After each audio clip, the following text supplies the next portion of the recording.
This is Garry Penny, also known as GP. Garry used to be my old group Ironman account, her normal account, over a year ago, and in that process I cleaned out the entire account, leaving Garry with 0 GP to his name. But as they say, the comeback is always greater than the setback, so in this series, Garry Penny will rebuild with the ultimate end goal of achieving a max cash stack.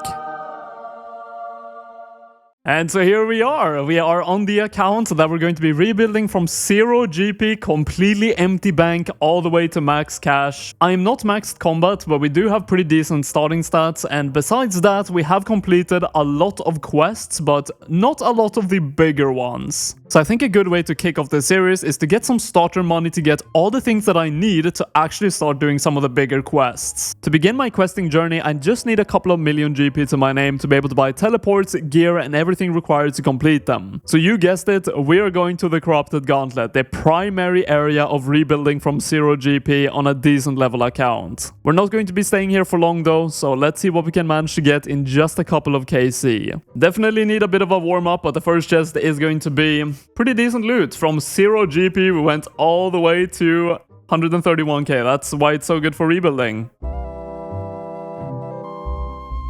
Yo, what? 99 ranged? I didn't even know I was close to that. I feel like I forgot what it feels like to get combat levels at this point. I've been playing on a maxed combat account for so long.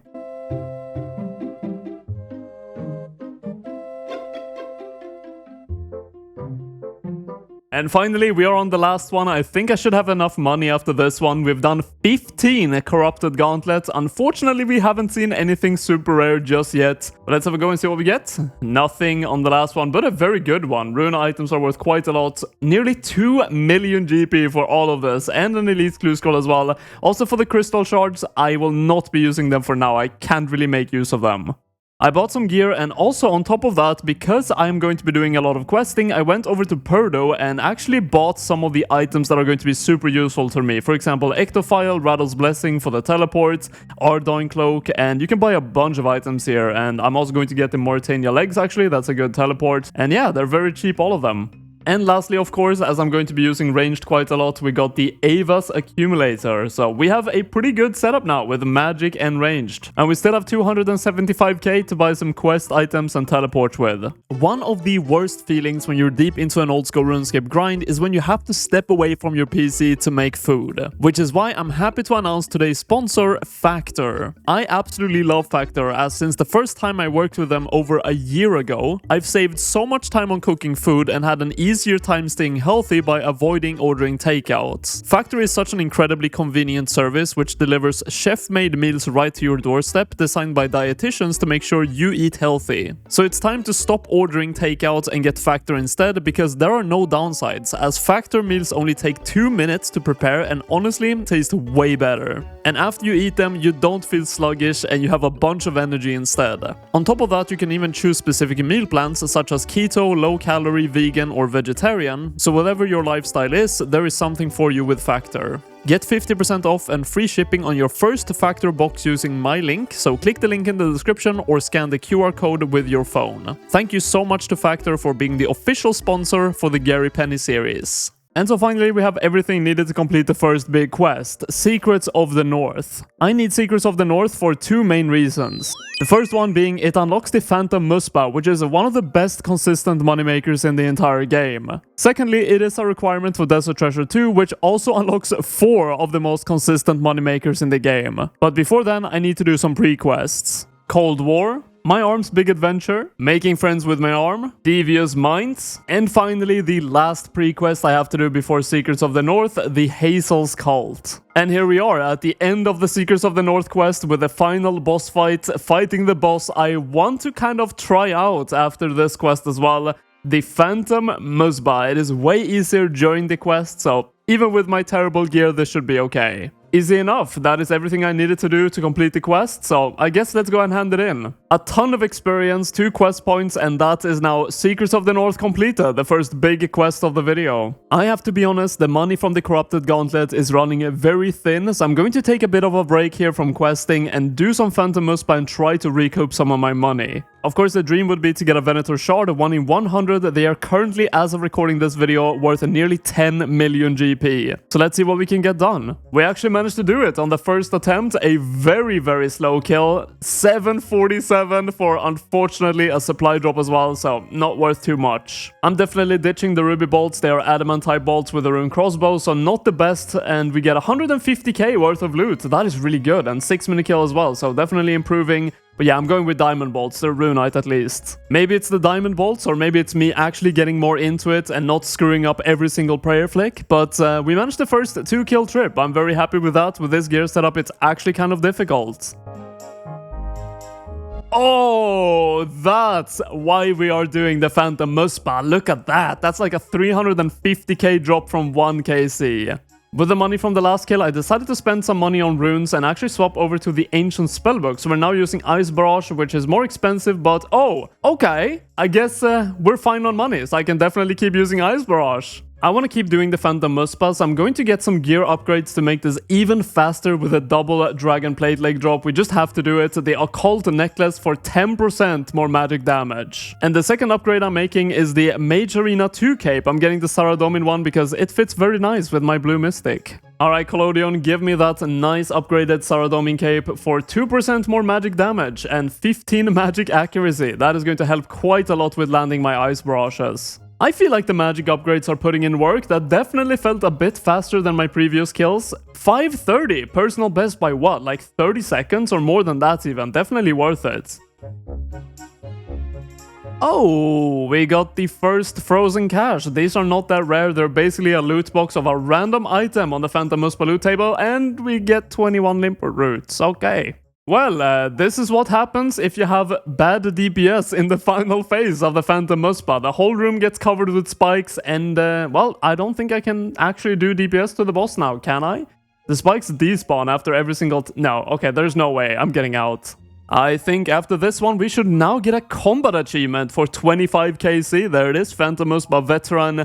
And I really want to get one of those Venator shards. So I'm just going to keep going and make hopefully a lot of money in the process. We're actually up to 35kc now of the Phantom Muspa, and I've sold a lot of loot that I've collected so far because I wanted to make a ranged upgrade. And that ranged upgrade is the Dragon Crossbow, worth 1.7 million GP, because this allows me to use the Dragon Bolts instead, which is actually quite a massive upgrade. Already on the first kill done, I do feel a difference, so let's see how much faster this was. 355, oh my god, that was like 30 seconds faster than the last kill. I'm not sure if that's all down to the bolts, maybe I had some nice RNG, but that's a good pattern.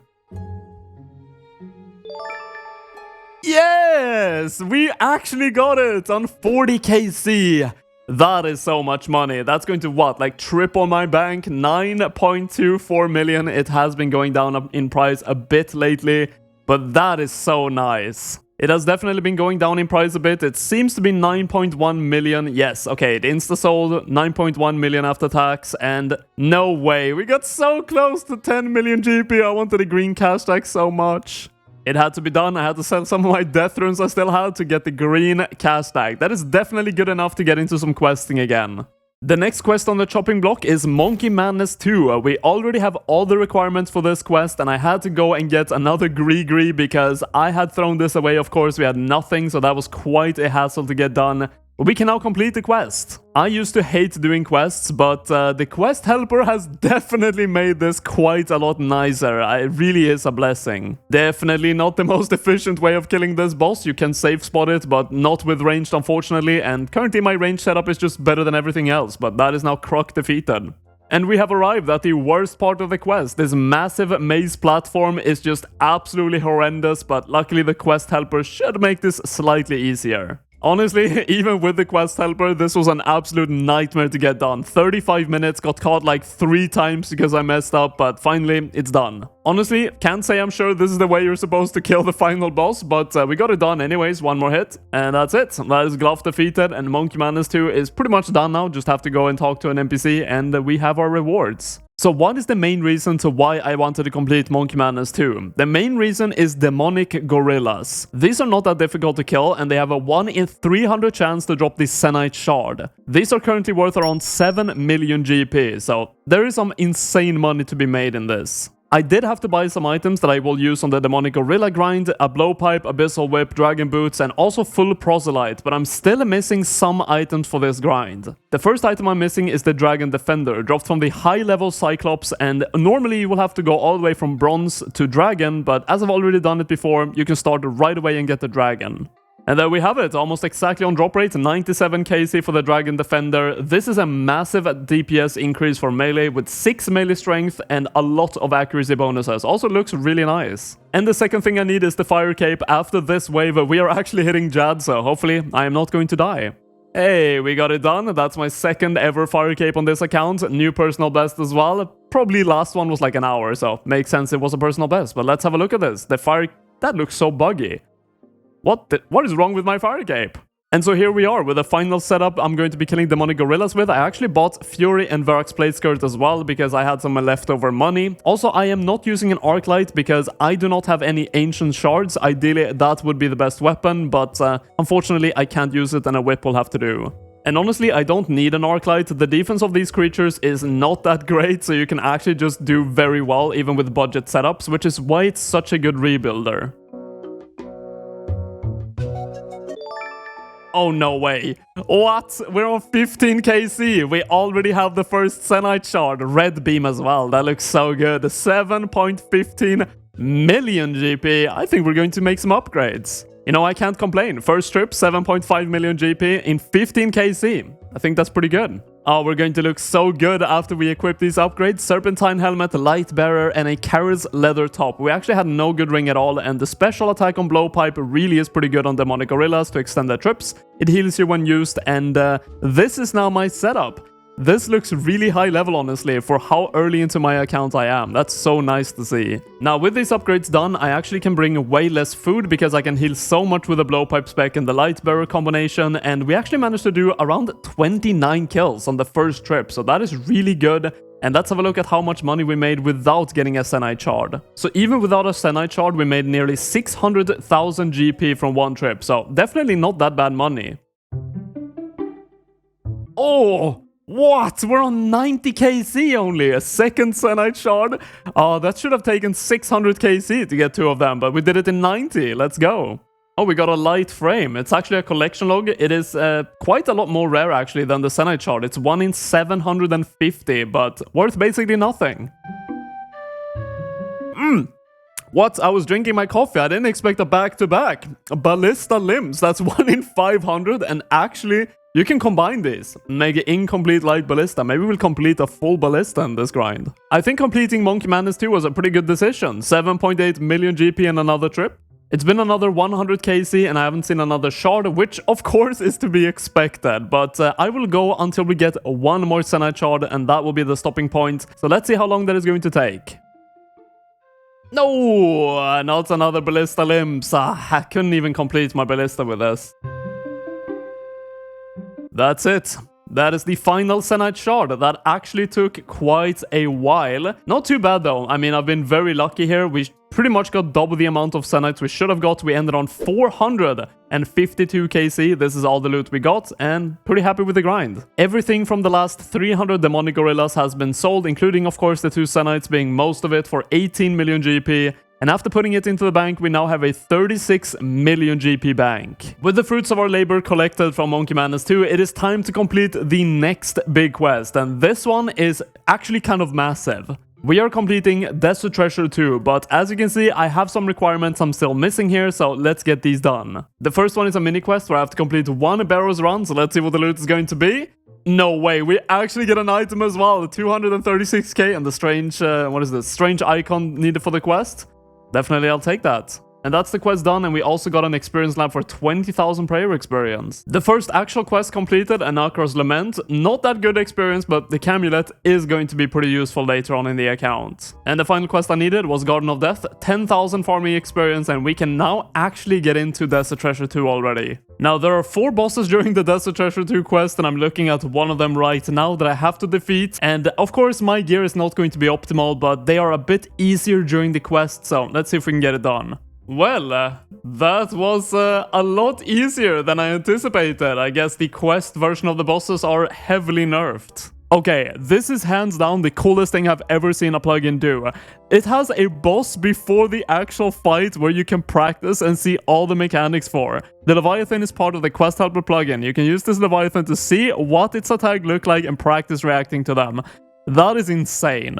But without too much problem, that is the real Leviathan defeated. And that is the odd key obtained from the Duke. And finally, we have the Whisperer defeated very easy during the quest for the last piece, the entrails. Honestly, I expected more struggle with this quest with my current gear setup, but I guess you don't need that much. That is the Desert Treasure 2 completion, and we now have a bunch of XP lamps that I'm going to be putting on prayer for 300,000 prayer XP.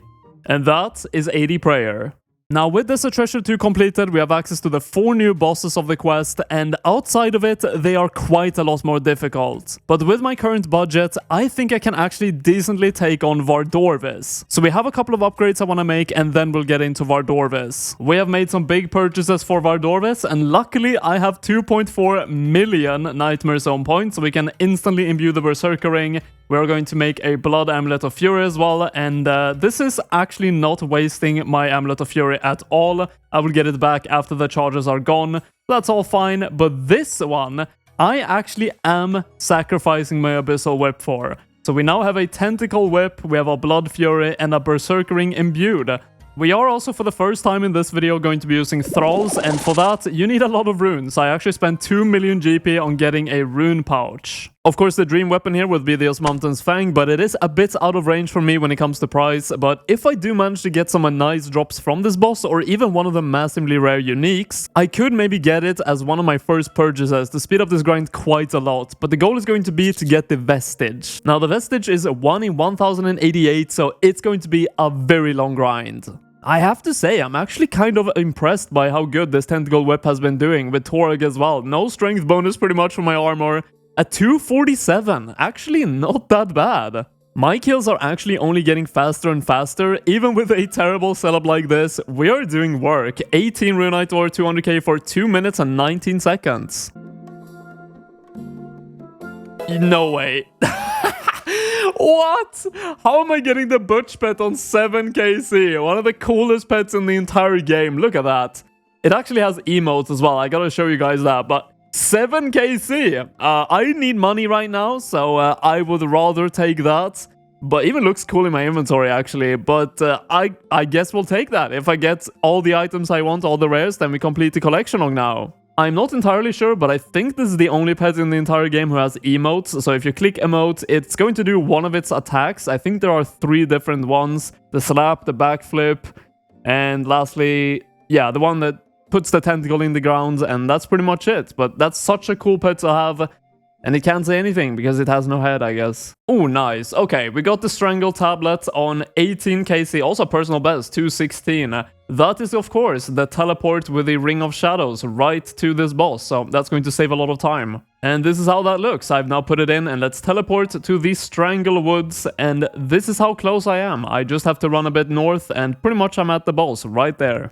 Hey, the first Awakener's Orb. Alright, 26 KZ, definitely not as rare as the pet, but way more valuable. Into another one, only a couple of KC later. Including the 1 KC you get during Desert Treasure 2, that is now 100 KC on Vardorvis. And all the items that I've got is pretty much just paying for supplies at this point. So we really need those very extremely expensive rares to make a lot of money. But of course, we haven't really been unlucky at this point with a pet and everything. I guess the perfect time to talk about perfect kills. If you fail no mechanics on Vardorvis, you get 50% more loot, and that is a very good drop to get that on. We now have the answer to how many Vardorvis kills I can do with 1 Abyssal Tentacle, and that answer is 180. I have 27 charges left, and dissolving this removes the whip, but not the tentacle. So every 180 KC, I have to buy another whip for 1.4 million.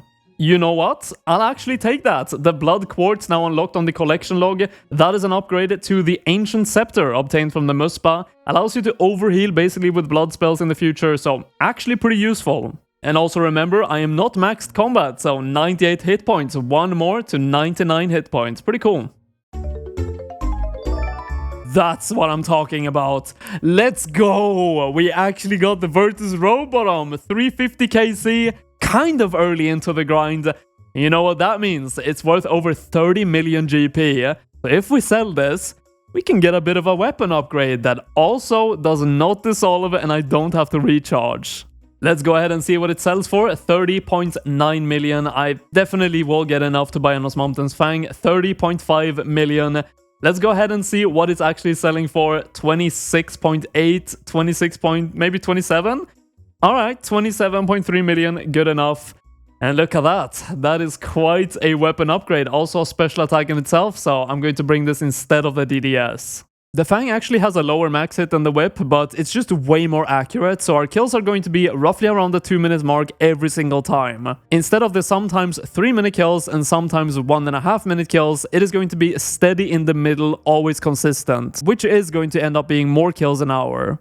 I mean, at this point, I was expecting it. 476 KC for the first chromium ingot. It is on the rare drop table, not as rare as the other pieces, but also not as expensive.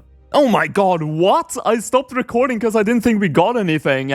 I just got a second Butch Pet on 691 KC. Why am I getting this? It's so much more rare than the items that I actually want. After this one, we're hitting a very, very big milestone and we're getting really close to the drop rate of the actual Altar Vestige itself, and that is 1000 KC done. The 4 digits look so good in the chat box. And actually, let's have a look at the collection log and you guys can see how my loot is looking right now. We've got 13 orbs and we've got 1 Virtus piece. Other than that, 2 pets and 3 chromium ingots. It's unfortunately not worth a lot of money. Oh, I didn't even expect that. 99 hit points. That is the second 99 in one video. We truly are grinding out the combat stats in this video.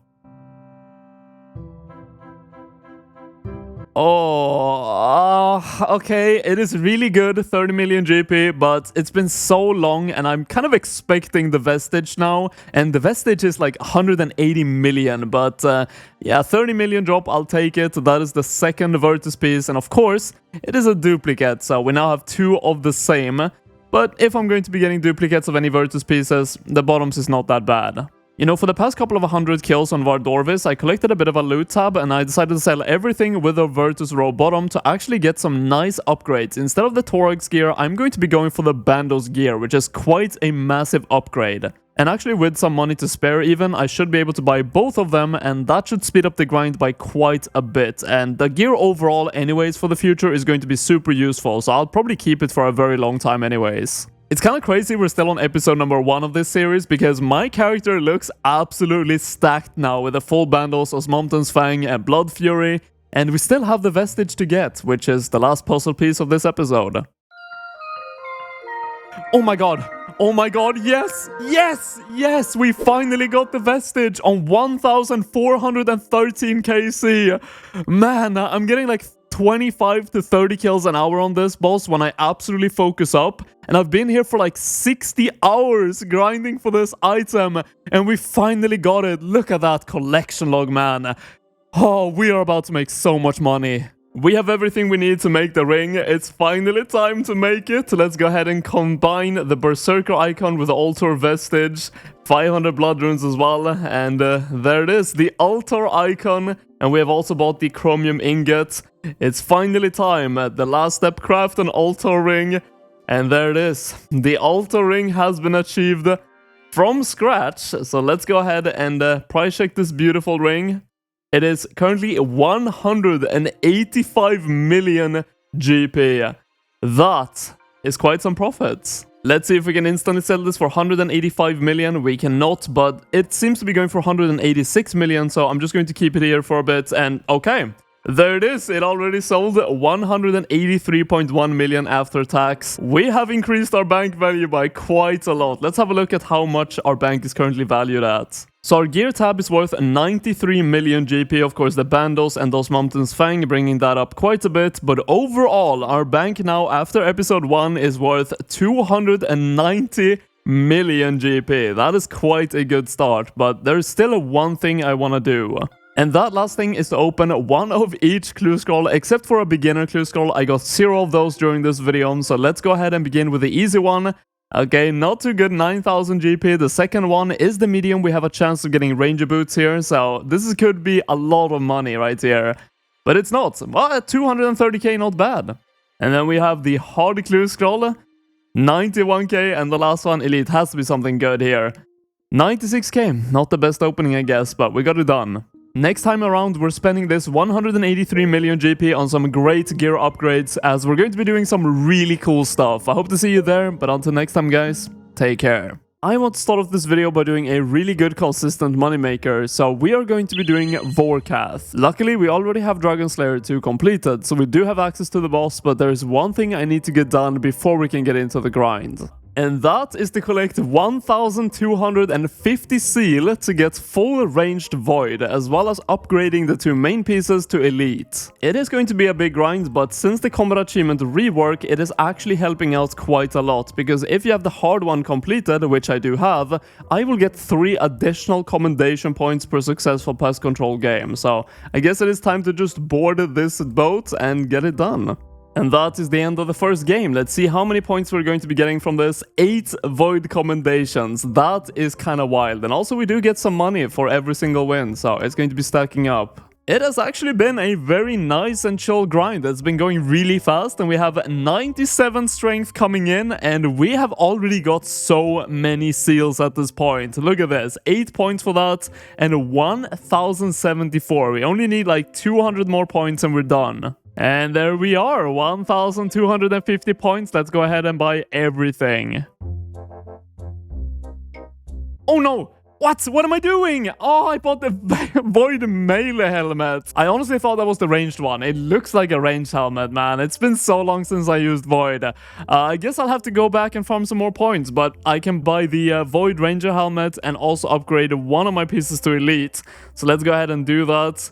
Yep, I get the chest at least, but I will have to go and get more points. And I thought might as well. I went for 400 points, 200 more than I actually needed, but now I can buy every single void piece, so I can't really mess this up. Okay, there we are, 200 commendations, and that is now also the mage helmet bought in my inventory, so we have the full set ranged right here, and also the melee helmet and the mage helmet, so never have to go back here again. There is only one last thing I need to get done before we can head over to the GE and actually buy the last items I need, and that is enchanting salve amulets, and I also need to go to the nightmare zone to imbue this right now. Luckily, I have nearly 2 million Nightmare Zone points, but we're only going to be imbuing one of them, and you need to imbue it to be able to use it with ranged. Otherwise, you can only use it with melee. And the reason why this is so essential for Vorkath is because you get 20% more damage versus undeads, which Vorkath is, so it's a massive DPS increase. In the last episode, we ended up with a nearly 190 million cash stacks. I decided to spend a good amount of that, actually, on some essential Vorkath upgrades, and I think we're pretty much good at this point. We still have 25 million GP as well to buy supplies with, potions and all that good stuff. And here it is. We have the finalized Vorkath setup.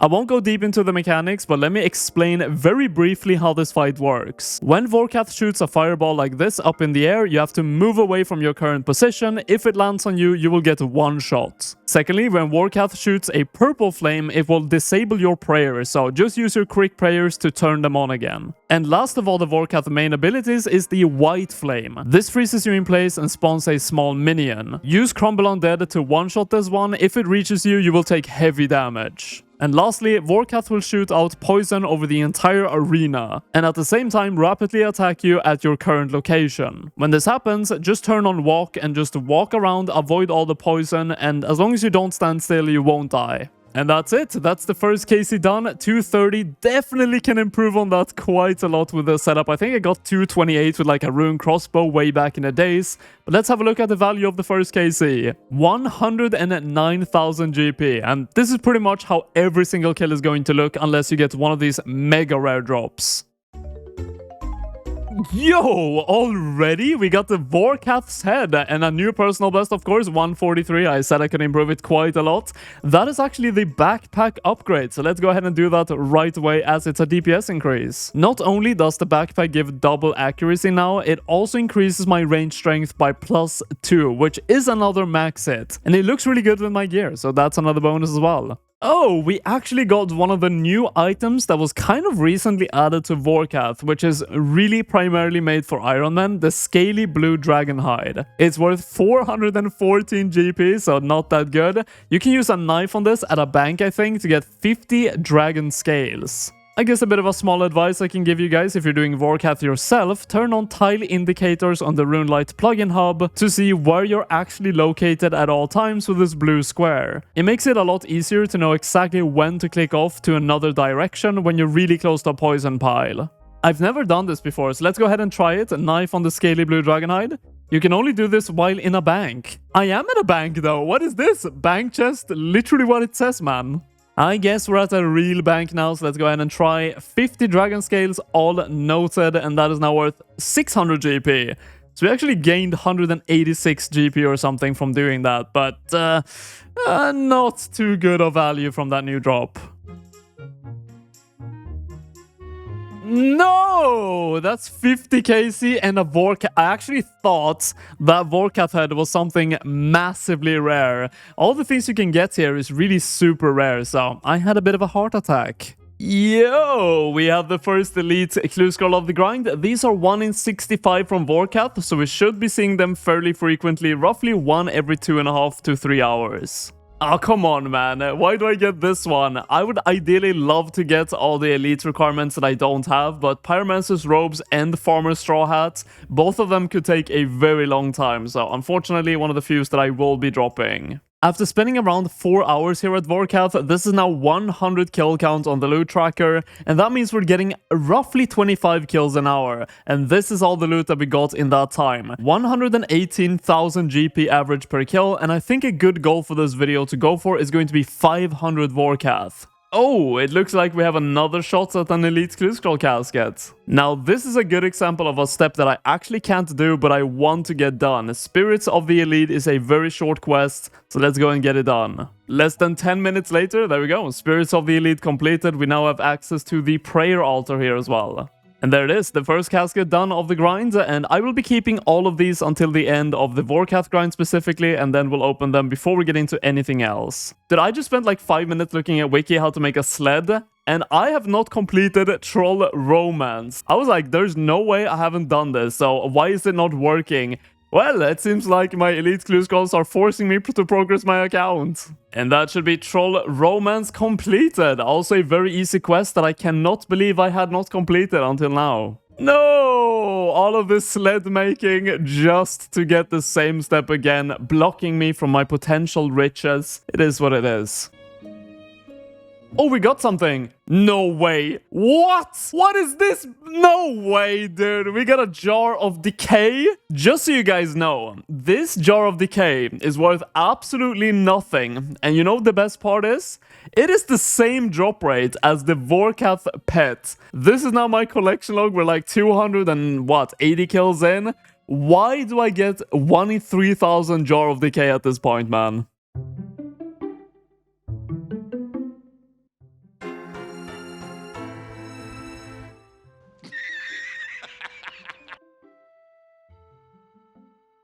Oh my god. Why?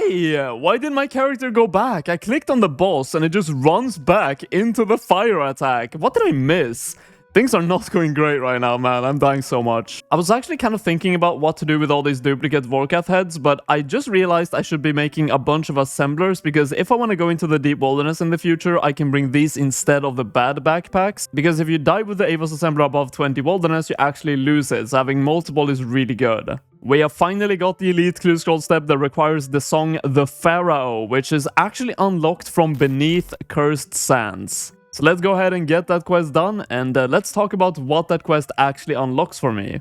Beneath Cursed Sands was always on my to-do list, as it unlocks one of the best, if not the best, moneymaker in the entire game, the Tombs of Amasket. This is a raid I definitely am looking forward to doing on this account, but only when I have slightly higher budget. Also, on completion of the quest, you do get 2 pretty useful items. The first item is the Circlet of Water, which acts as basically infinite water skins when charged with water runes. And lastly, we have the Charis Partisan, which is a super strong weapon against Cal fights and can be upgraded even further with the jewels from the Tombs of Amasket. And with that, let's complete the quest. Very easy first fight. Not so easy second fight. I should not have used melee here. And there we go, that's the second fight completed, only one more to go. Even if the final fight is not much of a challenge, I really love the aesthetics of it. The fires around the area, the shadow spawning, everything is really, really cool. The shadow actually kind of makes me think about Ocarina of Time and the Shadow of Link. It's just really cool. And that is all she wrote. That is Beneath Coruscant completed. 50,000 agility experience, the Carrier's Partisan, Circlet of Water, but most importantly, the Pharaoh soundtrack. So we can now complete that Elite Clue Scroll, and hopefully we do not get the Pyromancer Robe Step again. We are definitely getting close to done with this. 490 KC, 10 more to go. And I have to say, I'm actually very happy with this grind, because I didn't expect to get anything at all except for the common drops, and at least getting the Jar of Decay is kind of cool. It's not worth a lot, but as I said, I didn't expect any rares at all, as they're just all extremely rare, so it's cool to see at least one of them. It has actually been roughly 30 hours of gameplay, including all the clue scrolls, quests, all that good stuff since I started the Vorkath grind, and we are finally done, and we get a Vorkath head for the last drop as well. We just hit 500 KC, and we are now done with the Vorkath section of this video. This is all the loot that we got.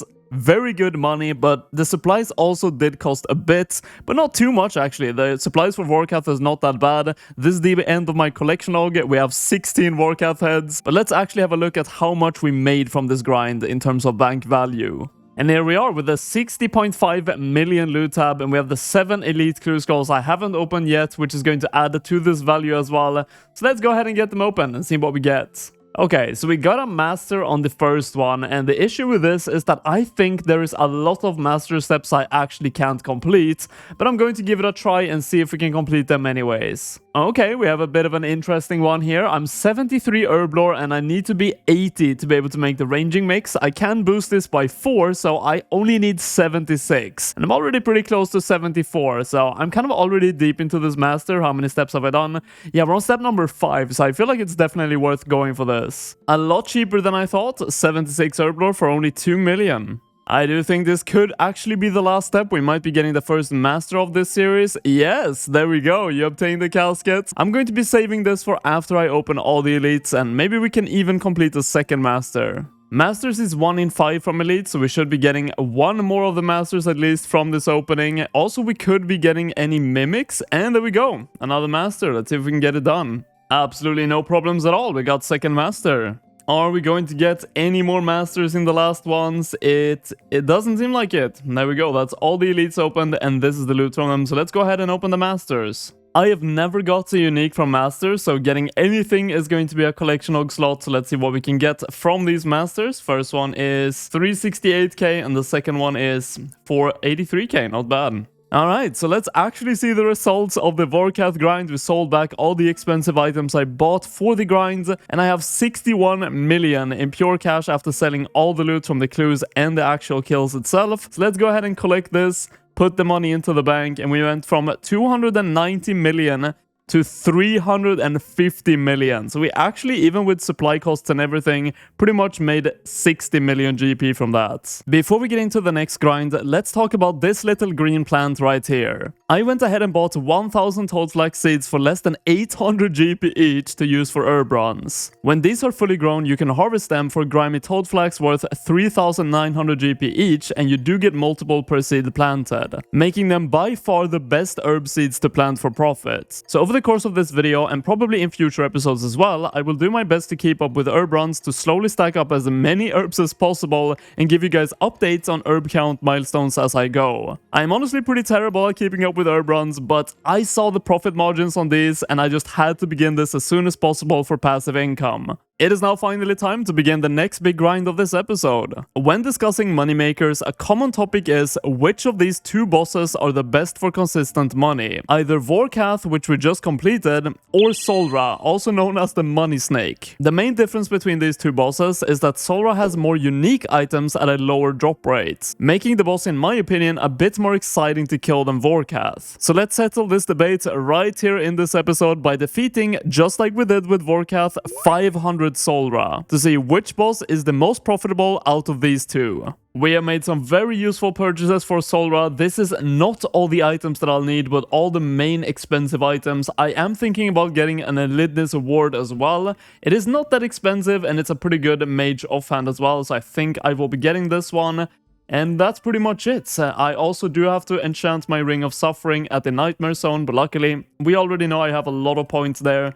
So let's go ahead and get that done. The reason why this ring is so extremely good is because you can charge this with so many rings of recoil, and they are necessary when killing Solra because it spawns a bunch of small minions that has to die to recoil damage. After having a second look at the Elidness Ward, I actually sold it back, realized it's really not worth bringing. So this is my magic setup and this is my range setup, serviceable enough to actually get some decent Solra kills. I've also been notoriously lucky on this account on Solra, so let's hopefully see this luck continue and get a bunch of uniques. Let's briefly talk about the mechanics I will have to deal with during my encounter with Solra. The fight works on a rotation system with 3 possible paths. It's fairly complicated to explain in detail and would take so much time, so instead of doing that, just know that the color rotation of the boss is not random. The first one is green phase. During this one, protect from missiles and attack with magic. As simple as that. Second phase is blue. Protect magic and attack with ranged. A bit of a wrench in the system that happens during this phase is that it shoots out of ranged attacks, which is unavoidable damage. This is why I bring Vengeance to reflect some of that damage. And lastly, we have the red phase, which is where my ground markers come in. During this phase, you do not have to use any protection prayers at all, but rather you will have to avoid Solra slapping you with its tail. And it's done by simply moving a few tiles away from where you were previously stood when it's charging up the attack. Between phases, Solra also will spew out toxic clouds covering parts of the arena.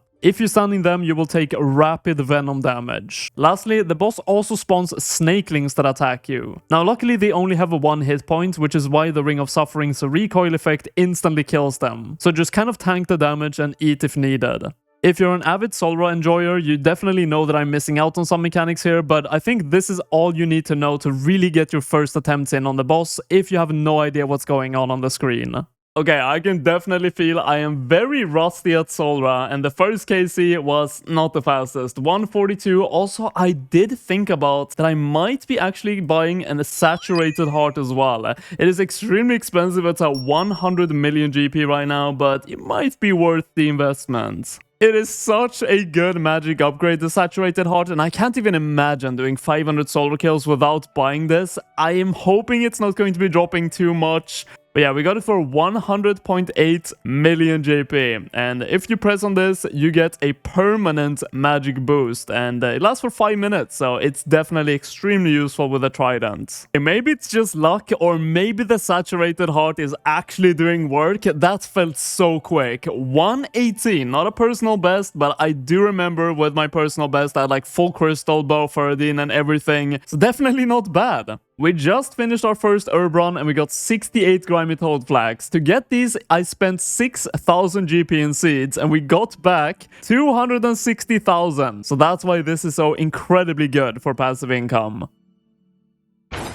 Oh my god, you know what, fair enough. If my death is going to be to anything, it's 40 hit, that's a lot of damage, that's fair enough. I was expecting this soon, a Dragon Halberd drop. This is one of the best drops that you can get. It is not very rare actually, 1 in 64, so on this grind we should get around 8 of them. Oh, we got it. The first Spirit Seed. I was actually kind of waiting for this because I want to show you guys something you can do with these Spirit Seeds that actually makes them turn into money. Because otherwise you would only use this for farming experience and the Spirit Trees. So if you go to the farming guild, you can hand it in to Guild Master Jane for seed packs. So that is now one handed in. Let's take all of them. And that's quite a lot of seeds. Let's see the value. Yeah, okay, probably not the most valuable seeds I got, but 20k is 20k, I'll take it. And of course, just like Vorkath, we will be getting elite clue scrolls on this grind. They are 1 in 75, so actually slightly more rare than Vorkath, so not as many on this grind as the last one, but still a decent amount. Oh, we got a combat achievement, Snake Rebound for 4 points. I actually don't even know what that is. Let me check. Kill Solra by using the Vengeance spell as the finishing blow. Alright, I accidentally got a nice combat achievement. I actually only have 2 Solra achievements left to do. The Speedrunner one, which is very unlikely I'll get a 54-second kill with my current gear, but the Perfect Solra might be doable. Basically take no damage from anything during the fight, so I will have to kill the Snakelings manually with my blowpipe. Oh, we got something. Tanzanite Fang. Actually, one of the better items you can get, I think, out of all the uniques. 2.75 million, I'll take it. I was actually going to show you guys the loot for 100k C, but we're on 98 now, and we get the Fangs. I might as well show it. We are making decent money. It is just slightly less than Vorkath, but now with the Tanzanite Fang, we made up for a bit of it. I have been diligently doing my herb runs every single cycle that I can, and it is, of course, draining some time from my Solra grind, but it's definitely worth it. We're 103 Toadflag seeds already down, and we are hitting the first farming level, 76 farming, and the XP that you get, you can see I'm getting like 39 XP drops, is not much, so it's maybe going to be the only farming level we get. I have had the most insane Solra run right now. I haven't taken any damage from anything, so I actually do think we are getting the perfect Solra right here. Let's see if we are. Please. Show me that achievement. Yes, we got it. Perfect Solra. Actually, this was way harder than I thought. So that took me like over 50-60 attempts to get this. I took damage from the minions so many times, but finally we got it. I knew this was going to happen. We finally got a quest requirement for an elite clue scroll. This one I need to go to the island of Stone for, which is located all the way up north here, and you need to have started and almost completed Fremennik Exiles for this. But luckily, I have every single requirement for this quest already done, so all we need to do is just complete the quest, and it has some good benefits in the future for us anyways. Besides the nice experience drops that you get for completing the Fremennik Exiles, the main draw and benefit of this quest is the Basilisk Jaw, which creates the Natisnot Face Guard, an upgraded version of the Natisnot helmet. The Basilisk Jaw itself is dropped from Basilisk Knights at a drop rate of 1 in 5,000 and is worth 22 million, but can be reduced to 1 in 1,000 if you're on a Slayer task. So for completing this quest, I both get access to a very good strength bonus helmet and the benefit to get Basilisk Knights as a Slayer task, which could give me a massively valuable drop. We have arrived at the final boss, the Jormungar. The snake guy, which is actually not a very difficult boss. All you have to do is deal with two mechanics. One where the screen turns red, where you have to look away from the boss for a couple of seconds. And the second mechanic is that you get turned into stone, and all you have to do is click all over the screen to break out of it. And there it is. That is the final boss completed on the Fremennik Exiles, which also means the quest is completed. And there we have the XP drops, 30k rune crafting, 50k slayer, and 50,000 crafting, and also the V-shield. And after that, elite completed. We are coming up on the halfway point of Solra, 250k C after this one, for some pure essence and some Solra scales, but this is all the loot that we've got so far, and we have only seen one single unique, the Tanzanite Fang, and if we go to the collection log, this is what it looks like. Of course, I would love to get the mutagens and the jar, and I guess the onyx as well, just for the collection logs, even though they have no value. Oh my goodness gracious, another Tanzanite Fang. This is the only unique we're gonna get, I guess. That was 91 kills since the halfway point, so it's definitely been a while. And I mean, I'll take some other uniques next time maybe. I'm not complaining though, it's good value.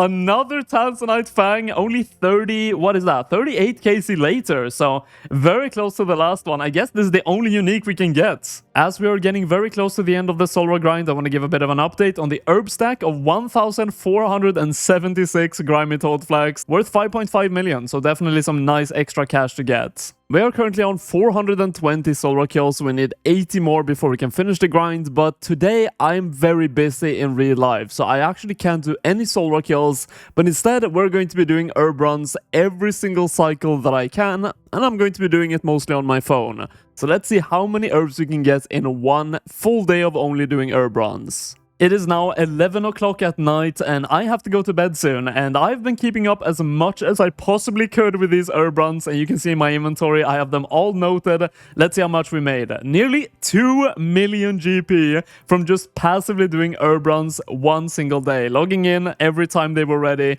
That is some really nice passive income. I'm probably going to keep this up for the entire series. And this is it. This is the final Solra kill of the entire grind. Are we going to get anything good? Battle staves, grapes, and Solra scales. A pretty decent drop though anyways. This is like 100k for the last one. And this is all the loot. A bit less than a Vorkath, but not too much less. Like 10% less or something like that. So can't really complain. And when it comes to combat achievements, I unfortunately never got the Solra speedrunner, but 54 seconds with my current gear setup is kind of unrealistic, so I'm fine with that. Before we actually have a look at how much my bank is currently valued after doing Solra, we have 7 elites to open, so let's just start opening these and see if we can get any masters or any mimics for that matter. And we get a Samurai page 1, new collection log slot, 3 more to go, 2 more, no master yet, and the last one, a very lackluster opening I have to say. So this is pretty much my Solra loot tab, and I did have to use some of the items that I got, like the Solra teleports, as supplies, and also some of the runes, and all the good stuff to recharge my trident. So the supplies were definitely a bit costly here. Also, I did make 8.15 million from herbs, which is going to be counted in for the final overall bank value, which is not gained from Solra. But let's have a look. We went from 350 million to 388 million. And as I said, 8 million of that is from herbs, so we actually from Solra only made 30 million profit. With my stats and the gear I was using, I was getting roughly the same kill times on both Vorkath and Solra, so 500 KC on either took the same amount of time. But after deducting the cost of supplies, Vorkath gave me roughly 50 million net profits, and Solra only 30 million. So Vorkath is definitely the winner of this episode, and I might go back there in the future to grind out some more consistent money. Also, as I alluded to earlier, I do want to keep doing herb runs for at least the foreseeable future. So I actually haven't sold my grimy toad flags yet, as I want to see how far I can actually stack this up over the course of the next episodes. But now with a cash stack of nearly 200 million and a bank worth almost double that, I cannot wait to get into the next grind, as we're going to be making probably a lot of money next episode. While I was editing the last episode, which took a very long time, I was keeping up with herb runs the entire time. It's a very passive thing I can do, and we have a lot of them now, so we're up to 7.4 million just from editing my video. I would say that's pretty good money. And the overall value of my herb stack is now nearly 15 million, so definitely worth doing all these. And our bank value is 403 million, so let's see how far we can get that up in this video. The main thrust and goal of this video is the God Wars dungeon. We are going to be defeating 250 of each of the 4 God Wars bosses, making it 1,000 God Wars bosses in total, except for Nex, as I'm not quite ready for that yet. Now, before we get into that, every God Wars general has 3 minions, attacking with different styles of the combat triangle. And for someone like me who isn't skilled enough to prey flick these, taking damage is inevitable. So having higher defense level to negate some of that damage will help out a lot, and that is why I've purchased full Darox for 5 million GP, with the goal of achieving as many defense levels as possible at the Nightmare Zone, an area where you can fight quest bosses in a manner that is extremely AFK and great experience, and Darox is kind of the go-to for this method. We are starting off at 86 defense, and levels do take quite some time, but my goal is going to be 90 defense, so let's get started. And so the grind has begun. I have a good amount of undead creatures in my rotation, and that is why I decided to go with Salve Amulet E to get 20% damage boost against those creatures. And of course, as it is the Nightmare Zone, we always have the Overload Potions boosting our stats to the highest possible numbers at all times. The good thing about the Nightmare Zone is that there isn't really too much variation, so I can easily track how much experience an hour I'm getting. And it seems like I'm going to be getting around 110,000 an hour, which is not that bad. It's around 3 hours per level. First level of the grind, 87. I didn't even think you could get any drops at all inside here, but I guess Long Bones is an exception. 88 defense, 116 combat, 89 defense, 1 more level to go. And of course, as the professional YouTuber I am, I didn't have my recorder on, but that is now 90 defense and 1.5 million defense experience gains. We're also nearly at 3 million reward points, which is going to be used for future imbues and all that good stuff. But we can now leave the Nightmare Zone. Now, for at least 3 out of the 4 bosses, we're going to be using Crystal Armor with a Bow of Faradinen, which overall, to be fair, is very good investments overall. There's so many bosses in the game where this armor is useful, so we have made some investments and crafted the gear. And so here we are with my finalized setup, the Crystal Armor, and we have the Serpentine Helmet to venom the minions with a blowpipe, and also the tankiness of the helmet definitely helps against the minions as well. The first boss we are taking on is General Grador, the Bandos General of the God Wars dungeon. When soloing General Grador with the Bow of Faradinen method, you have a bunch of marked tiles, and you can see I have numbered all of them. The strategy is based around running around on the tiles and attacking one time on each number tile in order. When reaching tile number 6, you click on a cannon-based place down and red-click through the boss. When clicking on an object and running through an NPC, they actually can't attack you due to some weird mechanics in RuneScape. So this basically allows you to run through the boss at the only time it can hit you and reset the rotation. Of course, before you can actually get into killing the boss, you need the kill count as well to be able to even enter the room. Normally you need 40 kill counts, but because I have the hard combat achievements done, I only need 35. And killing these goblins is very quick, so we're not going to be using ecumenical keys, but later on in the video, we will cover that as well for the other bosses. I'm going to be honest, I'm a bit nervous. I haven't done this in a long time, so hopefully I don't get smacked all too much and die. This is my collection log, by the way. We have only got the tassets and the boots and a bunch of Godsword shards, so maybe we can get some new collection log slots or just a lot of money, hopefully. Okay, definitely not the cleanest kill, but we got it. I didn't die on my first attempt, and also doing the first kill is always kind of weird when you have to set up the cannon as well. You can get smacked for a rune longsword. First drop, not too bad, I guess. Okay, we're definitely getting into it. It took 0 hits that time and a combat achievement to go with it as well to prove my point. That is taking 0 hits from the boss. You know what? Not a terrible first trip while learning. 10 kill count done. I definitely can stay a lot longer though if I rebalance my supplies a bit. Oh my god, yeah, that is what happens when you screw up the rotation. You can take a 57 to the face. That is why this is quite a risky method, but when you get it down, it's super clean. No! I knew this was going to happen sooner or later. I have to get all the kill count back just to get my stuff back, and then I have to get the kill count again to actually go back and do the trip. Oh, we have the first drop, I guess, coming in. Godsword Shard 2, 160k. These are only like 1 in 1.5k each, and there's 3, so 1 in 500. There it is, the only elite we're going to be doing this entire episode, because I don't want to do too many detours, so I'm just going to keep this in my bank, just like I did in episode number 1, and we'll try to get a hard, medium, and easy to end off the episode with. Oh, that's a good first item. Bandos Tassets. I think it is the third most valuable item. I think the Bandos chestplate and the hilt is slightly more expensive, but that's a super good first item on 89kc. And we do have another shard, number 3, but this is the last one I'll show on video. Otherwise, the entire video is going to be shards. No way, we have a dragon spear. That is, I believe, more rare than a pet. I'll put a drop rate on screen. Pet is 1 in 5,000. Pretty sure this is more rare. We have now been here for quite some time. We're hitting 200kc on Bandos, and as you have noticed, I've only seen one item in the Bandos Tassets, and we get coins again. That is pretty much the most common drop you get, just 19k coins. And because of that, the loot is not extraordinarily good here, except if you get something really expensive. So let's see if we can get something good in the last 50kc.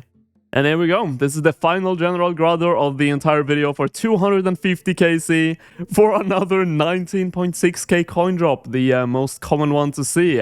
This is all the loot that we got, and I would say I'm pretty happy with it. At least we got one item. On 250kc on this boss, you should see roughly 2 items, so we have been a bit unlucky, but we can probably make up for that on the future bosses. And this is now my collection log. We only got 1 Tasset, of course, so we're still missing the BCP, Pet, and the Hilt.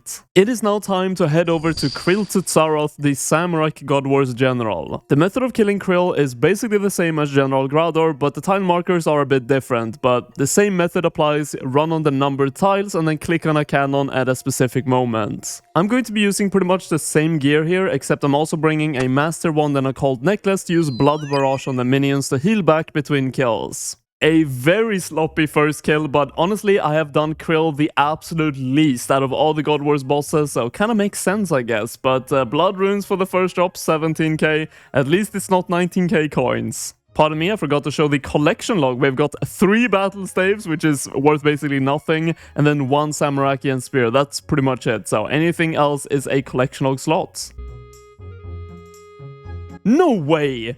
No way we just got a Samurakian spear from the minion. Man, these have dropped in price so much. They used to be like over 10 million easily. They're 4 million now. The drop rate of that is like 1 in 5,000. That is incredible. Honestly, the best thing I did was to swap the left click option on these minions using menu entry swapper plugin on RuneLite. It is so easy now because I can't misclick on these absolutely massive minions. So if you're going to be doing this grind as well, I would highly recommend that and keep left click option on only the boss.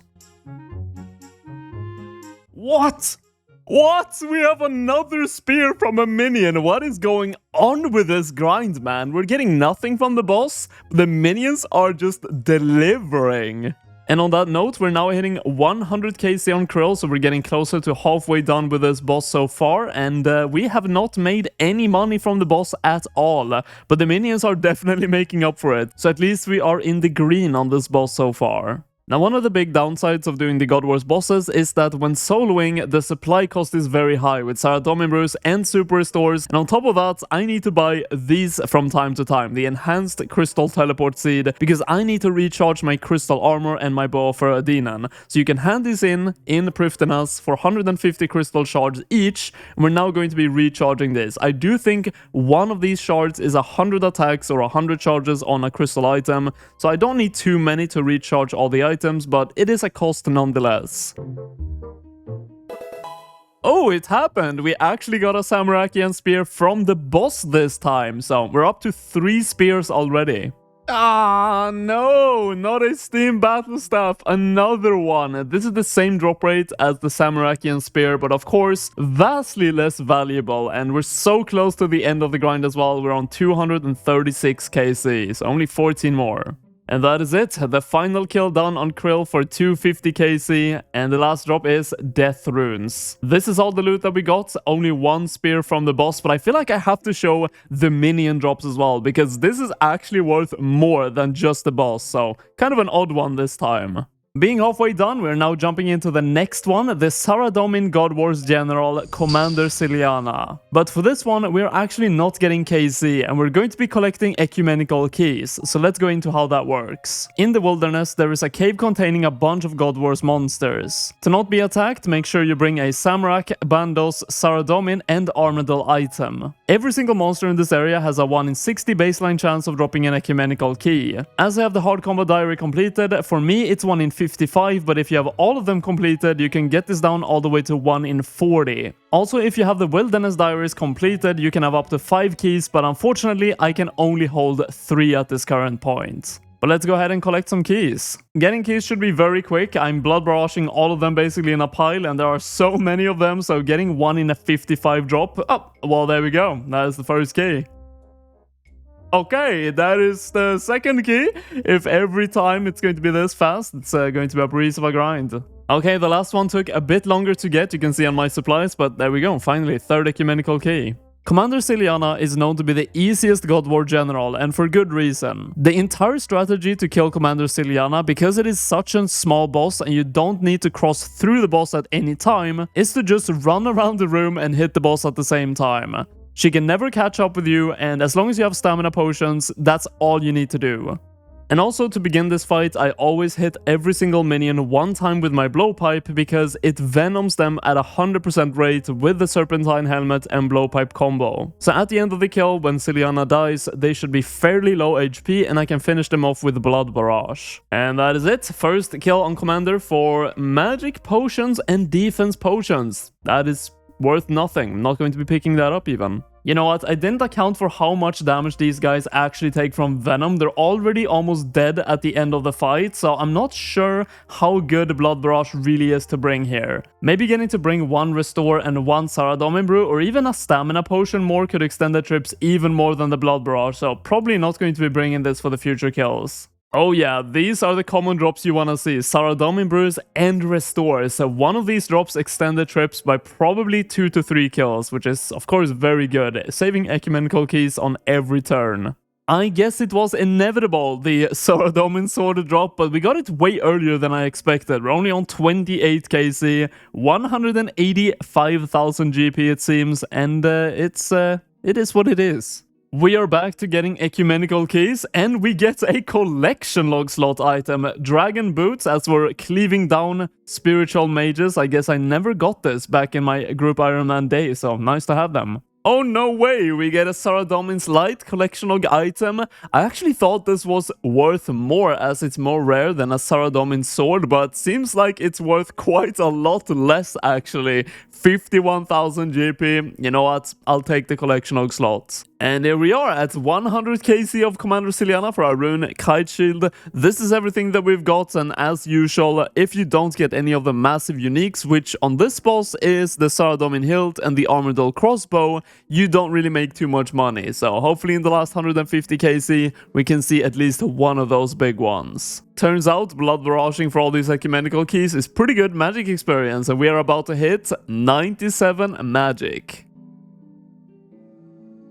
No, bro, come on.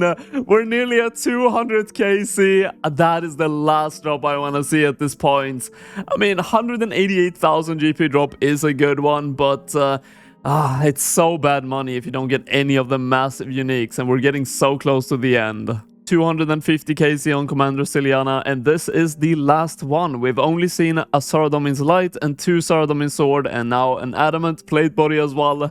This is all the loot. I really did hope that we would get an Armadillo Crossbow, as it's 57 million GP. But I guess we actually, on this grind specifically, because the potions are so expensive, lost money. I think this is the first one we actually lost money on, so that is quite unfortunate. And of course, the collection log is fairly unchanged. We only got the Saradomin's Light and a couple of Sara Swords, but yeah, not too much of a difference. It is finally time for us to take on the last general of the God Wars dungeon, Armadillo or Kriara. As I've been fairly unlucky so far, this feels like my last chance to really make some big money. The method to defeating this boss revolves around standing in a corner and hitting minions close to Kriara with Chinchompas to bypass the high defense of the boss, as the damage of the Chinchompas is decided on all collateral targets by what enemy you threw the Chinchompa on. The downside of this is that it's fairly expensive. Black Chinchompas are currently worth 4,100 GP each, so every single kill could be easily costing me 100,000 GP just in ammunition. So hopefully we can make up for that loss of money with some massive unique drops. Instead of going with Crystal, I've opted for a more tanky outfit with a shield and the Chinchompas, because the boss and the minions do hit a lot. But look at this. One single round of Chinchompas, 250, is probably how many I'm going to use for one single round. And this is my final gear setup. We've spent around 15 million on upgrading some of these stuff, and I spent like 16 million on just Chinchompas. I think to show you guys my collection log before we go in, I have been lucky here. As you can see, I've got 2 uniques in 51 kill count, and these uniques are all worth quite a lot of money, so seeing any of them would be a massive win. And that is the first kill of the grind for Dwarf Weeds. Oh, okay, I didn't expect that. A God Sword Shard 3 from the minion I'm cleaving off of. Maybe a good omen for how good this grind is going to be. Hopefully a lot of drops. I'm actually shocked at how perfect the amount of supplies I brought for this trip ended up being. We have 13 Chinchompas left, and we have less than 1 Super Restore and less than 1 Saradomin Brew left. And this is the final kill of the first trip, and it's 11 kill counts in one single trip, which is definitely less than all the other bosses, but it's because there is so much more unavoidable damage on this boss. But that means, as I'm using ecumenical keys for this grind, I will have to get roughly 23 ecumenical keys for this entire grind, which is quite a lot of keys, I have to say. Let's go! Oh my god, we got the Armadillo Hilt. It's not worth the most. I actually think this is one of the least valuable items. Still 10.5 million GP, but it is the rarest of the uniques. Of course, not including the pet, but that's so good. Oh my god. No way! No way! We're on the same trip! Look at my inventory. We have the Armadillo Hilt, and now the best one! The best item we could have got. Oh my god, we're making up for all the bad luck on Commander Siliana. We've made like, what? over 50 mil in just one single trip. That is... Oh, I'm so excited. That one trip gave me 55 million GP. And another good part about this is that this Armadillo chestplate is just a straight up upgrade from the Armadillo D-Hide body. So for the rest of the grind, we are actually going to get to use this body.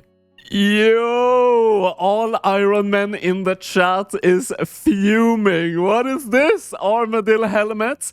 Roughly 30 KC later after the chest plate. We're like 62 KC, something like that. Okay, we are making bank. What the F, man? What is happening? We are getting... Oh, dude, this is so fun to do. It's so fun to just go here and every single trip almost see an item. I'm loving this. It must seem to you guys like I've killed hundreds of these with all the drops that I've got, but this is only 100 KC done after this one for some rune arrows, and this is all the loot. Look at this insane loot. We've made 80 million GP on the loot tracker just from 100 kills. We have 150 left to do, so the potential is still there to make a lot more money. We are now 18 ecumenical keys down and we are hitting 200 KC on Kriara. We haven't seen anything in a while. I am very tired right now. It's like 5 in the morning and I have just been gaming hard killing Kriara because I was living off the hype of all those items and getting extremely lucky. And now I just want to finish off the grind and hopefully get at least one item before we hit 250. Oh my god. No way, we got the last item. I can't scream right now because my fiance is sleeping and I am just up gaming, playing Armadillo all this time. Look at this, we have full Armadillo. Oh, we are making so much money, man. You know, after actually losing money doing the other 3 God Wars bosses, I am so happy and excited that we actually got this lucky on Armadillo. And this is the last kill. I am so happy with the results. And this is everything that we got. 250 kills for 115 million GP. This is the power of the God Wars dungeon and why it could be so extremely profitable. And of course, here we have the almost completed collection log with a bunch of duplicates even in 301 KC. I just need the pet now. And here we are with every single unique collected from the God Wars dungeon in this video. Let's have a quick price check of all of these items. 149 million. But as you can see, also in my inventory, as I promised, we also have 1 easy, 1 medium, 1 hard, and 1 elite clue scroll to open. So let's start with the easy one. 1.9k, medium one, 3.9k, hard one, 22k. This has been like the worst opening so far, I think. And the last one, can we get a master? We cannot. 129k, so not much to add on top of that. To be fair, I did also forget the Steam Battle stuff, but 39k value for that, guess it doesn't matter too much. But let's collect everything from the uniques, and we have a 151 million cash pile. Let's put this into the bank and see how much we made this episode. 481 million bank now, and we started on 403 million. So in this episode, we went plus 78 million from 1,000 God Wars bosses. Now, when it comes to Urbruns, I actually only did 2 of them the entire video because I was so ingrained into the God Wars dungeon grind, so this tab actually only lost value over time. But with 1,000 God Wars bosses behind me, it is time to begin the next grind. One that has the greatest potential for money making so far, and I hope to see you in episode number 4. Last episode we started off at the Nightmare Zone and hit 90 defense. After that we headed straight into the main grind of the episode to defeat 250 of each of the God Wars generals, totaling 1,000 God Wars bosses defeated. But at the end, we alluded to jumping into potentially the most profitable grind so far of the series, so let's get started with that today in episode number 4. Back in episode number 2, I completed the quest Beneath Cursed Sands, allowing me access to the Tombs of Alonescape raid. And that is exactly where we're going to begin this video. The raid works on an invocation system, allowing you to increase the difficulty of the raid, and with that also increasing the chance of getting a unique. Now, speaking of uniques, here are all the items this raid has to offer, ranging from 3 million in value with a light bearer to 1.5 billion in the Tunic and Shadow. I will be doing most of the raid solo, however the raid can be completed with a team up to 8 players. Just like last time, we have been doing a lot of Urbruns while editing, and this haul is pretty big, 6.2 million, pretty good start to the episode. And now adding this to our bank gives our herb tab a 22.2 million value, and our overall bank value is 484 million at the start of this episode, but with Tombs of Alonescape being our goal, hopefully this is going up a lot this time. I had to make 4 big purchases for this grind, which is the Bandos Tassets, Bandos Godsword, Basilisk Jaw, and Hydra Leather. And the Jaw and the Leather we have to make on our own into the item, so let's go ahead and do that. First off, we're going to be combining the Basilisk Jaw with the Helm of Natisnot to make the Natisnot Face Guard, which gives very good melee strength, prayer bonus, and defensive stats. And honestly, it looks awesome. It's basically just an upgraded version of the Natisnot helmet. And of course, we were only able to do this because we completed the Fremenic Exiles in episode number 2. And secondly, because we have Dragon Slayer 2 completed, we can make the Ferocious Gloves, which is the best melee gloves in the entire game. And this is irreversible, but it's quite a good investment as it gives 14 strength bonus over the 12 from Barrow's gloves. And so it is time to get into the actual raid. This is my completed melee, ranged, and magic setup. I'm going to be starting off with the Tombs of Alonescape. If we get some massively valuable drops, I can always upgrade a couple of items here and there. But to begin, this is what I'm going to be using. Now, when it comes to invocations, I want to start off very slowly at a 200 invocation normal raid because I need to get back into this again. I haven't done Tombs of Alonescape in a long time, but I've already set up the presets for a 250, 300 expert, and a 350 experts. And an absolutely lovely plugin is the Toa Point Overlay, which at all times shows you exactly what your chances are of getting a purple at the end of the raid. This will make it very easy for you guys to see the chance increase as my raid level increases as well. But let's start off with a 200 raid. I actually don't want this video to be a guide on how to do Tombs of Alonescape because there are so many small details and information you need to know before you can actually complete this raid.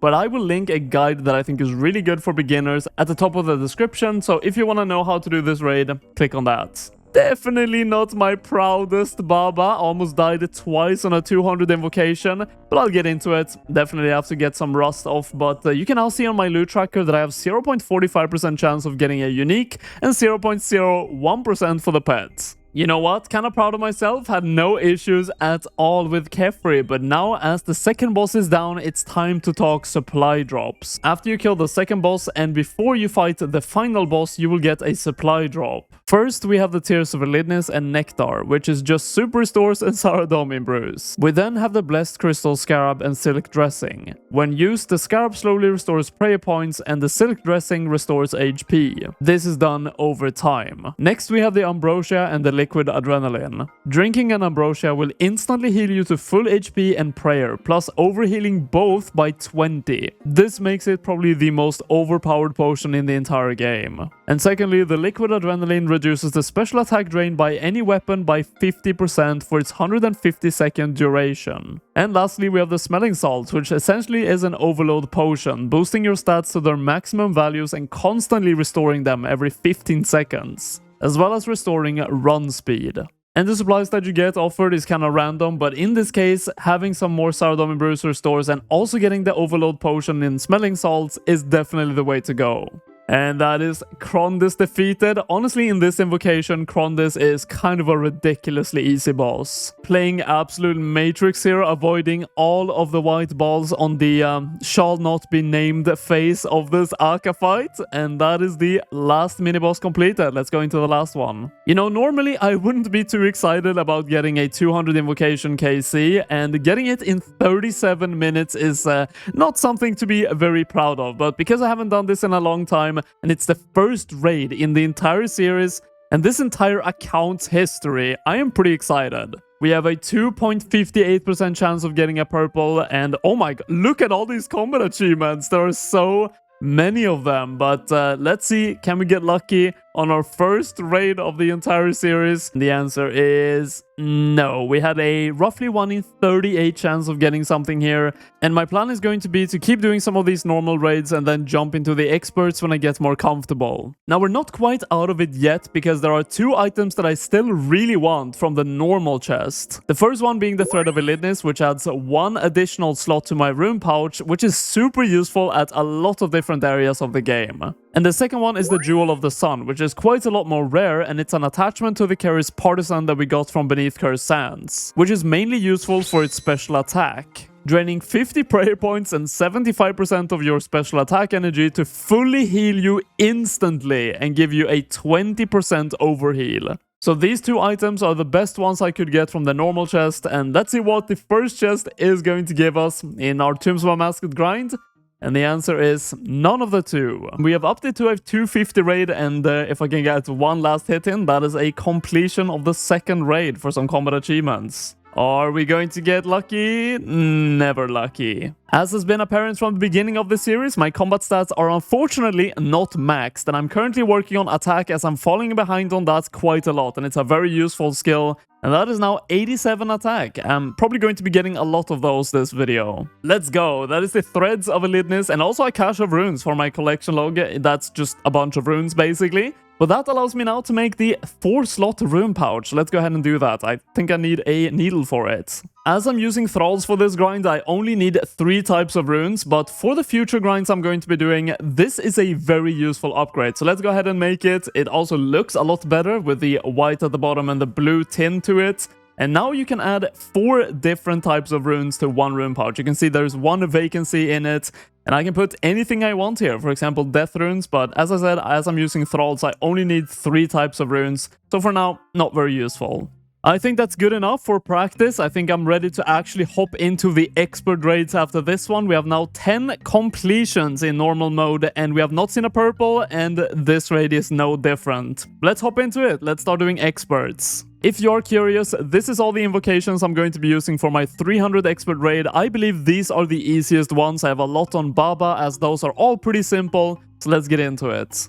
Actually did not die. First attempt, we completed an expert raid. That gives me a lot of confidence to keep doing expert raids for the rest of the video. That's one Casey done now, and let's see if we're going to be rewarded. And no! White light. Well, it is to be expected, I guess. Can't get one too easily.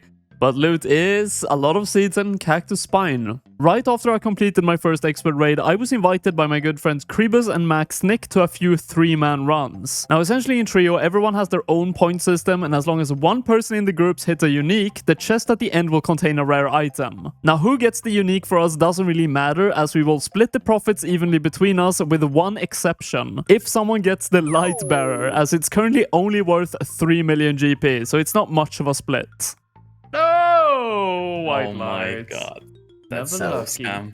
Oh, I we had- failed to beat the time? What? No way. Oh, we got normal raid. I didn't even think about that. Oh, yeah, we come should have on. definitely used the fortunate. Oh, that's actually bad. Um. Oh my god. White light again. Probably. Oh, we Oh, got a we got a purple. Hey, look at that. Spoon. Let's Not go. Who It's is my it? name. It's my name. It's Kribus' Dry stick purple. has The been fucking leech broken. gets the fucking leech Let's gets the go. purple. Oh my god. I'm gonna go check Alright, my check loot this. first. Okay. The carry. Oh, okay. Everybody Kribus come is over the here. baller. I'm the carry. Oh Well, my good god. luck. The dry streak has finally been broken. It's been So, 5x. just to clarify, if there's a ring or a ward, we don't split. Yeah. you just everything get to else was keep it. split. Yeah. Hopefully it's not a ring or a Oh, ward. I've been waiting this It moment is so a. long. Oh, No! it's a ring. 3 million GP. I'm keeping it, man. The worst item. The dry streak has been broken, but at what cost? At what cost? It's always yeah. nice to see purples, though. But we had to go for the back-to-back. We completed another expert raid, and unfortunately, we got nothing this time. But if I do get a chance to do group raids again, I will do them, even though they are a bit more annoying. Primarily because some of the bosses like Aka and Baba becomes a lot more annoying with even additional mechanics when doing it in a team, but it's still regardless a nice time with some friends. I feel like now is a good time to introduce the second activity of this episode, one I will partake in alongside the Tombs of a Masked grind. And that is the Wilderness boss Spindle. The cost and gear setup required to defeat this boss is fairly minimal, and the common drops received here are mostly fairly valuable. But that is not all. The boss also has a nearly 50 million valued rare drop in the Voidwaker gem at a drop rate of 1 in 912. All of this really makes Spindle a great stable moneymaker, with also potential for massive spikes in profits. As it is the Wilderness, we are risking some money, but with this current setup, we're only going to lose 365k if I die. And when it comes to my collection log, we have never killed Spindle before on this account, but we have 50 Vananadis Casey way back in my group Iron Man days, but let's get some Casey stacked up for Spindle. No way! You must complete the medium tier of a Wilderness Diaries before you're allowed to entry. Right, they made that change. Well, I guess it is time for me to do some diaries. Seems like I have most of the requirements already done. We just need to start Between a Rock and do a couple of things. The very quick quest Between a Rock completed for, oh my god, a rune pickaxe. And we have arrived at the final step of the diary as well. Let's go ahead and charge an earth orb, and that is the medium diary completed. Let's head back to the wilderness bosses. And we should now be able to enter. Yes, let's go. Let's start the spindle grind. Hopefully, because of this change of the medium diary, we shouldn't really see any bots, which should help me grind this out a lot quicker. Ursan Chainmail just slapping so hard for a Rune 2H sword for the first KC. Well, that did not take too long. I'm on 11 KC and I'm already dead. Okay, you know what? We are back. Instantly first kill. One of the best drops, if not, I actually think that is the best common drop you can get. 427k. Guess we're making up for the lost money. I'm fully aware that the medium diary requirement to fight these bosses were actually a way to reduce bots, and it did help quite a lot. But there is another change they added, I believe, later on than that, because I don't remember this even being a thing, is a 3-second in-combat teleport block. So even when fighting Spindle, you can't teleport away until you've been out of combat for 3 seconds. So when a PKer enters and teleblocks you every single time, you will not be able to instantly teleport away, which makes it incredibly hard to escape. We have the first elite coming in. These are 1 in 100 drop rates here, so we should be seeing quite a lot of them actually. And these are drops from Tombs of Amasket as well, so I will be stacking up all of the ones we get from both these activities until the end. Oh, no way! We got Fangs of Ananadis on 95 KC already. These are actually kind of rare. They're 1 in 600 something, and they're worth not that much, so that kind of stings, honestly. Because of the new teleport away mechanic, I've not been able to escape PKers too much, and I've died like 4 times already in 100 KC, which is this KC right here. I've lost like 2 million GP in deaths, but here is the loot, and we made 4.12 million so far, so at least we are making double that back. Apparently, the instant teleport away from the boss is locked behind hard Wilderness Diaries. They actually added all of these Wilderness Diary requirements to fight the Wilderness bosses fairly recently, so I had no idea about this addition. But luckily, I actually have all the requirements already done for the hard diary, so I mean, let's just do it, and I'll have instant teleport from Spindle. Oh, this is the first time I actually see the new Lava Dragon design. It looks so good. Look at these. This design is way better in my opinion. And there we go. That is the hard diary completed, and we can now actually instantly teleport from Spindle. So I won't get PK'd from now on, hopefully. It's so much easier now to teleport away. I feel like I'm never gonna get PK'd again. I was even late on that one. Would you look at that? Exactly what I wanted. Another 1 in 600 worth 150k.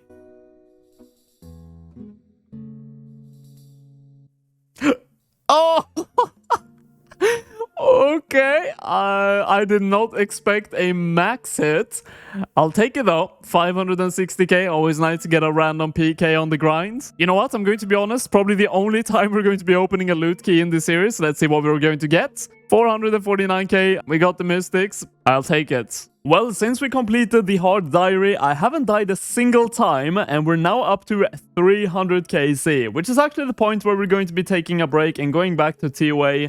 And the last drop is Diamond Bolts Enchanted. This is all the loot we got from 300 KC, exactly worth 13 million. And now, unfortunately, most of the profits is from the Void Waker gem, but we are definitely doing more Spindle in this video, so we can hopefully get one later on.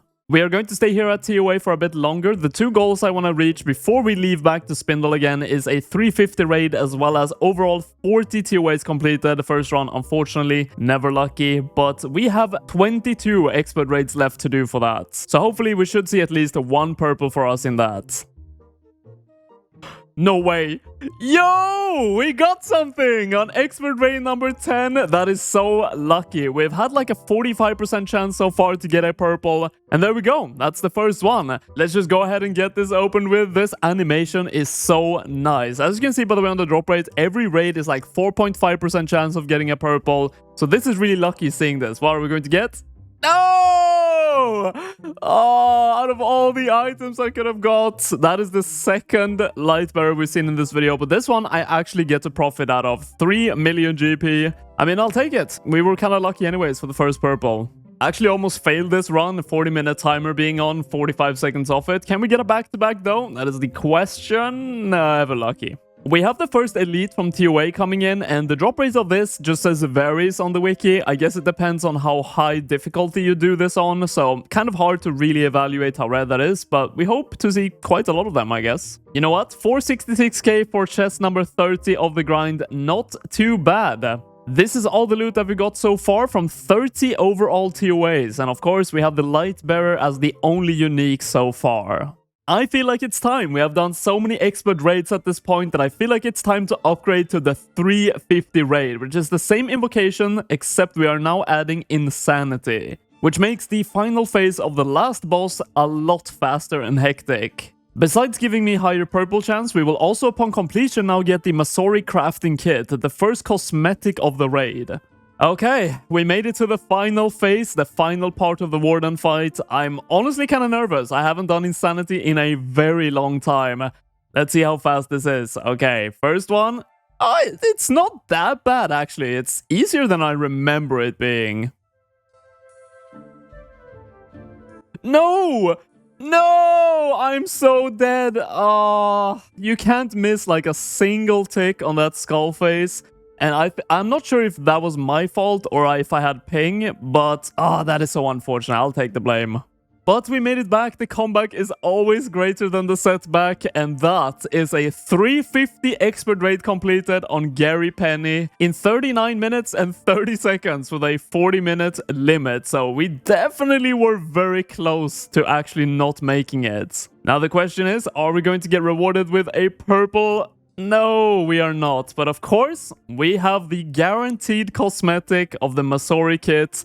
And there it is, already coming up on the collection log as well. And with the help of a needle, once again, we are making the Masori Assembler, which actually doesn't look too good with my current gear setup. The previous one was kind of a bit more aesthetically pleasing. But for the future Masori gear, this is the perfect fit. Actually, quite a big update on my attack training. We have got 1.5 million attack experience from Spindle and TOA so far, and that is 90 attack achieved. Quite a big milestone, and 118 combat as well. Oh, no way! Yo! We got another purple solo. We've actually been kind of lucky. Yes, I'm like double the drop rate for getting purples right now, so that is awesome. But hopefully we do not get another ring. Come on, please. Not a third ring. What is this? Come on, man. 3 light bearers. I mean, it's better than nothing, I guess. But 3 million for the most common unique you can get. Unfortunate.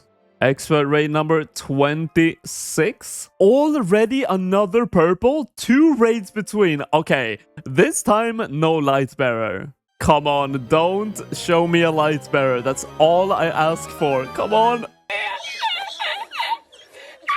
Why can I only get light bearers? I've been so lucky with purples. I'll admit that. I'll be the first one to admit that. But only getting light bearers? Come on. But with this raid completion, we have now hit 29 experts and 11 normal for 40 overall raids. And this is where we're going to be doing another break for Spindle. And let's see if we can end off with a purple again. Not this time. I'm not that lucky, but let's go ahead and go back to Spindle and see if we can get a Void Waker piece or just overall good items. I was waiting for that. A collection log slot as well. Dragon Pickaxe, one in 358, which we got on 397 KCs, a bit above the drop rate. Oh, no way! A second Dragon Pickaxe, 5 KC later on 402. I mean, 1 million drop, I'll take it. That's like 1/3 of a light bearer. Oh my god. We got the Venenatus Spiderling on Spindle on 474 KC. You know what? It has absolutely no value, but it looks so cool. It's one of the best pets in the game, in my opinion. You can actually metamorphosize this pet as well, giving you the old model before they actually updated all the wilderness bosses, and it looks really cool. Gives me some nostalgia as well. Such a cool pet. You know what? Looking at my collection log now, we're only missing the Treasonous Ring, the Dragon Two-Hander, and the Void Waker Gem, which in the last, like, what, 430 KC is maybe possible to actually complete. We just keep getting these Dragon Pickaxes. I had a bit of a heart attack. I thought it was a PK, but we're good. But on this round of Spindle, the Dragon Pickaxe was the last item we got, and that is now 600 Spindle KC. And this is all the loot that we've got so far, nearly 30 million in value. But on the last 300, we're going to be doing a bit later. If we get a Void Waker Gem, we can easily double that. Before we jump into the final TOA runs of this episode, I want to talk about the rocks on this wall. On top of this hill is an herb patch, and as I'm doing herb runs quite frequently, this shortcut will save a lot of time in the long run if I have access to it. But I can't use it unless I've completed the Fremenic Hard Diary, but luckily I have all the requirements ready to go for its completion. So let's get it done and make my herb runs a bit more efficient. And that should be the medium diary completed, and we have a system update in 34 minutes. Can I complete the hard diary within that time as well? I guess we'll see. With the 21 minutes left to spare, that is the hard diary completed. We now have everything we need. Let's go get the rewards. Now, unfortunately, the Fremenic boots are not really that useful until you get the elite ones that gives infinite teleports for Vorkath, but we at least get 7.5k agility and another 15k. That's saving probably at least like 30 minutes of agility training, and I guess these boots fit pretty well with proselytes. Let's go ahead and reap the benefits of our labor. Let's click on the stony basalt now, teleport to the troll stronghold. Oh, we're already on top? We don't even have to climb now. That's so nice. Oh, look how quick this is. Before you had to run through the whole stronghold. But it's time to finish off the last TOA runs, and hopefully we can get something better than light bearers this time. A white light for the first one. We're going to be doing 10 raids overall, so 9 more to go. And we're going to be ending on 50 overall TOAs in this video, so hopefully we can get something good in these last 9 raids. Yo, look at this loot. Gold coins, gold ore, and gold bars. So much gold, and it's still only worth 78,000 GP. I guess we know why they have all of these in the background now. Oh my god, yes, I have been waiting for this. Jewel of the Sun, we were actually lucky getting the first jewel being the absolutely best one by far. Oh, I can't wait to use this. Let me show you. So let's go ahead and use this on the Keris. Let's attach it, and that is now Keris Partisan of the Sun. And of course, this is most useful for its special attack, giving you basically the Ambrosia effect at the cost of prayer points. So just to show you guys how this works, I'm now at 4 HP, I have 63 prayers, so if we click the special attack, we get 118 hit points for 50 prayer points. That is ridiculously strong. And honestly, it's a kind of a must item if you want to do 500s in the future. But here we are, with the last raid I did a 330 for this one, and the Keris Partisan is extremely good when doing all these raids, but this is the last one. We just hit 50 overall raids, you can see that by all the combat achievements. And let's see, with a 5.21% chance, are we going to get a purple on the last raid of the video? Let's slowly creep up, please. Yeah! Oh my god! Yo! We actually got a purple! That is so oh my god, okay. I'm so happy about this. Let's go ahead and see what we get. I'm so excited. The last purple of the video. Please, just anything but a ring. I'll take a ward, just anything. Are you kidding me? We end the raid on a purple and getting only rings the entire video. I mean, I guess it's only fitting ending the video in the way that we started it, I guess. But this is it. This is everything that we got from 50 Tombs of a Masket, 27 million GP. The last saving grace for making a lot of money this episode is going to be Spindle. Let's do the last 300 KC. So far, it's been the most uneventful round of Spindle. We're at 150 KC this round, meaning 750 overall with that KC. And we got absolutely nothing so far, not even an elite clue scroll. And the trend has kept itself up. We only have 5 KC left after this one, 895 overall.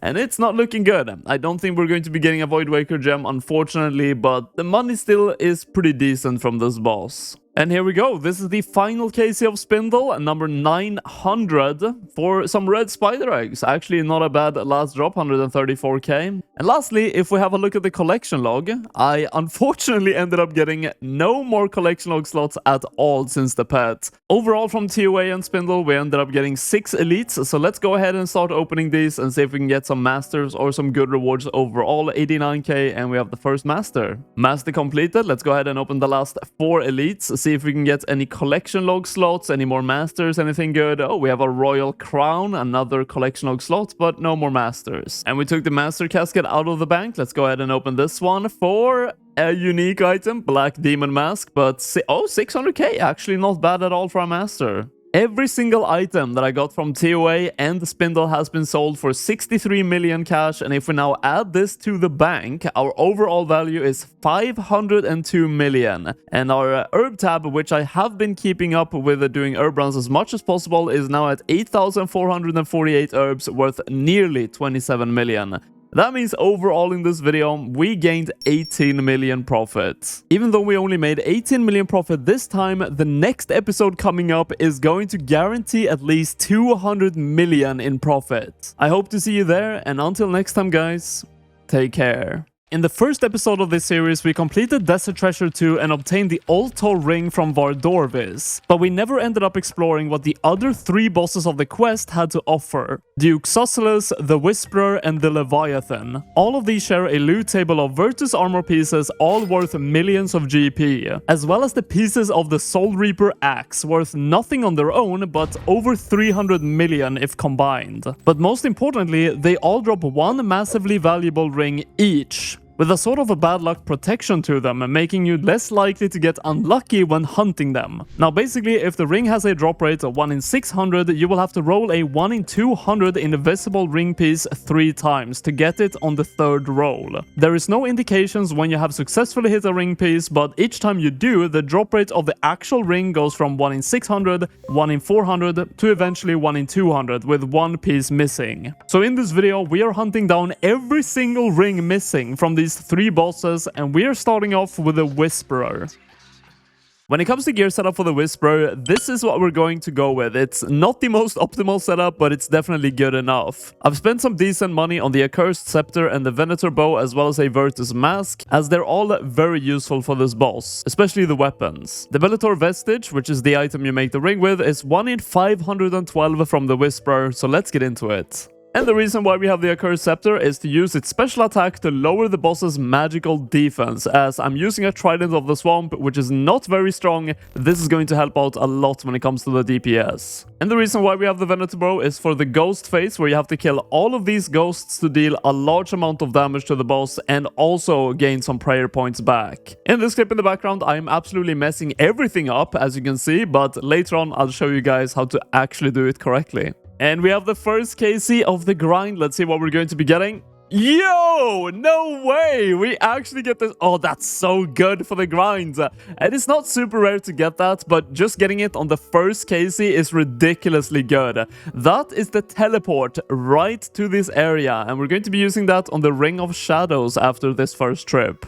Okay, so this is me not messing up the ghost phase. For the ones that lined up 3 in a row, you have to attack 1 on the edges, and for the triple ones, you attack the 1 in the middle. And if you do that correctly, you will actually kill all of them just in time to get 75 damage on the boss and also regain some health and prayer. Oh, let's go! Look at that! 550,000 GP from a normal drop. That is another benefit to this boss. The normal drops is extremely profitable.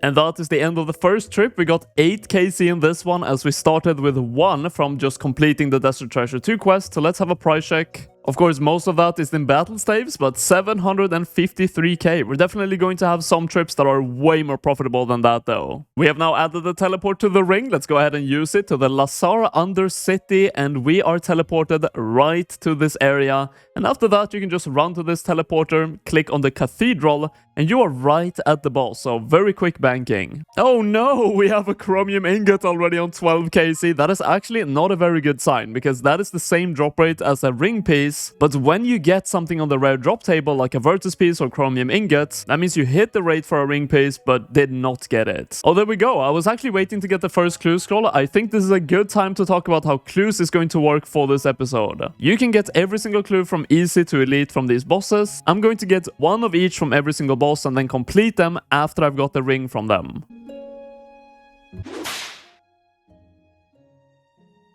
Oh my god. Yep. Wow. That is why you do not go in melee range against the Whisperer. You're going to meet a very swift death. Oh! No! No! I got so baited! Okay, that was a very fast kill. I thought the combat achievement, however, was like the pet or something. Okay, well, you know what? I'll take the fast KC. 995,000 GP for Awakener's Orbs. These have gone down in price so much since last time I was doing these bosses. But these are 1 in 34.5 from the Whisperer. Not super rare. Good money. No way we got the best drop in the game. Bronze Longswords. 76k! Another chromium ingot. It's even gone down in price by 24,000 GP. That's just sad, honestly. But while the chromium ingot is going down in price, the Awakener orbs are actually going up in price. We now have them having the red beam instead of the purple one. And with this, we are now hitting the first big milestone of the grind, 100 Whisperers defeated. Right there in the chat, you can see it. And this is all the loot that we've got. The loot tracker is unfortunately just slightly off, but all the items are there. And we have got 6 Awakener's Orbs, which is actually quite a lot above the rate, almost double the rate. But I won't say no to that. Thank you for the money.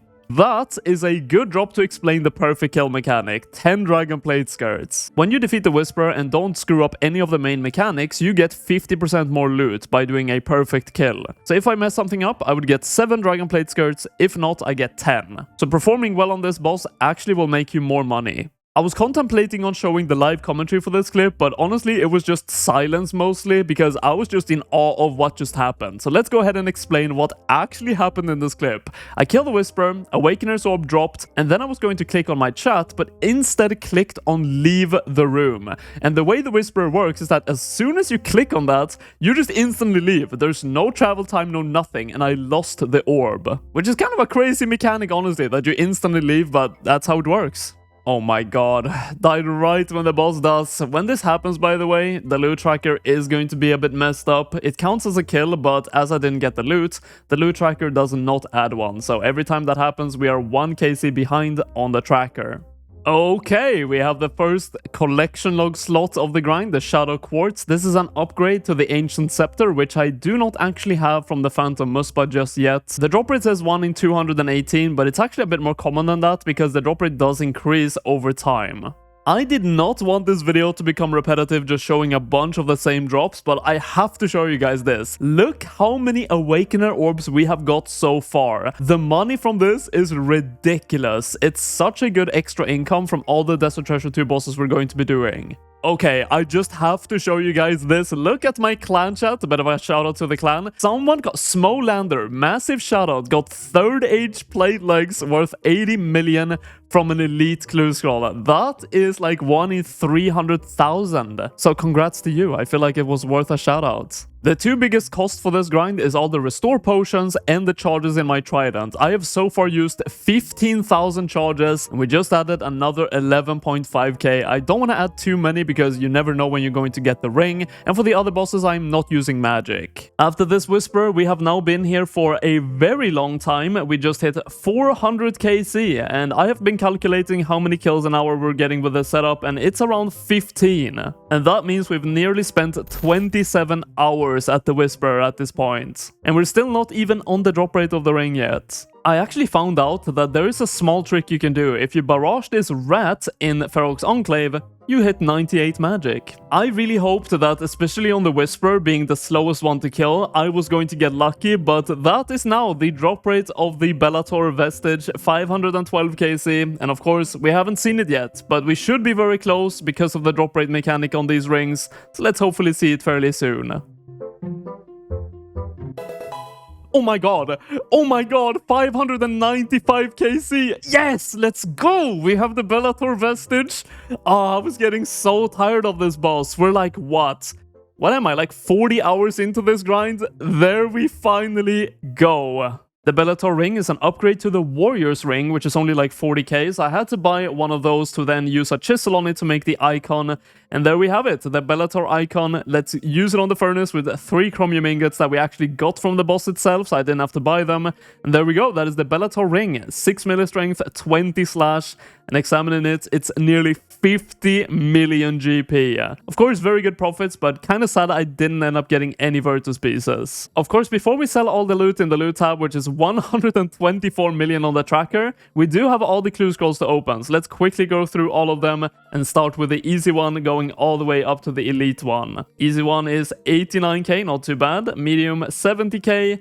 Hard one is 129k, and the last one, elite, is a master clue scroll, but it's 91k. That is pretty atrocious. Let's do the master. And there we go, that is the master completed. Let's go ahead and see what we get from this one. 255k and a Shazian hood. Very nice. After selling all the loot from the Whisperer, including the 25 million from the Awakener's Orbs and the 50 million from the Bellator ring, we gained a 123.8 million cash pile from just the Whisperer, pushing our bank value from starting this episode at around 500 million all the way to 631 million bank value. And we still have 2 more bosses to go. Before we head into the next grind, there's actually one small thing I want to get done, and that is actually unlock the new herb patch that was released with the more content release. Adding 1 patch to the rotation that I'm doing when I basically have time to get some extra money from herb runs is going to be extremely beneficial. And there's only really 1 requirement to get this done, so let's just go ahead and do it right now. Luckily, Children of the Sun, even though it's a very new quest, is on the quest helper now, so this took literally like 5 minutes to do, and that is now access to Varlamore.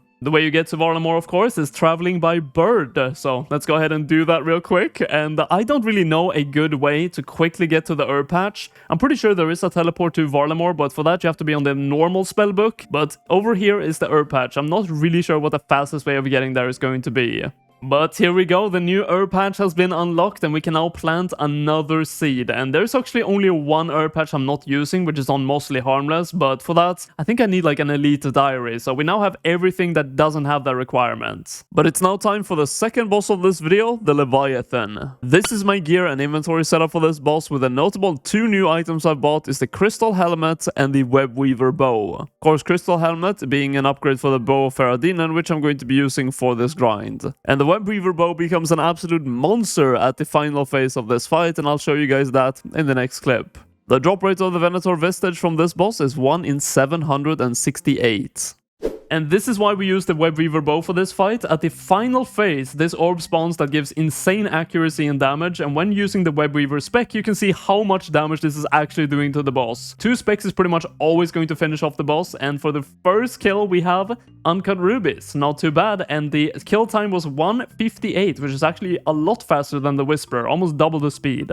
As it should be delivered on 25kc Scar Tablet, we have the teleport unlocked, and now we can actually bring the Ring of Shadows. Oh, very unexpected. Already on 79kc, we have the quartz drop, of course the collection log slot, but this one specifically, the smoke one, I don't think it has really any good use at all. Not really interested in showing all of these orbs, but I do want to mention that all of them have different drop rates from the different bosses. This one is 1 in 53.6. Oh, look at that. That looks so good. Perfect kill on the best possible drops. Onyx ball tips, 1.1 million. I don't mind if I do. Oh my god, yo, we actually got a Leviathan's Lure. This is the item I was talking about in the intro, the Soul Reaper Axe part. Now, unfortunately, this is the same drop rate basically as the ring, but I don't really have any use for it because this is only 1 of 4 pieces and you need all of them to do anything. And with this kill, we are now halfway done with the Leviathan grind, at least for the on drop rate of the ring. And this is all the loot that we've got so far. Unfortunately, no Virtus piece at all from either the Whisperer or the Leviathan, and the money from this boss is actually worse than the Whisperer. So hopefully we can see a Virtus piece or just get lucky and get the ring very soon. And with that medium, we got the last clue scroll from this boss. We now have 1 of each, but also have a look at my XP counter. We have got 4.2 million ranged. That's like a third of a 99. And on that note as well, we just hit 20 million hit points experience. This boss is just spamming you with experience. But it's kind of crazy to think about that I started this series on episode 1 just 4 episodes ago with a 98 hit points. And I've killed so many things in this series that we're already at 20 million. Yes, we are actually lucky! 711 KC, the Venator Vestige. We are done. Not a single Vertis piece again on this one. This is all the loot from this grind. Let's go and make a ring. We have the icon. Let's go ahead and smelt the Venator ring. I'm not actually sure how much this is worth, but I think it should be worth more than the Bellator ring. So let's have a look. Examine. 56 million. It has been going down in price quite a lot, but still 6 million more than the Bellator ring. And of course, before we sell all the loot, let's go ahead and open all the caskets that we collected. Easy one being worth 2,000 GP, massive, 31,000 for the medium, and a master as well. I'm going to do that after opening all of these, 130k and 124k. If I don't get third age, I'm reporting every single one of you who is watching this video. I guess you're all reported. The Awakener's Orbs and the Venator Ring has collectively sold for roughly 65.7 million, it seems, for 93 million overall loot from the Leviathan. Let's put everything into the bank and see the current value, almost 700 million. Before we head into the final boss of this video, which is Duke Susselis, we are going to be hitting 80 Herblore, because that speeds up the fight by quite a bit. And for that, we had to spend 7 million GP to buy these potions, which is honestly a pretty small amount of money for how much faster it makes the Duke. We have a problem. Please, guys, get Sir Pugger on this. What is going on? What am I looking at? These all have to be bots, right? 100%. Call Sir Pugger. We need him. And there we go, that is 80 Herblore achieved. Let's go ahead and look into what gear we're going to be using for Duke Susselis. Duke Susselis is defeated by using melee, and this is the gear setup and inventory we're going with, and surprisingly, the zombie axe is actually pretty good here. According to the wiki, it is the third best weapon you can actually use, and unfortunately, I don't have the budget to buy a 1 billion Scythe of Vitor or a 300 million Soul Reaper axe, so zombie axe it is. The drop rate of the ring we're hunting this time, the Magus ring, is 1 in 720.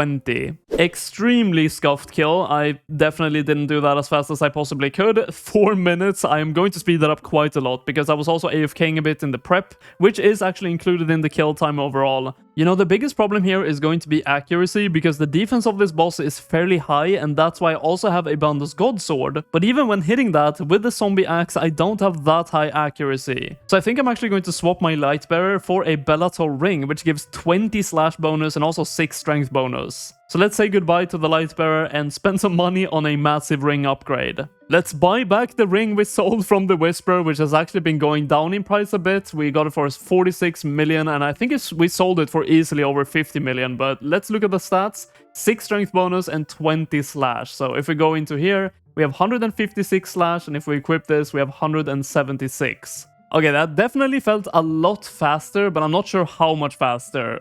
Okay, 2 minutes and 5 seconds. I was kind of lucky with the BGS hits though, so I'm not sure how consistent it's going to be, but regardless, it's going to be a great upgrade for the grind. There it is, the Frozen Tablet on 14 KC. Always nice to get these, of course, as soon as you possibly can, and that is now going to finish off my entire Ring of Shadows. So let's go ahead and add the tablets to the ring and finish off the entirety of all the teleports. If we now click teleport, we have all of them unlocked. So let's go ahead and try the latest one, the Gorok Dungeon, which is actually extremely useful as well for the Phantom Muspa.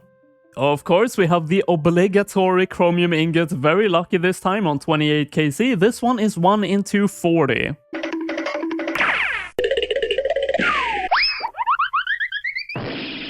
I'm down bad. I need help. It took 66 KC to get the best standard drop you can from Duke Susselis. Unfortunately, not a perfect kill, so this can go all the way up to 7 Dragon Plate legs. And of course, you always get this one when your inventory is full. I guess in the theme of completing things with the Ring of Shadows, now we also have every single quartz collected from these bosses. So if I ever want to make these special ancient scepters, we now have all of them. Oh no! Look at the price of these Awakener's Orbs! They started this video at the Whisperer at over 1 million, and now they're 823k. We should see quite a lot of them from this boss. They are 1 in 48.5 from this one. I was kind of curious to see how unlikely it is to not get a single Virtus piece while getting all the 3 rings, and getting a 1 Virtus piece, just any from the boss, is the same as getting the ring. So on every single boss that I do go for a ring, I should also get 1 Virtus piece. So getting none from all the 3 bosses would be a 3 times unlucky drop rate. So I put in a 1 in 100 and then I did 300 kills just as I test, and then getting 0 items would be a 95% chance that I actually do get a Virtus piece, so 5% chance that I do not get it. So if we go into a random number generator here and then put in 20, if you can now guess the correct number that lands right here, you would be just as unlucky as I've been so far. Of course, we haven't completed Duke's Oscillus just yet, so I could also get a Virtus piece still. But let's generate and see if you would be just as unlucky as I've been so far. Did you guess 5? If you did, congrats! You are also not getting a single Virtus piece from 3 bosses.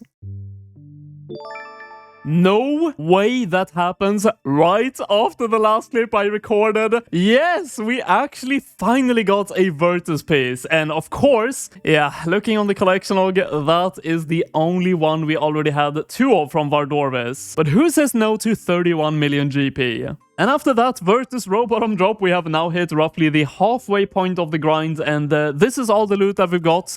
Of course, pretty much half of the value is just from the row bottoms, but at this point, I feel like I kinda deserved one. The melee experience from Duke's Oscillus is definitely not as good as the ranged experience we were getting from the Leviathan, but that is still enough to hit 98 strength. And honestly, I hope I don't get 99 strength on this grind, because then I would have to be really unlucky for the Vestige. What? No! Why do we get the Virtus mask? All the Virtus pieces are just as rare. And now that I'm catching up on these items, I'm getting the least valuable one. It was a collection log slot though, however, but the Virtus top is so much more valuable. So I did some calculations, and we are now hitting the drop rate for the Vestige on Duke's Oscillus, and I'm getting roughly around 18 kills an hour. The Whisperer, I was getting 15, and the Leviathan around 20. Adding all of these times together, we have now been here for roughly 120 hours, just grinding these Desert Treasure 2 bosses. Oh my...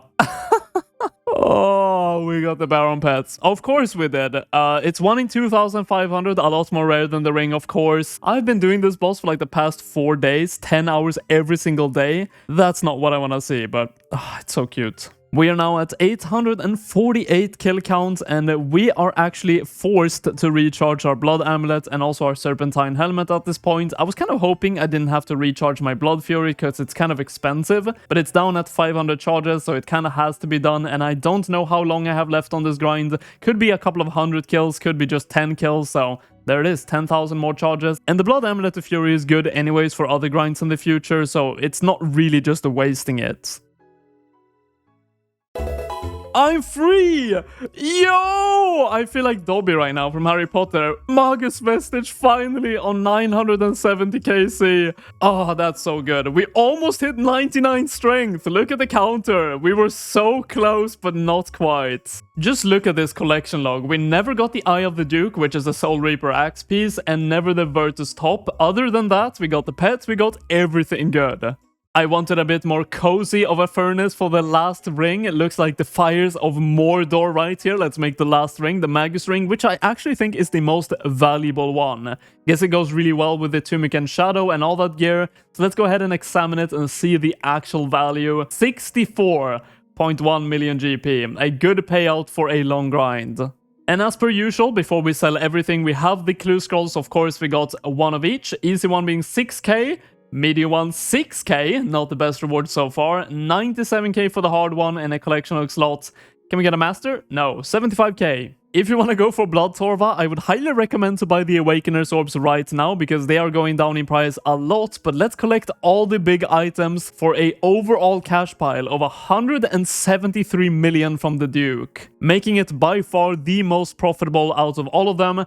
And if we put this into the bank, we now have a 804 million bank. That actually means that regardless of all the supplies that we used in this video, we made 300 million profit in just one episode. In the next episode, we'll be mixing it up by testing a bunch of different moneymakers. For the past few episodes in the Garry Penny journey, we have been locking ourselves into 1 or 2 big grinds at a time. But today, we are going to try a bunch of different moneymakers, starting with the Phantom Muspa, which is making a return from episode 1 and for a very good reason. Starting off this episode with a bank of 823 million, and let's go ahead and gear up for the Phantom Muspa. I would say one of the biggest investments we're doing on this account for a very long time. We're going to be buying a saturated heart for over 100 million GP, 111 million. And when you click on this, it boosts me all the way to 111 magic. If we hit 99 magic, of course, that's 112. And it is absolutely insane at the Phantom Muspa or any place where you use magic. We have also invested in some Virtus items, and our setup overall compared to the first episode is quite a lot stronger. But the main reason why we are doing the Phantom Muspa again is the price of the Venator shards. These are currently worth 13 million each and are a 1 in 100 drop rate. And in episode 1, they were only worth 9 million. Absolutely horribly rusty first KC, 4 minutes 23. Even though I screwed up so many things on this, look how much food I've used. That was only 30 seconds of personal best, so yeah, hopefully we can speed it up by quite a lot with this setup if I get a bit more into it. Okay, second kill coming in, and that felt a lot faster. 356, 1 second of personal best. And a pretty good drop on top of it. That did not take too long. First elite clue scroll of the grind. I'm going to just keep this in the bank, and we're only going to be doing 1 clue scroll of each from each grind we're doing. Otherwise, I might be doing clue scrolls all video long. After actually just doing a video on the Desert Treasure 2 bosses, getting all of the quartz, we get the Ancient Icon. I never got this when I did the Phantom Muspa in the beginning of this series, but now we have one of them so we can make the upgraded Ancient Scepter. Oh my god, I was not recording, and we have the first Venator shard. It's down to 10 or 11.6 million GP. So it is dropping in value a bit, but come on, that is finally the first Venator shard of the grind. That's a lot of money. Judging by the time left on my potions, this might be the first sub 3-minute kill, which is actually kind of massive. Yes, it is, because that awards you with a charged ice every single time. This item, if you have the pet, is used on it to let it metamorphosize into the different phases of the boss. Of course, we don't have the pet, so not very useful right now. A question I get quite often is, are you still doing your herb runs? And the answer to that is absolutely I am. And we just hit over 10,000 toad flax. And the price of toad flaxes are actually going up in price, so the stonks are actually increasing just having them in my bank. And that is now 100 KC on the Phantom Muspa in this video, done and dusted. This is everything we've got so far, and that is a stunning 220,000 GP per kill. We have also gained nearly 75,000 Ancient Essence, and I think I'm going to keep doing this until I hit 100,000 Essence and then jump into something different. After 141 KC, I think this is the last Ancient Essence. Let's go ahead and go to our bank and check if it is. And yes, it is. 100,000 Ancient Essence loot up at 22.7 million GP. But before we sell everything, let's open some caskets and some frozen caches. The loot within the frozen caches are the same as the Phantom Muspa's drop table, and you can also even get a Venator shard as a 1 in 500 drop, so there is chance to make a lot of money here. Let's begin with a hard clue scroll casket. No master for this one, and it's worth 70k. Elite one is a master clue scroll, 188k. But before we do the master, let's go ahead and go through these really quickly, and let's see if we can manage to get a Venator shard. It is very rare, but so far it's actually been pretty good loot as well, just with the dragon item. No Venator shard. All the clues and the frozen caches ended up being 1.6 million, not bad. Already on the first step, I can't do the master. That is unfortunate. For 141 Muspa, making 23.3 million GP is actually not that bad. Let's go ahead and add it all to the bank, and we are now at 841 million. Next grind up requires us to go deep into the Waterbirth Island, venturing all the way down this ladder to the Dagonoth Kings. These bosses drop the Seer's Ring, Archer's Ring, Warrior's Ring, and Berserker Ring, ranging from 80,000 GP all the way to nearly 5 million GP. While we're having a through-the-wall staring contest with this Walasalki, this is going to be the gear setup we use for Dagon Kings. A bit of a mix because it is a tribrid boss. We have to use melee, ranged, and magic. But luckily the magic boss has no magic defense, so you can actually kill this with basically no magic gear except just a decent weapon. And for ranged, of course, the bow of Faradinen always is a solid choice. We got the Dagon of Kings set up, and also I didn't mention we do have a Saradomin God Sword, which we can use the special attack on the Spinal Lips and actually heal quite a lot and get prayer points back. Imagine getting spooned on the first one. Not quite. If you want to make the most out of Dagon of Kings, make sure you have the Fremenic Elite Diary completed, which I do not have because you need 77 at minimum runecrafting to get it. But if you do have it, all of these Dagonoth bones will actually be noted and they are worth 9.5k. So if you're going to be killing a lot of Dagonoth Kings, getting the Elite Diary is definitely worth it. Yes, the Ring of Life, the same drop rate as all the other rings, but worth considerably less. Oh, no way, already on 17 overall Dagonoth Kings. Archer's Ring, the second most valuable one, only beaten by the Berserker Ring. Not bad. And that will be it for the first Dagonoth King trip. I have definitely learned a bit. I can swap some stuff for my gear setup and bring way more super restores. I didn't even have to use my Saradomin brew, but we downed around 50 Dagonoth Kings on the first trip. Definitely also don't have to use blood spells at all. I thought I would need the healing, but my Blood Amulet of Fury and my Saradomin God Sword is keeping me up well above what I need. Oh, very nice. I was actually waiting for this. We have the first circle, the same drop rate as a ring as well. Pretty much every item here has the same drop rate, 1 in 128. This one is only 50k.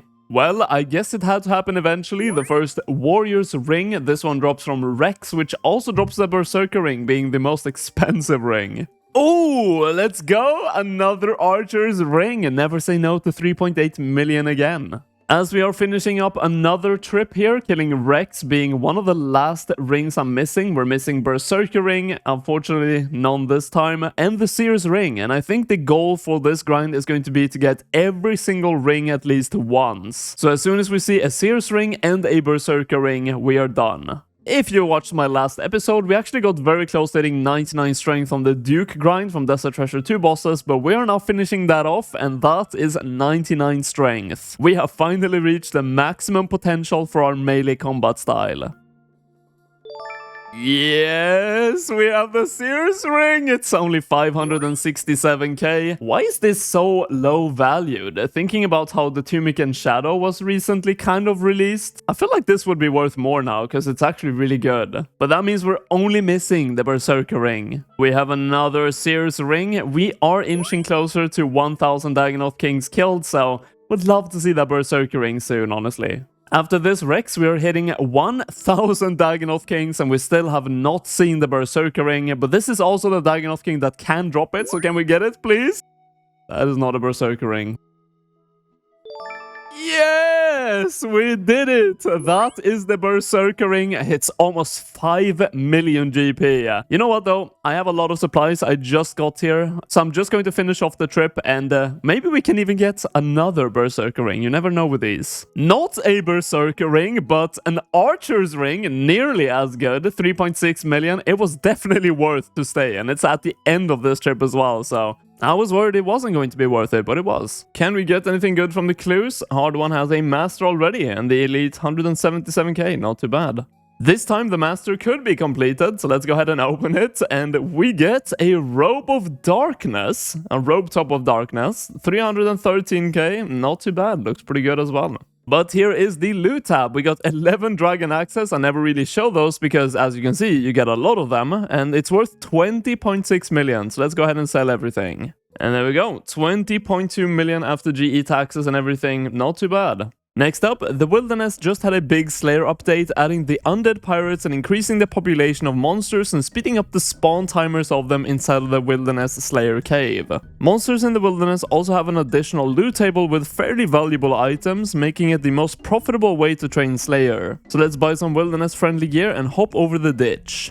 And of course, as we're going to be doing a lot of Slayer, we need the Slayer helmet for that 15% damage boost. So let's go ahead and also imbue it at the Nightmare Zone. This helmet cost me roughly 800,000 to make, so not too bad. But this is the gear we're going to be using. We have the Ursine Chain Mace for melee tasks, and any task that I can Ice Barrage, I have the Accursed Scepter. A lot of tasks in the wilderness are barrageable for insane experience and kills per hour, so probably most of the tasks will be magic. And if we discount for the cannon, which is worth like 500,000, we're only really risking around 400k if you also include the ether from the weapons, so it's really not that bad if I do end up dying. I remember this task being absolutely terrible of Dark Warriors having to run around in the castle and kill them one by one, but now because they've added so many more monsters and increased their spawn time to like 7 seconds baseline on every creature, I can just barrage them here in the middle with a cannon and complete the task in no time. Another big thing they did is boost the loot table of Scorpia, I think Chaos Elemental and maybe some other boss as well. And now that I picked up a Scorpion Slayer task, I'm going to be doing it on Scorpia. Every time we get a Slayer task where I can technically kill one of the wilderness bosses, I will do it. I could actually complete the entire Slayer task in one single trip, and that is the task done. Let's go ahead and check the loot. One task was worth 1.5 million GP, and half of the kills was actually not on Scorpia, just cleaving some of the minions. That is insanely good. Before the loot rework, that would have been like 300k. Now that's what I'm talking about, 117k extra money just for doing Slayer in the wilderness. That is of course on the special loot table and just extra income. And that is definitely not the most expensive item you can get there. And of course, we have the Larens keys as well, the first one coming in right now, and we are going to open them all at the end for the chest, instead of just selling them at the GE. On a task of 15 black dragons, we end up getting the first Trover Parchment drop. You get 2 each time, they're like 500k each, and these are actually pretty damn rare. It's the most expensive item from the Slayer loot table as well. They do become more common with a higher level monster, so black dragons is one of the more common ones, but it's still 1 in like 1.2 thousand to get these. It's time to head over to Elder Chaos Druids because we got a task of 89 where we're also going to be killing some undead pirates, and for that we need the teleport anchoring scroll because I don't want to get spam teleported around in that area. It is absolutely miserable, so let's just go ahead and learn it. 1.3 million is a very low cost to pay for this. There's actually 3 tasks that allows me to go to this area and kind of AoE farm both the Elder Chaos Druids and the undead pirates. That is the Chaos Druid task, Pirates task, and Zombie tasks. And because of the insane money these undead pirates actually give for how low level they are, this is always a great place to go to for money.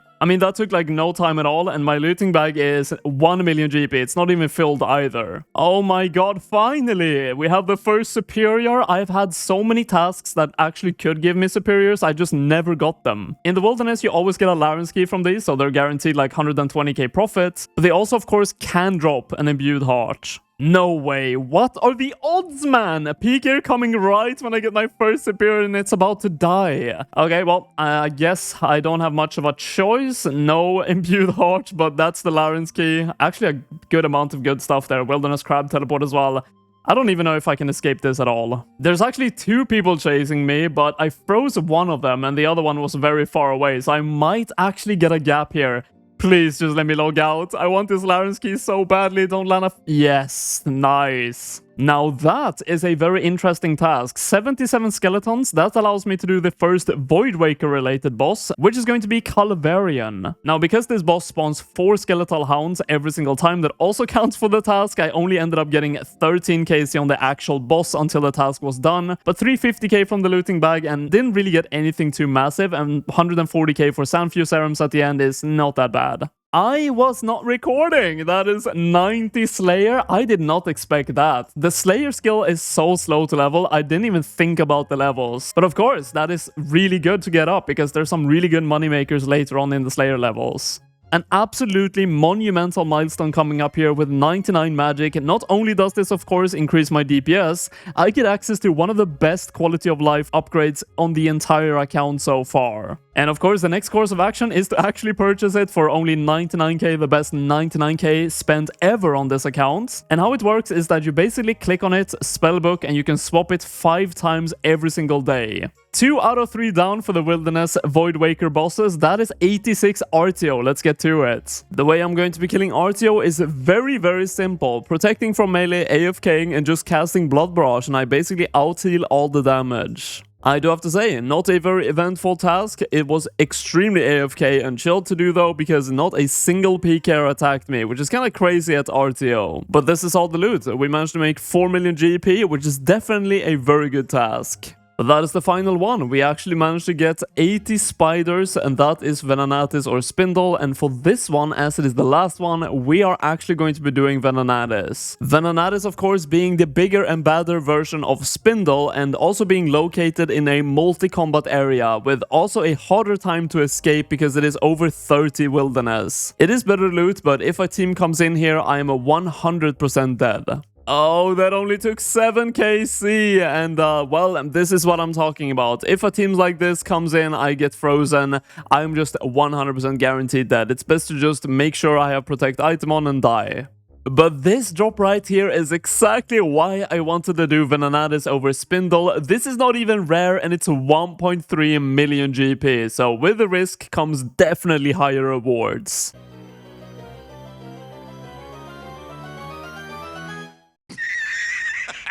Well, that is a dragon two-handed sword. It is not super rare actually to get these. It is also a collection log slot, so I guess I'll take it, just not very valuable. I'm going to be honest, this is the final kill of the grind, and I have died probably 7 times by now, losing like 500k every single time. And okay, that is making up for some of those deaths. I've lost like 3.5 million so far, but this is all the loot that we got from the task, so we still made a lot of profits here. But I think that's a good stopping point for the Slayer grind. We have some caskets to open before we open all the keys that we collected, the beginner one being 2000 GP, hard one being 55k, and the elite being, oh, 600k, a unique and also a master. Sadly, the master was not completable, but let's now jump into the zombie keys right away. We have 20 to open. And we are down to the last one. Let's go ahead and check the looting bag. We got nothing too rare, so I don't think this is going to be super valuable, but let's have a look. 400k, that's actually not bad from 20 keys. It is now time for the Laren's keys. We have 55 of them, so first round is going to be 25 and the next one 30. Don't want to risk them all in one run, but let's go ahead and open it and hopefully get some Dagon High pieces. Okay, finishing up the first trip, and we put those into the looting bag, and let's have a look. The first keys were 3 million GP, and I do actually think the value of the keys I just used was almost exactly 3 million, so we actually don't even lose GP on this, and if we do get a Dagon High piece, it is profit. And let's finish off the last 30 keys. It seems like we're not getting a Dagon High piece. No, we did not end up getting one, and the keys this time, the 30 keys were worth 3.3 million, and the loot we got was worth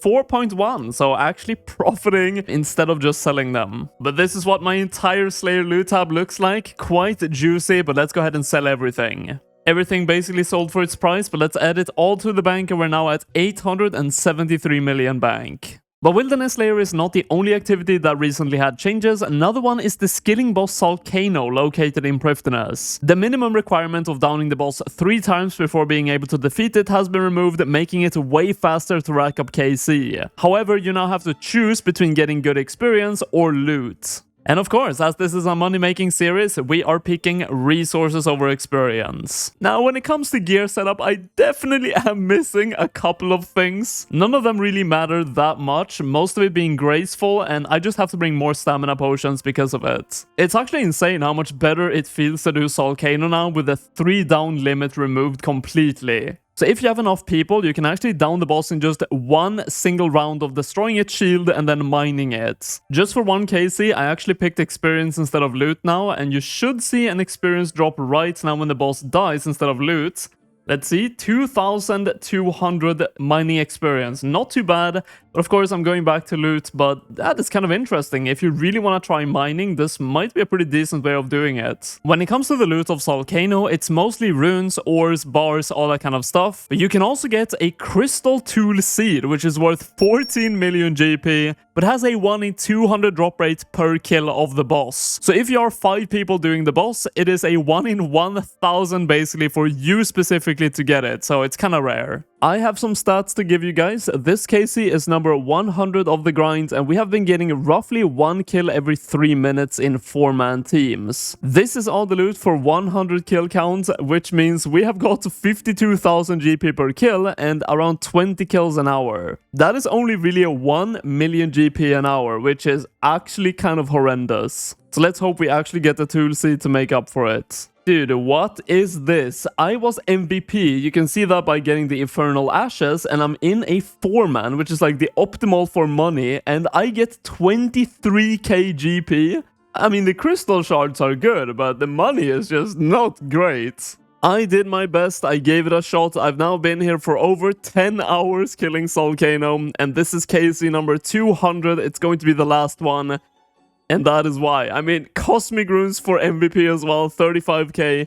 This is all the loot that we got. It's like 44,000 GP per kill or something. Pretty horrendous, but this is where we're going to be ending it. All the loot from Solcano has been sold. Let's go ahead and collect everything, and we managed to get just below 9 million GP after the cut, but we managed to get 444 crystal shards, which is 44,000 charges for my bow for Adina, so that is definitely a big upside to this grind, even if the money wasn't great. And now, if we chuck that into the bank, we have a overall value of 878 million to end the video, and that means we gained 55 million profit in this video, which is not that bad for all the different activities we did, and we didn't really get anything too massively rare. In this episode, we took on 2 reworked activities, the Wilderness Slayer and Solcano. And in the next episode, we are taking on yet another reworked activity. And it is going to be an absolutely massive one with insane money potential. So stay tuned for that. As of May 29th, 2024, the drop rates of most rare items of the Nightmare of Ashihama and the Fosani's Nightmare was massively boosted,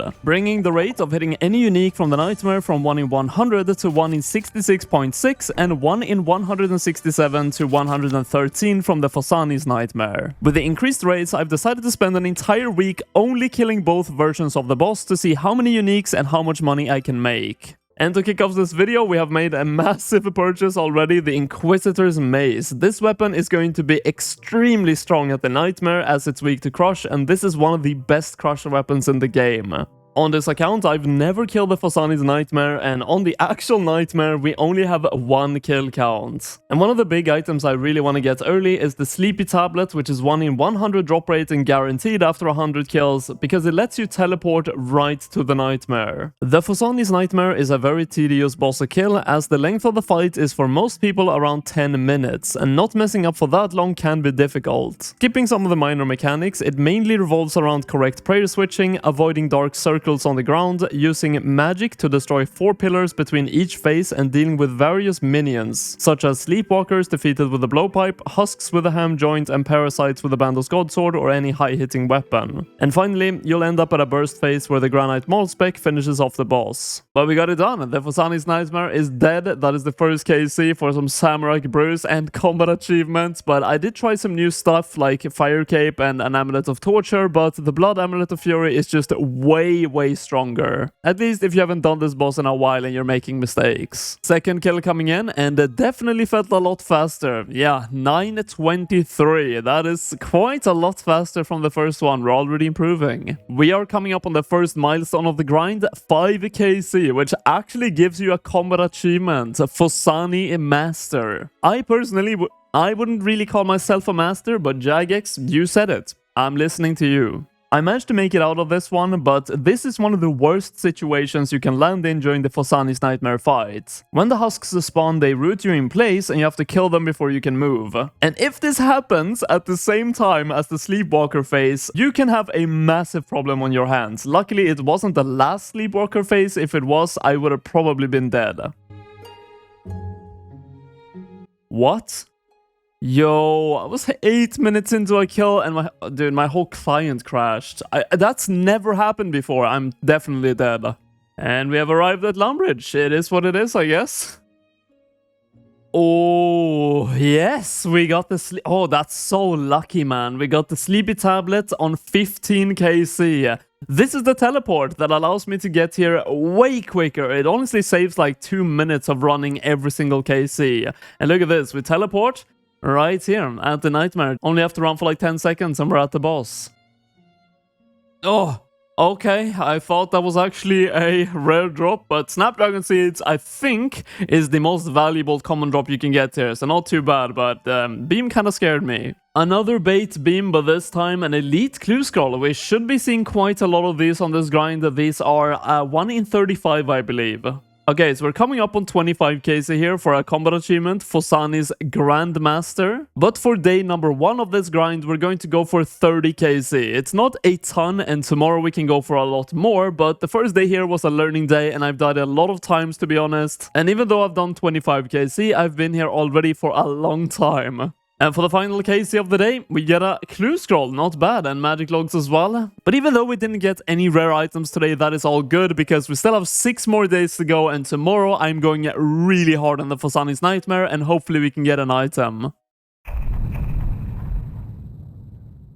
I just woke up and we need to buy the Inquisitor set right now. So I'm actually cashing in on all the farming I've done so far and selling all the toad flags to be able to buy something very big. I actually missed it in the patch notes, but with the new Nightmare drop changes, they also buffed the Inquisitor set effect by tripling it when wearing the Inquisitor's mace, which of course we bought at the beginning of the episode, making it kind of a must-have for the Nightmare. Everything sold, and we managed to make enough money to buy the set for 184 million GP. Quite hefty, but it is definitely going to be worth the price. Now, if you go ahead and check the set, if you have all pieces of the Inquisitor set equipped, you get 2.5% increased damage and accuracy. Just the Inquisitor mace will triple this bonus. So we should definitely see some new personal bests today. New setup feels clean, man. It's so good. The accuracy is just crazy, and even the first kill of today was really sloppy, and we still get a personal best. Yeah, I honestly didn't even expect to get a personal best, as I screwed up a lot of things, but that should only get faster from now on, honestly. You know, honestly, I don't really use the Gmaul too much at the end of the fight. The specs are not really hitting as much as I thought they would, so I'm going to be banking it and bringing more supplies and actually try my first 2kc trip. So let's give it a go. You know, not too bad. Look at my supplies. I still have a decent amount, and we're about to finish the first KC here. Also, the boss can drop supply drops of like prey potions, sand fuse, and I think sharks and bass. Mithril this time, however. But if I do get a supply drop, I can probably even go for 3kc sometimes. Oh my god, so close. We have 3 doses of sand fuse serum left and no food for...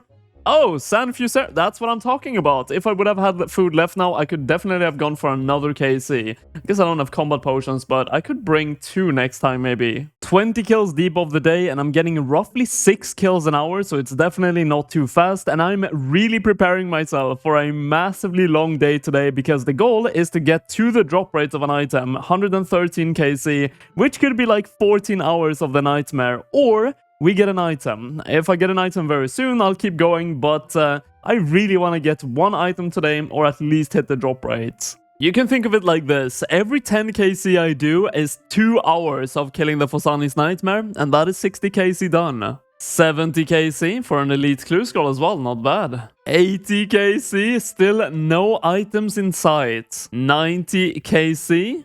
And this is the big one, 100kc done on the Fosani's Nightmare for some bass. Not the greatest drop to get. I really don't want to go too dry on this boss, because this is the one with big money potential for this series. We really need this money, so please can we get something before 113? Well, at this point, I've been going for roughly 14 hours, and yes, I did have a break to eat food. I need to do my human stuff, but I'm getting very, very tired, and that is 110kc done. Only 3 more to go before I can go to bed, and I can get the sweet relief and actually have normal dreams, not nightmares like I'm having in this game. This is it. End of day number 2. Regardless of what happens, I'm very sad we haven't got anything yet, to be honest, and that is another bass drop. That means we have been unlucky on this boss so far. And tomorrow we are going to be doing some normal Nightmare, but this is now my collection log, 113 Fosani's Nightmare with only the Sleepy Tablet obtained. Good morning everyone, it's time to find a team, because today we are killing the group version of the boss, which has a 1 in 66.6 drop rate of a rare item, so we should have a way better chance of getting something today, or at least seeing an item. As it is very early in the morning, the mass groups are not even that big, so I might as well join in the actual Nightmare of Ashihama world and see if I can pick up an item. Yeah, even in the mass worlds right now, I can get 4-man teams down because there's so few people online right now, and that still felt really fast. Let's see, the time is 6 minutes and 32 seconds, but unfortunately, no item. Ideally, you do want 5 people when doing the nightmare for speed and also chance of me specifically getting an item, but I think we are more than that right now. I think it's going to say, yeah, 6+ players. That is a very fast KC, but if there is way too many people in these mass worlds, me getting an item is very unlikely. There's actually 2 mass worlds for Nightmare of Ashihama, and one of them is kind of empty, and I actually found a team here of 4 people, so maybe this is the way to go. Of course, other people can join randomly in this world, but that is all good as long as we stay smaller teams. Now, in a 4-man, for me specifically to get an item, it's 1 in 266. The drop rates are kind of weird, so that might not be 100% accurate, but it is kind of rare. But of course, in 4-mans, compared to the Phosani's Nightmare, it is definitely faster to get the KC. Now, we are doing free-for-alls, so if someone else gets an item, I do not get a split of it. So me getting the item is required to make profit here. Bit of a shout-out to Soltra RS. He's the only guy that's sticking around for all these kills. The other guys kind of go back and forth, and some other people randomly join in this mass world, but we just did a duo, and that was a 9-10 KC. So I've made some calculations about the Nightmare versus the Phosani's Nightmare when doing a free-for-all 4-mans. At the moment on the Nightmare, we're getting roughly 12 kills an hour, and on the Phosani's Nightmare, I was getting 6, so it's basically double on this one. But of course, if an item drops in a 4-man, it is only 25% chance that I actually get it. And as it is free-for-all splits, I get nothing if someone else gets an item. So the way I'm going to be doing it is, if I find a team that does splits, then I will keep doing the Nightmare. Otherwise, I'm jumping back to Phosani's Nightmare. Well, we are overdue for an item on the Phosani's Nightmare, and we have roughly 5 hours left of day 3, so let's see if that's enough to get something. We had a crazy run here. I've hit some massive BGS specs. I think this is by far the fastest I've ever killed this. 8:39 was my previous. 7:59. Holy, that's like 40-second improvement. Let's see what the Grandmaster task is for this. So the Grandmaster speed task is 7:30. Okay, that is really difficult with my current gear setup to get, but maybe possible. The Phosani's Nightmare hitbox is quite goddamn annoying, especially in the final phase when its back it's arched like this. And this can happen. I feel like I literally clicked on the boss and just yellow click right through it and die. That happens like 9 minutes into the kill as well. Very, very fun.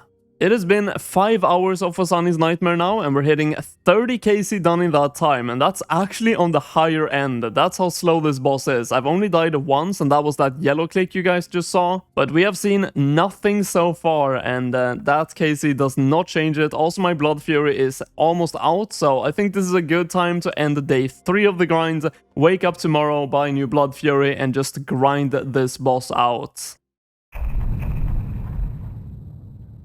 Good morning everyone, we are buying another Blood Fury, and these are unfortunately very expensive right now. 10.7 million GP, and of course that is all just a negative, you don't get any of this back. 10,000 hits however, so that should last a good amount of time. A miracle has happened. I have found a 3-man. Max Nick and Soltra RS from the masses has decided to join me, and we are doing splits. I don't think we're going to be staying here for very long because no one actually wants to do the Nightmare. And we have the first KC. I'm not sure how fast this is. 6 minutes. Okay, that is also a personal best, so we are doing better than the random 3-mans I was doing. Actually, kind of a cool thing that happened during this, there is a combat achievement where you have to kill both of these husks at the exact same tick. And usually you would use a Dragon 2-hander spec to AoE them down, but I was lucky enough to actually get my Thrall to finish off the other one at the exact same time. Well, our third already has to go, and he will be back in an hour, so this is the Nightmare experience, I swear. People do not want to do this boss. But me and Max Nick are going to do some duos. It's definitely pretty slow, but if we get an item, it is of course a massive split. We did a duo. Nice. Let's see if we're rewarded for it. Yeah. Spray potions. 939. Not too bad. 939. New PB for duo. I'm gonna see if we can get an item within the next 3 rolls, okay? So say 3 random numbers between 1 and 66, the drop rate of an item. I'm gonna go with 37, 22, and 63. Okay, first one, 17. That's none of your numbers. 33. Oh, we got 64 on the last one. That close, huh? No item for us. We're gonna keep going dry. For context here, my teammate died extremely early on this kill, and I thought, might as well, I have a lot of supplies, I'm going to try to solo the entire thing. This is gonna be such a slow kill, like 14, 15 minutes or something. Huge solo. Massive.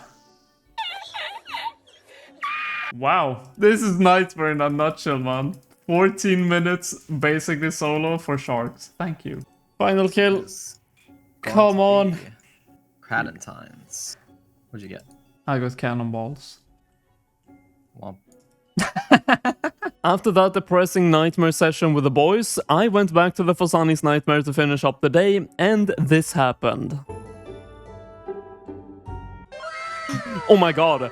Oh my god, yes! We got the first item on 148 KC Inquisitor's plate skirts! I'm freaking out, man. That took 30 hours of doing Fosani and the nightmare. Let's have a look at the collection log. Finally, we have a slot that is actually valuable. Inquisitor's plate skirt on 58 nightmare KC and 148 Fosani's nightmare. That is crazy. Hopefully, that is going to open the floodgate for more items as well. It seems to be selling over the GE value, so let's go ahead and just put it in for regular, and there we go. Insta sold for 72.6 million, but after tax 71.9. That is a hefty amount, and honestly, my cash pile was not looking too healthy in my bank, so that was a very good time to get it. After that Inquisitor plate skirt, I went right back to the Fosani's nightmare to finish off day number 4, and we did 5 to 6 hours, I think, of the Fosani's nightmare. We hit 170 KC, and this was the final loot of the day.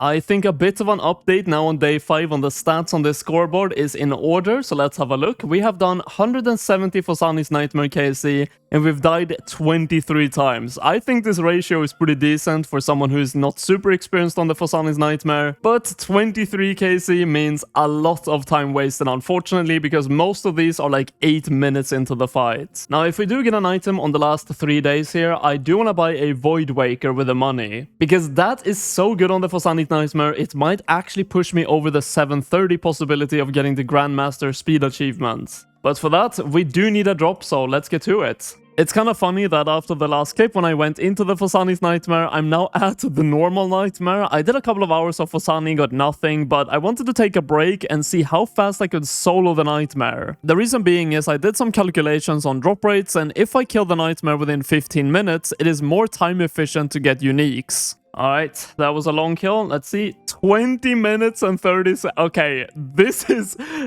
way worse than the Fosani's Nightmare. I don't know how I managed a 15-minute kill the other time when Max Nick died early in the kill, but yeah, it doesn't seem to be very consistent. If we can manage not to misclick anything here, this is going to be KC number 200 of the grind, and well, I've got 1.6 million attack experience. We've gained 2 levels on this grind, and it's been roughly 40 hours, give or take, so like a full work week at this point of killing the Fosani's Nightmare.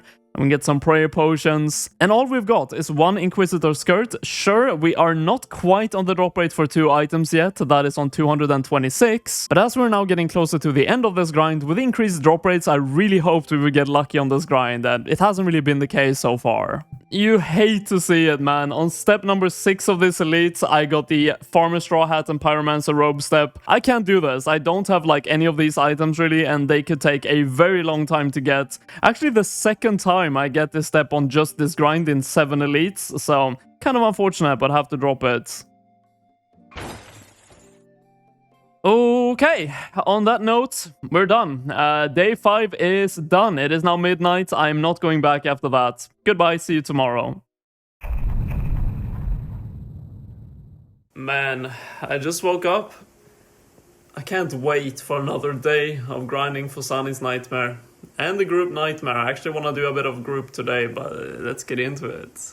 as it is very early now in the morning, we are going to be doing some masses. Of course, it is all free for all, but as there's very few people here right now, it should be fine. There is a decent chance of getting an item, and I need a break from Phosani's Nightmare anyways. As we're probably going to be spending the entire day doing masses, we're going to rack up quite a lot of KC, and we're starting on 59, so let's see how far we can get, and if we can see any items. No way! That's messed up, man. In a mass of like 10 people, the first item I get is a jar of drink. This is the most rare item you can get, I think. Maybe even more rare than the pet. And that jar is the only item I've seen in 100 KC with this one. Not even a single other person in all these KC have got an item, so I'm feeling kind of cursed right now. Maybe I'm the reason. Oh my god. Someone got an Inquisitor's Mace? That's like 340 million right now. Holy shit. That's the first item I've actually seen except the jar so far. Sad it wasn't me getting it. I know that it probably doesn't seem like it to you guys, but I've actually been here for a full day now and there really just isn't too much to show. I've done a mix of 3 to 5 mans and masses, and we end on 170 KC for day number 6 and no items in my name except for the Jar of Dreams being basically useless. And so finally, we've arrived at the final day of this grind, and I want to give myself the best chance of seeing an item in my name, and because of that, we're spending a full 14-hour day, yet again at the Phosani's Nightmare. Drop rate wise, I'm soon due for another item, so let's hopefully get lucky and see something in this 14-hour long day. Let's see if we can start off day 7 with a strong start, and we get some uncut emeralds. Wow. It has been a very quiet 5 hours so far, and that is 245 overall KC, and I think as we have 9 hours left, we should land almost exactly on 300 KC.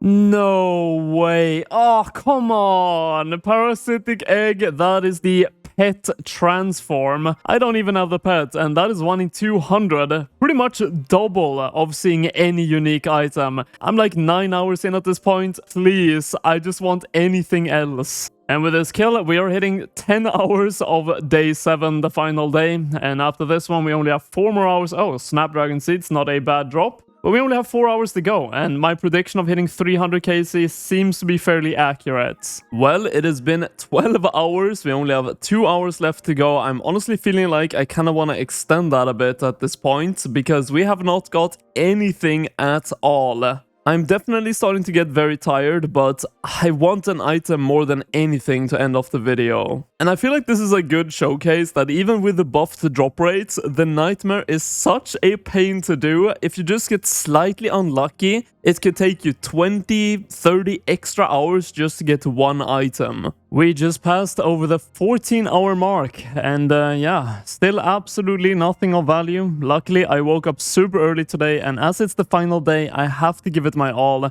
It's 10 PM right now, and I'm going to keep sending more KC as long as I can stay awake, because honestly, man, I just want to see one last item. It really would suck to only see one single Inquisitor item the entire grind.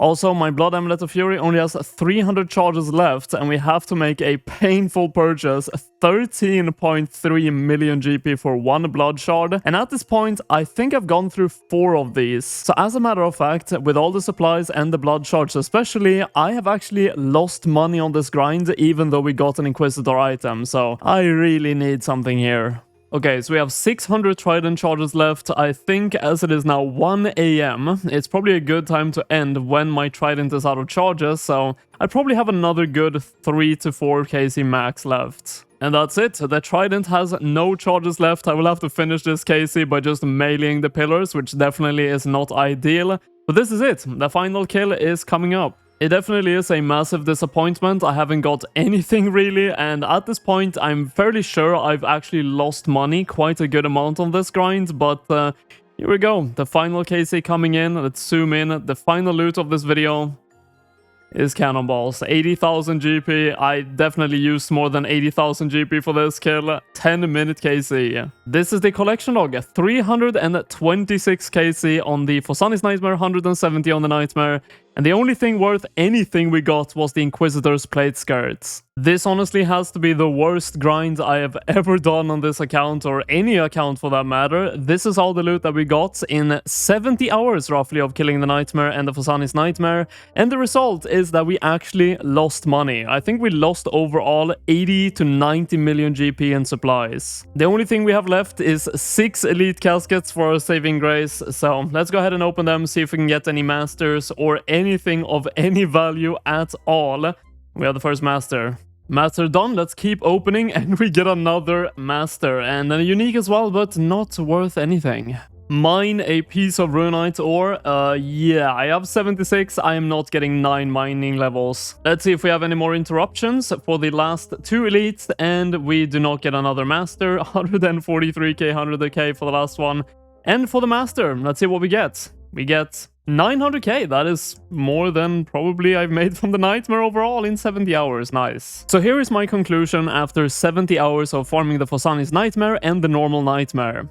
Don't do it. Last episode, where I spent an entire week at the Nightmare, I realized the hard way how expensive blood shards were. Because of this, I want to start farming blood shards as a new passive moneymaker in the downtime between grinds. Kind of replacing my Toadflex runs for something more profitable. The best way of getting this is by pickpocketing Vyres at 82 thieving, but currently I'm only 76. So let's kick off this episode by leveling up some thieving at Pyramid Plunder. I think how most people do Pyramid Plunder, and the way we are going to be doing it as well in this video, is I go to the last 2 rooms that I can actually get access to, which is going to be room 61 and 71, and basically open as many, if not all, of the urns that I can in those last 2 rooms. When I eventually get to level 81, I'll swap it to the last 2 rooms being 71 and 81. And the timing is almost perfect. We finished the last room and we have a minuscule amount of time left, and that entire run, which took less than 5 minutes, was 11,700 experience. But experience is not everything you can get here. You can also get very lucky from these golden chests I'm looking at right now and get a Pharaoh Scepter worth 2.5 million GP. On screen right now you can see the drop rate of the Pharaoh Scepter from the different tier of golden chests, and even in all the rooms that I skip, I still open the golden chest just for that small chance of the scepter. It has been less than an hour and we're hitting the first thieving level of many, 77 thieving. Bit of a side note, it's not enough that I lost like 80 million GP in just supplies in the last episode. I also now just lost like 40 million extra on the Inquisitor set, so we're down to 843 million. 78 thieving, 79, and a big 80 thieving. And finally we hit 81 thieving. We need 1 more level before we can go to the Vyres, but this 81 is massive because now we can go to the next room, and the experience gain from this is insane. In tier 71 room, you got 450 experience per urn, and let's have a look at how much you get in the 81 tier room. Alright, let's have a look. The experience is all the way to 675. 225 more experience. That is crazy. 1,048,000 experience later, that is now 82 thieving achieved, and we can now pickpocket from Vyres. But before we go and do that, we only have 2 more things left to do. And the first step is to complete the Hard Ardoin Diary, because this actually increases my chance of pickpocketing in any area of the entire game after it's completed by 10%. And the second thing is to get the Rogue's outfit, because this duplicates anything that you pickpocket, including blood shards. But let's go ahead and click on this first thing and see if we can get lucky. Okay, we're already lucky. A Rogue's equipment chest, you use this and then you get 1 of the items. This can be a very tedious grind, but hopefully I get lucky and it's not going to take too long. Honestly, I finished this in like 15 minutes, so definitely a bit lucky here. I think I only got to 1 item that was not a Rogue tier set, but now we have it, and if we get a blood shard as a pickpocket, it is now duplicated. But here we are, and we're now ready to start thieving. I also brought dodgy necklaces, and also on the Arceus spellbook, the Shadow Veil spell. Both of these make pickpocketing a lot more smoother, and they are definitely needed here because Vyres are already, even at 99 thieving, pretty annoying to pickpocket. Oh, and also, you should be using Ancient Brews as your food instead of Manta Rays, Saradomin Brews, anything like that. 1 sip of this Ancient Brew is like 800 GP, and it gives you just enough prayer points to use Redemption when you go low HP, basically healing you 20 hit points roughly. And you can have a bunch of them in your inventory so you can stay for a very long time. As you can see on the experience counter, I have been here for a good amount of time now, and one more pickpocket and we're actually hitting the drop rate, 5,000 Vyres, and we have not seen a single blood shard yet. I really wanted to stay here until I got a blood shard and then jump into another activity, but I think I'm going to get 87 thieving and then take a break, come back later and hopefully get a blood shard then. You know, even though I did not get a blood shard all the way from 82 to 87 thieving, which we're hitting right now, I still pickpocketed 2 million pure cash, and the supply cost for this is basically non-existent, so most of that is actually just profits.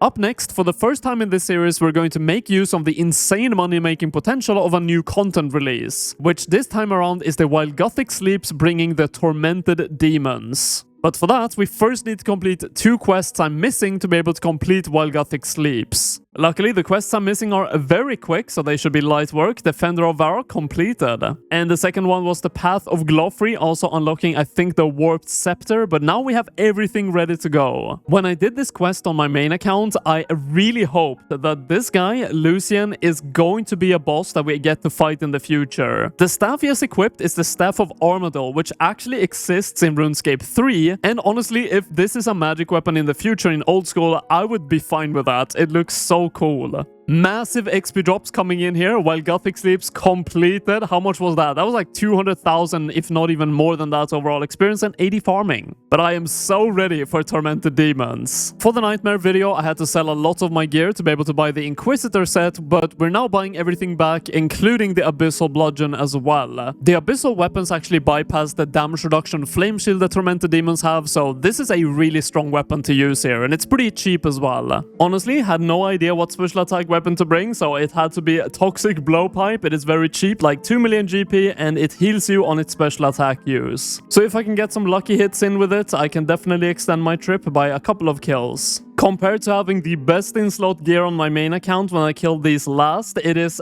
quite a bit slower, but it's still manageable, and the first kill is Mahogany Seed and a combat achievement as well. I am kind of worried that this Mahogany Seed is a bit more rare than I would like to see. Very good timing. There was just a massive update to the Tormented Demons, and as you can see, they actually added more spawns to them as well, so finding a free spot should be a lot easier. And on screen right now, you can see a bunch of loot changes as well, which is going to increase the value of each kill, but not by a ton, to be honest. But most notably, they did increase the Bone Claws drop rate by 17% and also renamed them to Burning Claws. And here we have an example of the new drop table item, Dragon Dagger for 17k. What a massive difference. So after this one, we're hitting 125 Tormented Demons killed, which is actually the halfway drop rate to seeing either the Burning Claws or the Tormented Synapse. As they're both 1 in 500 now, so seeing any of them is 1 in 250. And after how unlucky I was last episode at the Nightmare, I really hope that we do not get too dry on this grind. Between the Tormented Demon grind, I am in my downtime going here to the Vyres again and thieving, and this happened. Oh, we have the first bloodshot drop. That took like over 6,000 pickpockets. Let's have a price check here. Oh my god, they're 14 million each. 28. You know what? Don't mind me, I'll take that. I feel like there's no way these are going up in price. I'm just instantly selling them right away to kind of peek out on the profits you can make. 27.3 million from one pickpocket. I mean, it technically took like 6,000 to get it, but let's not get into details. Oh, that is what you want to see. 167 KC, Tormented Synapse, the most valuable unique you can get here by quite a lot. Just like the blood shards, these are probably also only going down in price, so we're going to be selling this right away. It insta sold for 47.8 million, actually 48.2 before tax. Oh wow, we actually got an elite clue scroll. I was kind of beginning to think that the drop rate on this was bugged. On the wiki, it still says unknown drop rate on these, and including the kills I have on my main account, I've killed over 700 at this time. They have to be very rare. You know what? For the first time, I'm just gonna open the clue scroll right away, so let's see what we get. And we get a collection. 71k, let's not talk about it. We have yet another update to Tormented Demons today, and that is this, actually. That is so good timing. I think at 1 in 12 drop rates, you can get these teleport scrolls. Usually when going to Tormented Demons, you have to go through like a 20-second roleplay by clicking on some light creature with a sapphire lantern, and you actually completely skip that with this teleport scroll, meaning you both save like a minute in time, and also you don't have to bring the sapphire lantern. You also gain 1 inventory slot. We have been at the Tormented Demons for a good amount of time now, and we have another elite clue scroll to open, so let's just open it right away. 1 million elites. Oh my god, which one of these uniques are so valuable? Is it the giant boot or the pirate's hat? That is a very fancy hat, I do have to say, so I do understand if it's worth a lot. 159k, okay, it's not that, so it's pirate hats, I would assume. 850, why is that worth so much? Oh, we actually got it. The Burning Claw, it says it's 11 million in the chat, but 7.5 on the ground.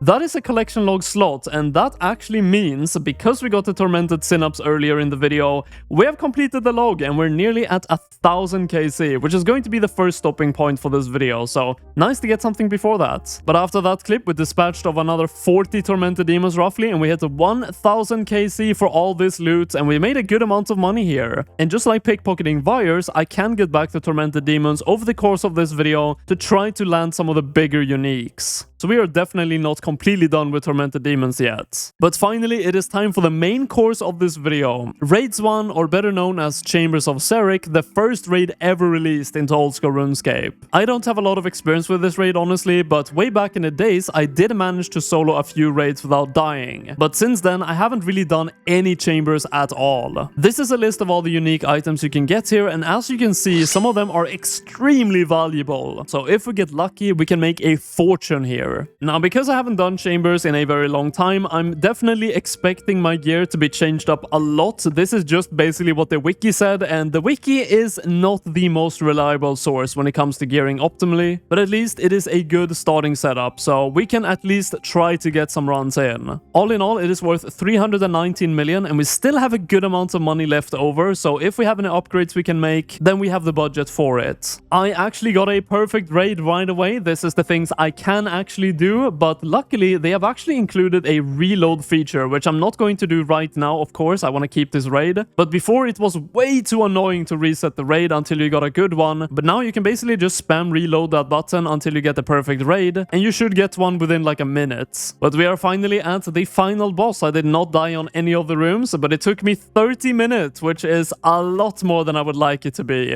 I remember back in the days I could finish a raid in roughly 35 minutes overall, so hopefully we can get there in this video. I am so sorry. I had no idea I was not recording, but I actually died on Olm on the last phase, but we managed to get there without stamina potions. I actually completely forgot that I need stamina potions, but not too bad for a first attempt, honestly. Getting to the final phase with not the best gear and no staminas, I'm definitely feeling like a Deathless is coming soon. But that's it, still 22,000 points roughly for the first kill, and no purple. Wow, we are so unlucky. When it comes to points, the way that it works is that every 8,676 points is a 1% drop rate of an item. So with 22,000 points, we roughly had a 2.5% chance of seeing something. Okay, so this is how reloading works. I got a very bad raid, so I'm going to reload it. I don't want any of the ones starting with a V, so no Vanguard, no Vasa, no Vespula. Okay, we have Vespula and Vanguards. Just keep rerolling all the time until I get the one I want. Ah, so close, man. Final phase again. I did have staminas this time, but not enough staminas. I only brought one. I think I need two. Second raid down and 21.6k points. Definitely not the best. If you do not die, you should be landing around 35,000 points. So dying is honestly like 2% almost less chance of getting an item. So dying is basically halving my chance of seeing an item. I'm so dead here. I have no food left. Yeah, I swapped over to bow for Adinen, and honestly, Olm and the entire raid felt a lot better, so we made some changes for the better. But we're getting really close to Deathless, honestly. I am completely out of prayer and I have no more prayer potions, but I think with that hit, yeah, we did the first Deathless raid for a white beam. But that is a combat achievement, as you can see, for the proof. Undying Raider. 34-minute raid for 32,000 points is actually not too bad. Back-to-back Deathless raids, and this time we have even more points. 34,500 points, and this time I'm going to sneak up on the chest. Oh, another white beam, unfortunately. But look at that. We have 2 Saradomin brews left in my inventory. So we're definitely improving, but I think I have to bring 1 more restore. Okay, we are nailing these raids now. More than 4 entire Saradomin brews left. So we are definitely bringing more restores next time. And I also brought 2 staminas even. So yeah, we still have 2 doses of stamina. 33,000 points, another raid completed. So let's see if we can get anything. No! White beam again. We are still going strong, and this is now raid number 10. I did actually die mid through the prep on this one, so I only got 28.5 thousand points. But we have another white beam on raid number 10, and this is all the loot that we've got so far, which is actually 3.5 million. It's not that bad, the regular loot you can get here. You can even get, as you saw on this one, like 527k. Oh, we have a collection log slot, Torn Prayer Scroll on a white beam. That is a pretty common item to get. It unlocks the Preserve Prayer, but that actually reminds me that I need to turn off those collection log pop-ups, because if we do see a purple, I don't actually want it to be spoiled before I open it. So we're turning that off. Both 35,000 points and the fastest raid we've done so far, 32 minutes 47 seconds, and that is a combat achievement as well for, I think, 25 overall chambers. But let's see, can we get a purple beam? No, we cannot. A white beam. But oh, we got a dark relic. This is kind of a nice drop actually. It's a lot of experience in any skill you want, so I'm going to be using this on agility, as it is the worst skill. 11,700 experience in agility. Definitely, not too bad. That's like a diary completion. Between the raids, when I have some downtime, I am still thieving, and we just hit 90 thieving, and we have still only seen 1 singular drop of blood shards, but I will just keep going like this in my downtime, and hopefully we can see another one soon. No way! What? That is so troll! I already killed the boss and the animation... Okay, I did not think that was possible. The animation just killed me after he died. I do have to say, this is probably the worst raid I've done so far. I died twice on Olem at the end there. I have no idea what I was doing, but for... No way! What? Oh, no, it's spoiled. Why did I open the chat? Oh, I did not think of that. Oh my god, 14,000 points and we get a Dexterous Prayer Scroll. That was a 1.5% chance for 16 million GP. Hey, you know what? I'll take it. I don't know what's going on, but I died again on Olm, so we have another 18,000 points for... Oh, okay, dude. Okay, another purple? Okay, scuffed equals stuff at this point, I guess. 8. The only raids I've got items from is when I absolutely just screw them up. Okay, well, Arcane Prayer Scholar, that's like the worst item you can get. 2.5 million.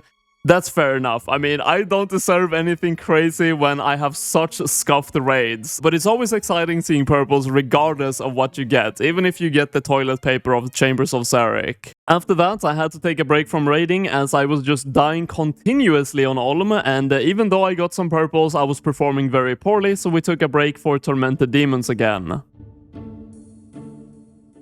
Yes, we have another Tormented Synapse, and these have gone up in value so much. Look at that, 61.3 million GP.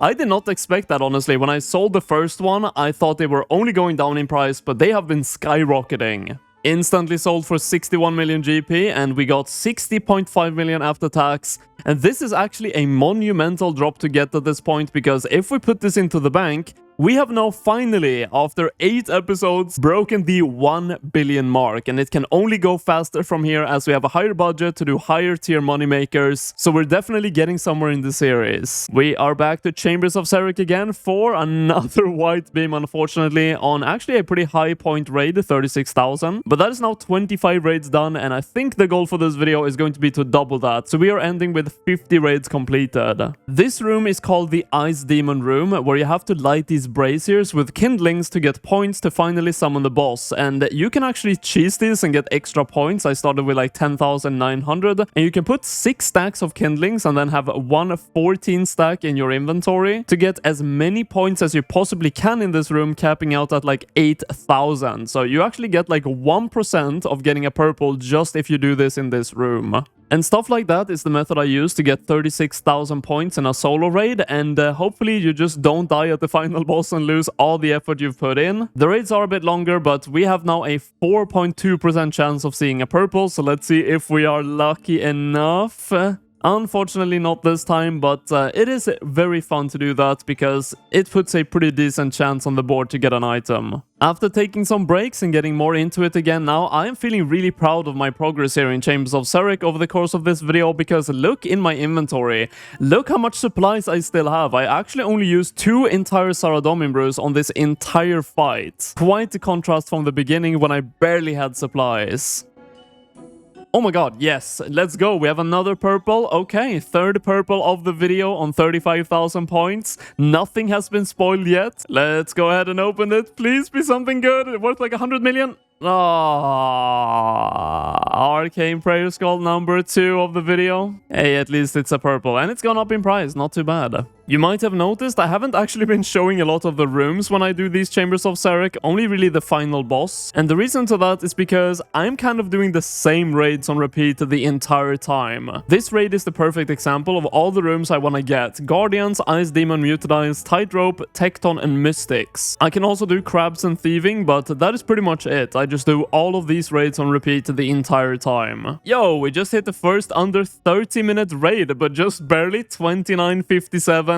Not rewarded, however, but that is really cool, honestly. A sub 30-minute raid in this video, all the way from like what, starting on 40 minutes? That is quite the improvement. But with every raid, we are getting one step closer to done with this grind. We are now on 48 chests for another white chest, unfortunately, and this is my entire collection log so far. 1 Dexterous, 2 Arcane, and this is the third last chest, so we are doing 2 more after this one, and then we are done. But let's hopefully see a purple in the last ones. Just like the Ice Demon room, where you could stack up a bunch of the kindlings and get like 8,000 points in one room. You can do the same with the Thieving room, but I am not sure if it's actually better or worse to do it here, or if it's worth it at all. It's going to be very easy to see how many points we can get. So in the Ice Demon room, you can get 8,000 points roughly. And here you can get all the way to, let's see, 4.5k. Let's put these in. Oh, it's capped now. Okay, so we can only get 4.5k points, actually exactly. But getting these grubs is actually a lot quicker than doing the Ice room. So time-wise, it is probably worth the points. And in the same raid, of course, we have an Ice Demon right away after, and I'm doing the point stacking here as well. So just from 2 rooms, I'm going to end up at like, what, 13,000 points? That is crazy. And I'm really doing this in the last 2 raids because I want the best chance of seeing at least something in the end. Now, this is a bit of a weird one, but you can actually stack a bunch of points here as well. When you go into the middle of these Guardians, they knock you out and give you a small amount of points. So you can see I got like 40 points for that, but you do take damage every single time. Maybe there is some type of method I don't know where you can avoid the damage and stack up a ton of points, but for me, it does not seem worth doing this. Look how much points we have, 37,000 points, and we still get a white beam on raid number 49. And it's not even that good loot, 333k. It is what it is. Let's send the last raid. And here we go. If we can get last hit in, I think that's enough. That is the final olem of this video for a 33,000 point raid. And a very, very quick one on a personal best as well. 28 minutes, 26 seconds. Let's slowly walk up. The anticipation is crazy. No way. Yes, dude. We end the video with a purple. This is all I wanted. Okay, all I want is not to get an Arcane Prayer Scroll. That is literally all that I do not want to see. Oh my god! Yo! Yo, 70 million GP! Dragon Hunter Crossbow! What a way to end this, man. Holy! Let's have a price check. Is it the same? It's even a bit higher. 70 million, 45,000. What a perfect ending to a Chambers of Xeric grind on a personal best and the Dragon Hunter Crossbow. And of course, we did get 1 Elite Clue Skull on this grind as well very early on, so let's go ahead and open that and see what we can get. 273k and a master. Let's go ahead and try the master out. Well, I don't have an arc light and I don't actually have the shards to make it either, even if I pick up the dark light, so unfortunately that is going to have to go to the ground. What a beautiful sight, all the Chambers of Serik uniques right here in the Grand Exchange. Of course, I would have loved to have one less arcane prayer scroll and maybe have something more unique and more valuable, but let's go ahead and collect everything for 90 million GP, put that into the bank, and our bank value is now 1.15 billion GP. And we started this episode at 850 million, so we actually made 300 million profit in just this episode. Last episode, we finally broke the 1 billion bank value, and since episode 1, I've had a plan for exactly what to do when I reach this point. And that is to spend an entire week at Nex, which currently is one of, if not the best moneymaker in old school RuneScape. The Nex drop table holds 6 valuable unique items, ranging from 36 million for the Ancient Hilt to 380 million GP for the Torva plate body. And similar to the Nightmare, Nex can be defeated in either masses, where you basically play the lottery hoping to be the lucky guy to receive an item in a sea of players. Or you can go for a smaller team of ideally 2 to 5 players where you split the profits or at least have a better chance of personally receiving an item in a free-for-all. I will be focusing on primarily smaller teams in this video, but before that, let's finish up some final preparations. Why I wanted to wait for the 1 billion mark is because the next setup is pretty expensive if you want to do it efficiently. So first things first, we have to sell all the expensive gear we have and buy a new setup with the money acquired. But here we are, this is the final setup we're going to be using for Nex, and I did actually use a similar setup to this when I did an on-drop rate video for Nex, and for that, I was able to duo this boss, which is the hardest way of doing it. Before you can actually enter Nex, you need to have a frozen key, which is obtained in 4 parts, 1 from each God Wars general. But just in this series, I've already made a video of killing 1,000 God Wars bosses, where of course I finished the frozen key already. So we are just good to go, we can enter Nex and get on with it. And before you can actually enter the actual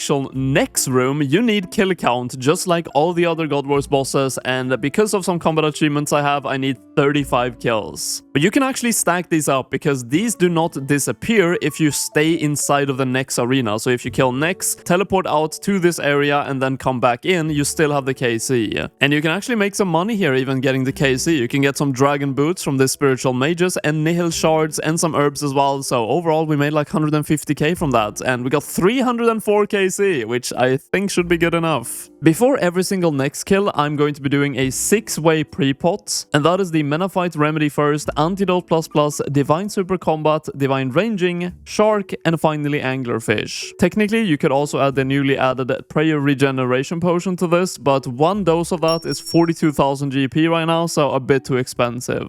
You know, it's been 11 months since I did Nex last time, so I'm definitely a bit rusty, but not too bad. We did get the first kill in a trio. Let's see what the first loot is.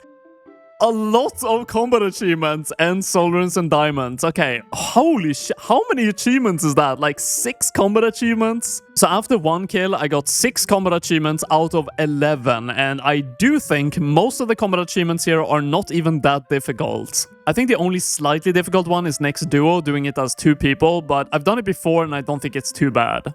Oh, what a drop! Onyx bolts and nihil shards, and I was the MVP as well. If you do the most damage during the fight and get the most valuable player, you get the big bones drop, which increases the chance of you getting the unique item by 10%. So getting MVPs is always good. I guess we have the first mini milestone, 5 KC, and everything is going very smoothly. I have not died yet. I've not even been close, honestly, but I cannot believe we have not got an item yet. I'm so unlucky. I can't believe it. This is an ecumenical key shard drop, I feel it. Yeah, we've got a Runite Oregon. Oh! I mean, I can redo real quick. We can... I mean, I have 1 ranging potion. I can go more. Alright, let's go. I was actually kind of curious to see how expensive the supplies are for this, and just the potions in 1 trip where we get like 2 kills is 229k. And counting in the Blood Fury charges and the bolts as well, it's probably around 150k per kill. Huey is my new best friend. Oh, I got perfect Nex. Oh, wait, how? With 2 people. Yeah, that makes no sense. What? Okay, I'll take it. Thank you. Okay. It's kind of early in the grind to start doing a bunch of conspiracies on how to get loot, but we wanted to try. Can we possibly all use Smite at the end of a kill, Smite Nex, and see that beautiful Torva item? Okay, so we didn't get a Torva item, but come on, an elite crew scroll, maybe there's something to the smite. It took a while to find a group today, and on top of that, I started kind of late, so we only had time to do 34 kills today, and we saw nothing unfortunately, but it's time for me to go to bed because it's actually very late. But now that I'm warmed up to next again, I'm feeling like the future days are going to be a lot more productive. I just woke up, and today, on the contrary to the last day, we have a full day ahead of us of necks. We are hitting the drop rate for an item today. We only need 9 more KC for that, so let's just jump into it and see if we can get lucky. Going into next, I really did not want to get unlucky because this is the big moneymaker, and on Phosani's Nightmare I was really unlucky, but after this kill we hit the drop rate, and unfortunately we got nothing. So we are now officially unlucky on seeing an item at next. Hey, so many cannibals though, I'm not complaining. I guess the first big milestone of the grind, 50 KC for absolutely nothing, unfortunately. But just as I was starting to feel discouraged about not seeing an item... Yes! No way! Let's go! Wait, No. is that not a split or no? Oh, No. no, it's split. Now, unfortunately, this drop of 300 million GP went to the only person doing free-for-all loot, the Iron Man, so unfortunately, no split for the first item, but it just feels so good to at least see an item. Now, the question is, can we get a back-to-back Imagine Nihilhorn into Nihilhorn? It is now 11 PM. It's been quite a while since the last clip, and we're up to over 85 KC, I believe. So we are now on our final trip of the day. So let's see if we can get lucky. All right, what is the verdict? The final drop of day number 2 is going to be Wines of Samarak and Water Runes. Unfortunate. Nothing too good, but at least we saw an item today. I'm happy with that, even if we made no money. At least seeing one of the best drops you can get on day number 2 is a very good sign. So I'm hyped for day number 3. Might have gone a bit overboard on KC, but I do want to do a lot of next today, so hopefully I don't die like first KC and lose all of this. On that note... Oh, shit. shit. Oh shit, we got Yo, boots! Brett. Yo, first unique in my name, let's go! First next unique. But shortly after that, we hit 100 KC on X, and at this point, as a team, we should have seen roughly 2.5 items. And with us only having seen 1 item, the Nihil Horn, going also to a person that cannot split, I'm starting to feel kind of nervous that this is going to be another rerun of the Phosani's Nightmare grind where I actually lost money. Now on the bright side though, I do have a very consistent team that I can run next with, so we do get a bunch of hours in every single day. These are people from my clan, so if you're doing something like this where the grind is not necessarily the most fun, you need some fun people to do it with. Oh, oops. Well, thank you guys. The team is getting very tired and it's time to do the last kill of day number 3. We have unfortunately still not seen anything more than just a Nihilhorn we got on day number 2. And we are about to hit 3 times the drop rate for an item after this kill. So hopefully we can get lucky and get something on the last kill. Triple the drop rate for air runes and uncut diamond. Perfect. But after 3 days of doing next, this is what my loot tracker looks like. And yes, this is everything that I've got because I have not got any splits from any item so far. But there's always a day 4. Run! Dude, I have to outrange this. Please don't kill me. Oh! I can't wait for the clip to be like, oh, he's just like bullet through it. But just visualize like a creamy sausage stroganoff. You just hear alone here. Voiceover, sorry about this clip. My mouth was full of sausage.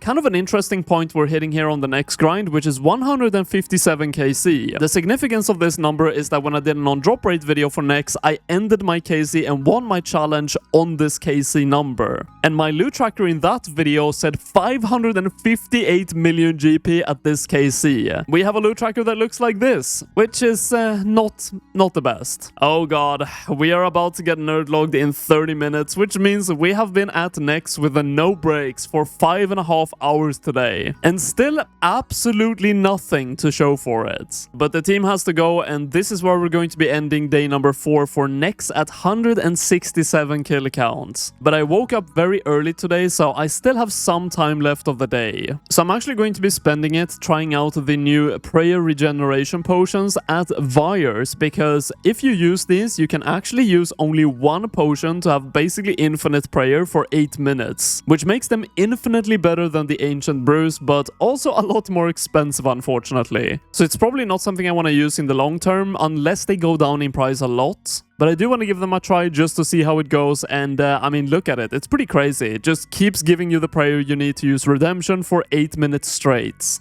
We actually started kind of close to 94, but there it is, 94 thieving, and we have done 82 thieving all the way to 94 on only wires. And we've only seen one bloodshot drop so far, and we are definitely extremely dry on this, so hopefully we can see another one before the day ends. Well, I guess we cannot, because we are about to hit 95 thieving. I've been here for a good while now, and it's actually getting very late, but if I can just get one single pickpocket in here, there we go, 95 thieving. I feel like I'm going to be hitting 99 thieving with literally not getting any more blood charge, which is kind of depressing. I'm not gonna lie, it is kind of sad. And this is how many pickpockets we have done. We have done 20,130 so far.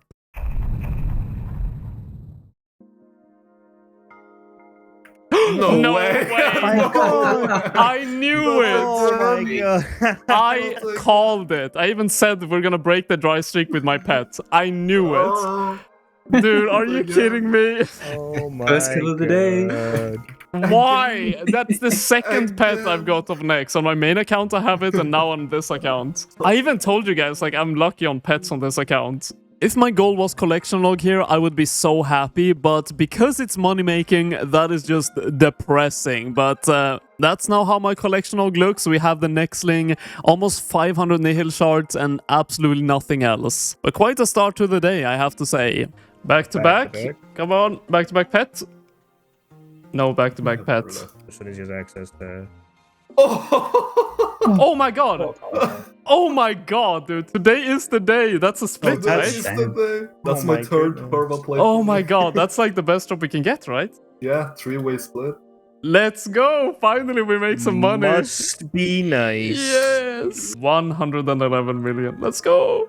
Yo. Huge. That's massive. Thank you. Yo. Oh my God! Dude. Yo! How much is that? Like 4 KC after? Yeah, Oh my God! It's raining in! Finally! it's coming. Yeah, so we've done 8 KC, we've seen 2 drops and a pet. That is insane. 83 million, not bad. But unfortunately, not everything can go perfect at all times. One step to finish a cascade. I died. Ah, God damn it. No! That's fuck. You guys can get something good. I believe. Fuck. Oh! Oh! No! Let's go for Torva Platelix for you at least. Let's go, dude! That's huge. Nice. So unfortunately, the second Torva Platelix we got was going to the Iron Man that could not split anything, but at this point, can we really complain? Oh my God, it uses 50 prayer. Oh, my prayer! No! It takes your prayer. I've got 5 prayer. But... Equip them. Ding. Ooh! Ding. Yoga pants? 1 single hit for 98 attack, look at this. And I missed.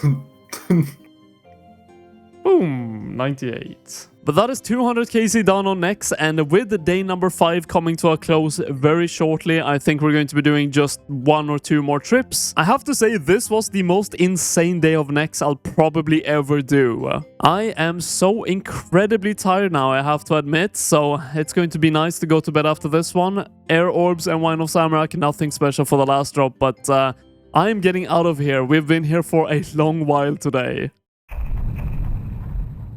As I was waiting for my team to come online, I actually killed some Tormented Demons because they are currently 7.5 mil an hour, and it turned out to be kind of worth it. Oh, we have Burning Claws, unfortunately. I mean, they're 13 million, so I can't say unfortunately too much, but they are the same drop rate as the Tormented Synapse, which is the main item I'm hunting, and they are currently 53 million. Kind of lost on that 50-50. But the team is ready, and we're starting on 208 KC, and I'm hoping we can end today on roughly 250, and then for the last day, do another 50 and end overall the grind on around 300. But if we have time, we can do more than that, but that's a good goalpost. Even though we had an amazing day yesterday, I haven't seen any item in my name yet, and honestly, I would just love to see the beam on the ground, so maybe, hopefully, we can get something in my name today. Oh wow, we get another pair of ancient ceremonial boots. These are the second ones, and unfortunately, that's the only drop of today. It seems to be a theme. When we get nothing, we get ancient ceremonial pieces. Now, this is the loot for 250 KC, and I have 616 Nihil shards, and the way that it works is that on rate, you should get 350 Nihil shards for every item in your name. So at this point in my name, on my loot tracker, I should have seen 1.5 items. So I'm really hoping I can get that item soon. Good luck. Good luck. Yo. Oh! Yo! Yes, Yo! finally! Finally, an Finally, item in my something. name. Yo! Sarite Van Braces. Okay, it's not the best drop, but 98 million. It's something. It's something. It's something. It's something. Okay, well, I guess I will have to leave and go and sell this then. There they go. 96 million. 95.9 million. Because the other person in the group was the Iron Man that previously got the Torva items, we actually only had to two-way split this, which actually made it a pretty profitable item to get. It was actually getting very late already as we got the Sarite Van Braces, but because we did get it, we got a second win and we decided to do a couple of more kills. But this was the last kill of day number 6.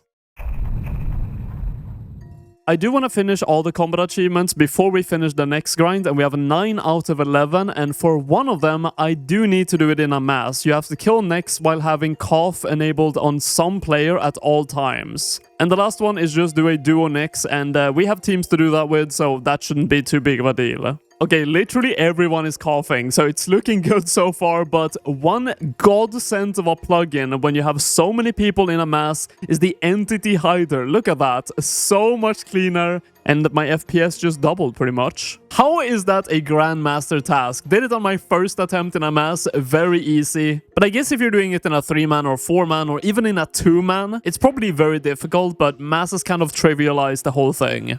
Come on, one more hit. 7! Oh, I think that's it. Yeah, Nice. let's go. Good luck. Oh, combat achievement though. That is, I think that's green log now. Everything. Go down Yeah. and yeah, everything is green. I'm gonna save him. I'm gonna save him. Oh, dude. I thought you baited me. Bait for the that. shit out of Alone. Clam's laughing, but he was almost a goner. Yeah, he I was was shaking. directly over. Protect from range. Bye. Oh my god, I got so baited by the Bait. beam. No! Dance, flex for the last. Oh, Clue scroll, it shit. baited me. Oh, Nihil Rarer shards than and you, by the cannonballs. way, Hornet. Rarer than Could be you. worse. But that is where we decided to end the grind, right on 300 KC. We could have done maybe an hour more, but people were already getting tired, so I thought a nice and even number would be a good point to end. In total, we ended up getting 5 items, 2 of them which was not a split at all, so we ended up only splitting 3 items. And for 300 KC, we should have actually seen 7 items, so we were actually quite unlucky on this grind. And of course, we got the pet as well, but that is not counted in for the 1 in 43 to see an item, so that is just bonus. But still, not nearly as bad as the Fosani's Nightmare grind. And very early on in the grind, we did yet an elite clue scroll, and I didn't want to take too many detours, so I only did 1, and 78k for that one, I guess, and a collection log slot, so I'll take it, I guess. Meanwhile, I was editing the next footage. I once again headed over to Tormented Demons. Oh, let's go! We actually got a Tormented Synapse. 53 million GP. Yo, that is like the same split, or profits, I guess, as getting the Sarite Van Braces. Let's go! Instantly sold for 52 million GP, 51.48 after the GE tax. Not bad. And our bank is now 1.44 billion GP, so we're definitely getting closer to that max cash stack. That means that this episode we managed to profit 290 million GP. Around 230 million of that just from Nex.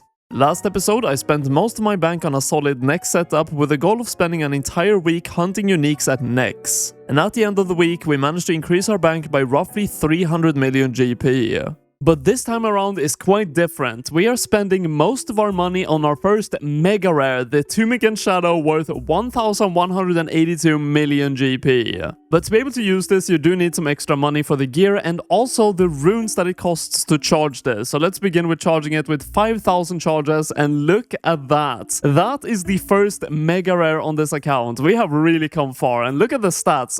51% magic damage bonus and 420, nice number, magic accuracy. And the goal of this video will be to mainly use this weapon to make as much money as possible. As of this recording, about 4 months ago in June, Jagex banned pretty much every single Soulra bot in the game, which resulted in all the uniques going from 2.2 million GP to over 5.5 million worth, more than doubling the value of every single unique from this boss, as well as tripling the price of Soulra scales. Actually, for once, making Soulra a pretty good moneymaker, so let's give it a shot. Now, sadly, because I didn't have enough money to buy the saturated heart with this as well, we're going to be using Forgotten Bruise, which boosts your magic stats up to 10. But if we do make a lot of money here, buying the saturated heart is one of the first things I want to do. Oh my god, that was so quick. 1 minute and 19 seconds. My personal best is 58 seconds, so not quite there, but the Tumican Shadow definitely is a force to be reckoned with. And the first loot, you can see the Soulra scales already. They are so expensive nowadays. 266 GP each. Definitely brought a bit too many restores and a bit too close for comfort when it comes to food for me, but let's have a look at a 4-kill trip in value. 464,000 GP in just 4 kills. That is kind of crazy, and of course, most of that is from the scales. That felt ridiculously fast. Has to be a personal best. Can I beat 58? 49! Okay, we beat it by 9 seconds and we get the Soulra Speedrunner combat achievement. And that is now actually everything greened out, so that was the last one I needed. Very nice. First elite clue scroll of the grind coming in. These are 1 in 75 and I will do my best to do all of them. I think there's only like 1 step of all the elite steps I can get that I cannot do, but let's hope we don't get them. This is my collection log to start off this grind, by the way. I've been here before, you can clearly see 987 KC. I have got the pet, and the items that I'm missing, strangely enough, is the uncut onyx, both the mutagens and the jar of swamp. So getting any of these is pretty cool for the collection log. Oh, no way. I forgot to charge my blowpipe. Well, good thing I guess I'm at Soulra, so I can just use the scales I've got from the kill to recharge it. Oh, yes, we have the first unique already at 65 KC deep, and look how expensive these are now. 5.5 million GP, Serpentine Visage. But let's head to the GE and sell it. It actually sold instantly for the medium price, so it might even be going up in price. Yeah, it actually sold for a bit more than medium price, so that is very nice. But what I'm going to be doing is I'm going to be turning all the uniques into platinum tokens, putting them in here, and just at the end I can see how much I've made only from the uniques. Pretty much every single trip is 4 kills, but this time I managed 5 kills, and look at all the loot in my inventory. I'm not sure it's actually the most valuable trip because I got quite a lot of bad drops like Pure Essence, Snake Skin, and Flax as well, which is not worth a lot, but even then, look, 731,000. Oh, okay. Second unique. Took a while to get this one. I'm at 238 KC, and look at the loot so far. We've made almost 40 million GP, and that puts the money per kill at around 166k. And comparing this to last time I did Soulra, it was 105k per kill, meaning it's 61,000 GP more per kill these days. Oh my god, a Magic Fang, 5.6 million. This is the trip after the last item. It's been just a few kills. Yeah, look at this. 1,197 Serpentine Visage. And if we go all the way down, 1,200 Magic Fang. So 3 kills apart for 2 uniques. Not bad. Okay. This... 15 KC later, this is getting ridiculous. We have now got pretty much every single unique. Tanzanite Fang, 5.5 million. The only thing we're missing is the uncut onyx. Kind of strange I still have not got that. What? No way, dude. Jar of Swamp. This is, well, it is a collection log slot, and I was talking about it earlier. This is 1 in 3,000 drop rate, and it's absolutely worthless. Oh my god. Magma Mutagen. No way we actually got this. I've never seen this. Even on my main account, I've killed thousands of Solra. Yo, this is so insane. We only need the blue mutagen and the onyx now. I've never got to do this before, so let's take out the serpentine helmet. Let's go ahead and now use the mutagen on it. And let's see, making this untradeable. Yes. Ooh, look at that. Okay, let's go ahead and equip it. I think that looks really good. I don't know. There's a big divide in if the red helmet or the blue helmet is the best looking one. I think this one looks pretty good, but I might be biased. But this is it. I've now been here for a very long time. I've been getting around 25 kills an hour, and I've been here then for 20 hours because this is 500 KC done and where I'm going to be ending the entire Solra arc for this video. Last drop is mahogany logs and Solra scales. But this is everything we got. We ended on 85 million worth of loot, and that means every kill is 170,000 GP worth. So I can definitely say if you're looking for a consistent moneymaker, Solra is way better these days than it used to be. And let's top the grind off with the 6 elites we managed to get.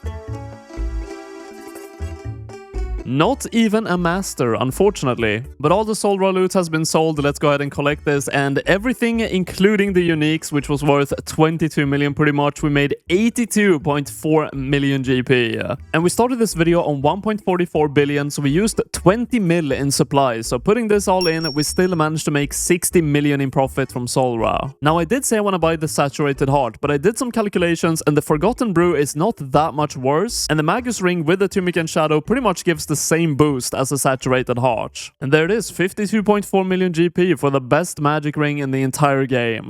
But now that we're done with Solra, a consistent moneymaker, let's go for a bit of a gamble with the second grind of this episode.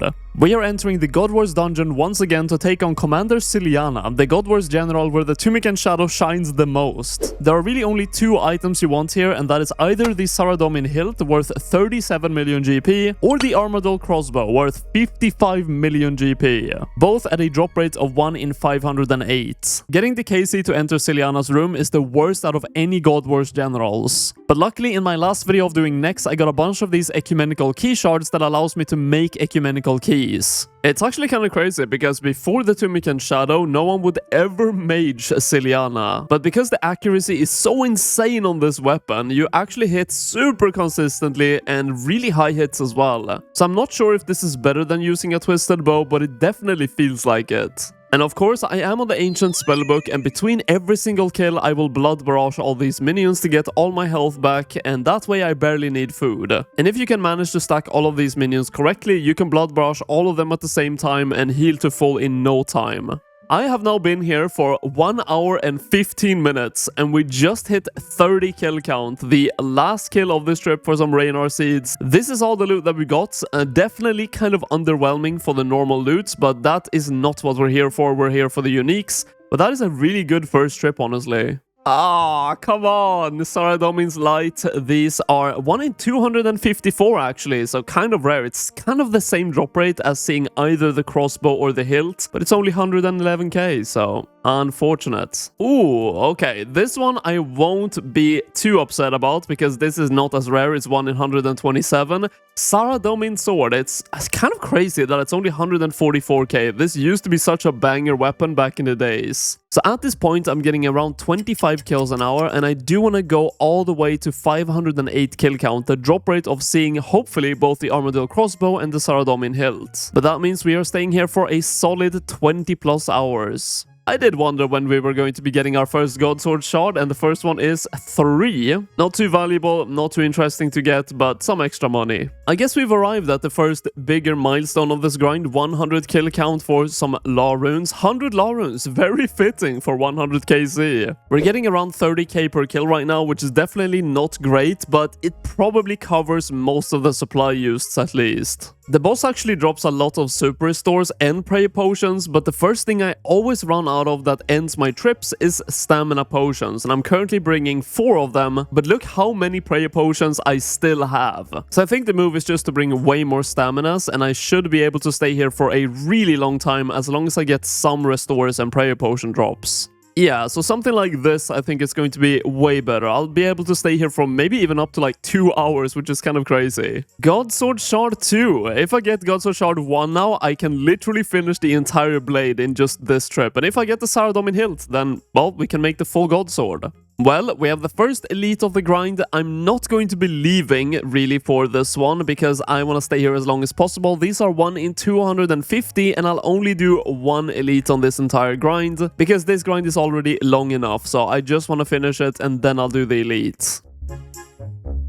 What are the odds of that? It is a collection log slot though. How have I not got this before? Shield left half. That is, well, 1 in 4,221 drop rates. That's like getting 8 armadillo crossbows in 1 single drop. Perfect, I love it. But we're now down to 1 ecumenical key and it's time to use the secondary method of getting into Siliana without being forced to get KC. And the first step is to farm a lot of ancient KC. 317 should be good enough, and now we just enter the next room and we can actually use the bank right here, and the KC of any of the God Wars bosses do not reset. We now finished the trip and we have 131 Saradomin KC and still the 282 ancient KC, and it's time to head over to bank at Nex.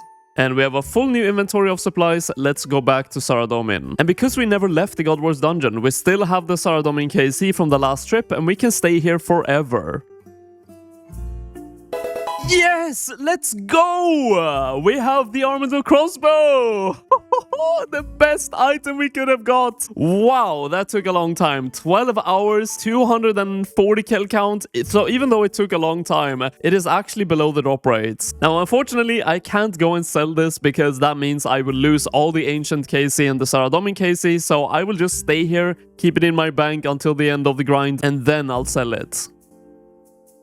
Oh my god. Yes! Oh my god! Another armadillo crossbow. The dream scenario. The best drop you can get, and we get 2 of them on this grind. It has actually been a long time since the last clip. Like, twice as many KC. I'm at 417 right now. But nothing really happened until now. Rune Darts is the final loot we're getting on this grind. 508 kill count done for 2 armadillo crossbows and an overall loot of 118 million GP. And for the elite we got on this grind, Dragon Kane, a new collection log slot, 96k is not too good though, but it looks pretty nice, actually fits with my current gear. What a beautiful sight, both of the armadillo crossbows instantly sold for medium price. And that puts the cash tag at 114 million GP made from Siliana. But we're hopping straight into the third grind of this video, which is going to be the Whisperer. I'm not going to be staying here for too long, around 250 KC, but last time I was here I did use the Trident, and now we have a Tumic, so I have to give this a try. To do this boss efficiently, you do need a Venator bow, which is very expensive at 87 million GP. So a majority of the Siliana money went into this weapon. It is one of the only ways to kill all the ghosts in one of the transition phases here that deals a large amount of damage to the boss if successful and heals you a bit. I'm gonna be honest, the first kill here felt so slow. I thought the Timican Shadow was supposed to be overpowered. Let's see. 313.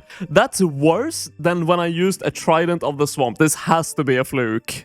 Okay, so that definitely felt a little bit better this time. Let's have a look. 244. Okay, it is doing work then, but I'm feeling like Forgotten Brews are a lot worse here than it was on Siliana. Because the Siliana fight is only like 40 seconds or something, but here you fight it for nearly 3 minutes, and that makes the potion decay a lot over time. So having a saturated heart here would make a massive difference. But that's the last kill of the first trip, and we've actually been really unlucky on the first trip here for... Oh my god, I was about to say, we've only got supply drops pretty much. You can see in my inventory, I did 11 kills, and I only got loot for like, what, 6 of them that wasn't supply drops or something, so we made 450k, but this has to be on the really low end of a trip value. I don't think for the rest of this account I'll need a Ring of Suffering, because you only really use this for Solra and a few very niche cases. So I'm going to uncharge it and sell it along with the Anguish and the Osmountain's Fang and a couple of potions to hopefully get enough money to buy a Saturated Heart. There it is, the Saturated Heart, once again obtained. We managed to scrape enough money to buy it. We only have 2 million GP left, and this one boosts up to 112.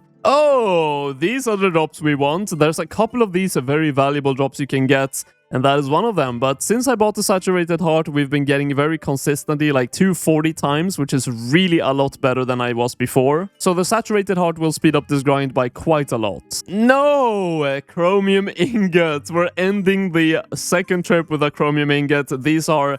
yeah, it's as rare as getting a ring piece, but it is basically useless. So that is kind of unfortunate, but money-wise for the second trip, a lot... oh my god, 2 million GP. That's what you want to see. Now, when you fight the Whisperer, you do go through a lot of restores when it comes to supplies, so it is kind of expensive, but one inventory is 202k. So last inventory where I made 2 million, I profited pretty much 1.7 million, which is a good margin to have.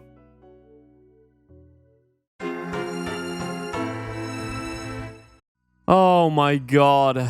I feel like dying to the Whisperer's melee attack combo is a canon event every single time I do the Whisperer at this point. Are you kidding me? No way. We've done 40 kill count, I think, yeah, 42 kill counts, and we get a second chromium ingot. Bit of a different drop, I guess. We get an easy clue scroll, and these are all 1 in 160 drop rates, and you can get every single different clue scroll here, so I'll just hopefully get one of each and finish them all at the end of the grind. Orb. You know, I do have to say, in the beginning I really disliked this phase because I wasn't really good at it, but when you start actually getting into the groove of clicking on these eggs and clicking on the boss attacking at the same time, it is so satisfying. Oh, we got a combat achievement. Okay, I thought we got something good. Oh yeah, and that has to be one of the most satisfying drops to get. The perfect kill dragon plate skirt, 10 of them. And luckily I got it at the end of my trip, so I had inventory space to pick them all up. But with that, we're hitting 150 kill count, and honestly, nothing too crazy has happened. I haven't got any Virtus pieces, no Bellator ring, but we have got 3 ingots and 2 different clue scrolls, but we still have 100 kills left to do. Oh my god! Yo, let's go! Virtus row bottom, 34 million. Actually, you know what? This is actually one of the best drops I could get, because it's very unlikely I get the Bellator ring with how the drops work, and this is an actual upgrade for this grind as well. You know, now that I'm looking at my collection log, I've got 4 bottoms overall, 1 helmet, and no tops. That is kind of crazy RNG that I only keep getting bottoms. Am I bottom? Oh, very nice. We got the medium clue. That was actually the last one I was missing, so we can do one of each at the end. 126 Runite bolts unfinished for the final kill. We have now hit 250 kill count, and we made 67.7 million GP on the loot tracker, which is honestly great. I mean, obviously the Virtus bottom did a lot of the work here, but still the consistent money is definitely nothing to scoff about at this boss. And for the clues, let's begin with the easy one for... oh, Wizard Hat Golden 300k. That might be the best clue we get on this entire opening. Let's keep going. 23k, 64k, and the last one is 86. The easy one was the best. But everything is sold, and we managed to make 61 million GP from all the loots. But before we end this video, there is one mandatory thing you have to do when you have the Tunic and Shadow. And that is to enter the Tombs of a Mascot, the original place where you get this item. Because inside of its own raid, the Tunic and Shadow's magic damage and accuracy amplifier is not just 3 times stronger, but 4 times, making it an absolute powerhouse in here. So let's gear up and send a few raids and see if we can get lucky before we end this video. Last time I was here, we did 50 raids and I managed to get 4 light bearers. So that was obviously quite a disaster. We're not staying as long this time, but if we can get anything besides that, I'm happy. I did have to buy a bunch of different gear items, so I couldn't afford the best magic setup, but look at this. Inside of the raid, I have 528 magic accuracy and 60% magic damage bonus. This is going to be a blast to try out. There it is. The max hit, 68 with smelling salts and the Tunic and Shadow. I do believe that in full max mage you can actually hit up to 82 or 84, but obviously I don't have money for that. Always when I come back to TOA I have to do kind of a scuffed run to get into it, but at least I didn't die. 300 expert completed, 36 minutes though is not the best time. Are we going to get rewarded for the first one? 4.29% chance. Never lucky. I can't believe it. Now, the places in the raid I do use the Tunic and Shadow on is Sabak, but I don't have salt when I do Sabak, so I can't hit as hard there, but it's still really good. But then I use it on Akka as well and the final boss. And on Akka, I do have salt, so I just destroy this boss. I did not get an Ambrosia this run, but luckily, last time I did TOA, I got the Jewel of the Sun, and we have our mini Ambrosia. So let's just go ahead and use it right now. Special attack, 118 HP. It's as easy as that. Oh, definitely better this time, 3348. I know I can improve on that as well. I just got a personal best, and it's the second run, so the Tunic and Shadow definitely is blasting. But never rewarded, sad. Apparently I'm very dumb. I didn't even realize I had 109 million cash left to play around with, so we're actually going to be buying Virtus because it's not that expensive, it's just enough money to buy both the top and the bottom. And even if ARMs to Virtus is not that big of a deal, with the Tunic and Shadow, especially in TOA, the scaling ramps up like crazy. This is what I'm talking about. We gained 8% more magic damage and also I think 38 accuracy, something crazy like that. Okay, 72 new max hit from 68, that is insane. Oh, it actually worked. I knew you could do this. If there's a rock that's like stopping you from going all the way to the bottom, you can just skip the entire phase. That's actually, I think, the first time I've ever successfully done that. You know, the Tunic and Shadow is extremely good, but it's also pretty slow at attacking, and if you miss a couple of hits in a row here, you cannot make the DPS timer, and while this happens, and you get absolutely blasted, and unfortunately, it led to my first death. The highest I've ever done is a 350, but I actually wanted to ramp it up to 375, and well, oh my god, I actually made it! On the last line as well, 39 minutes, 21 seconds. I had a 40-minute timer on, so that was just literally on the edge there. Let's see if we get rewarded for a 7.5% chance of getting a purple. Come on. Come on! No! Never rewarded. But that was just way too stressful for me, so I'm not going to be doing that again, but it's nice to see that I can do it. After that, I ended up doing a duo run of a 340 with one of my clanmates, which I actually did a lot of necks with in my last video, and this is how it went. Oh! No, it's yours. Oh, is it mine? Yep. Dude, first duo, that's crazy. I have no inventory space, but let's just send it. If this is a shadow, the series is done literally right here in Holy this moment. Come on. No ring, please. No. Are you kidding me, dude? I've only got rings. Oh, this is sad. 1.7 million. It's even less than when I got those in the beginning. I'm just cursed on this account to get rings forever, I think. After that, we ended up doing a couple of more duos and even a trio, but we never saw any more purples. So I decided on doing a 355 solo for my final raid to hit that 10 raid kill count mark. And let's see, are we going to get something for the final raid? 6.33% chance? I guess not. But here we are with everything that I got from this raid, and I guess I'm just cursed to only get light bearers. During this video, the Tunic and Shadow actually went up in price, and we managed to make, after the GE cut, a 12 million profit on this purchase. So even if we didn't make too much money from TOA, we actually made some money just from that, and our bank is now 1.63 billion GP, putting the overall profits for this video around 200 million. We're definitely getting closer to max cash, and if you want to follow the end of this journey, make sure you subscribe to the channel to be updated on new uploads, and until next time guys, take care. On the most recent video I posted on this channel, I actually, among other things, completed the Colosseum to get the Disana's Quiver, the best ranged cape in the game. So to begin this video, we're actually completing the Colosseum on this account as well to get myself the Quiver, as I'm going to be doing grinds in this video where the Quiver is really useful. Hey, there we go, the Quiver is now obtained, and from this, I actually got a good amount of loot as it did take some time to grind this out, so let's have a look at that. This is all the loot that we managed to get, and it took me 44 runs before I actually completed it. It was still quite a challenge, but overall from this, we ended up getting loot worth 46 million. But with the Quiver obtained, let's talk about the main goal of this video. I need another 500 million GP to reach max cash, and I've always wanted to stack up a bunch of loot from different bosses and build a massive loot tab. So the name of the game today is going to be Variety, and I'm only going to be staying at each boss until I get a decently valued unique and then immediately swap to a different grind. How many different grinds we end up doing is all dependent on what drops we end up getting. And the boss we're starting off with is the Leviathan. You know what? This is a good example. We got a smoke quartz, and it is kind of rare. It's like 1 in 200, but it's not tradable. It's not worth anything, so I'm actually not going to be counting this, as I really want stuff that is worth money. So we are still staying at the Leviathan. 209 150 Leviathan down, and we have not even seen a chromium ingot. The items that I really want to see here is either the vestige, which is pretty unlikely as it's pretty rare, or any of the Virtus pieces. Except maybe the mask, it's not the most valuable item.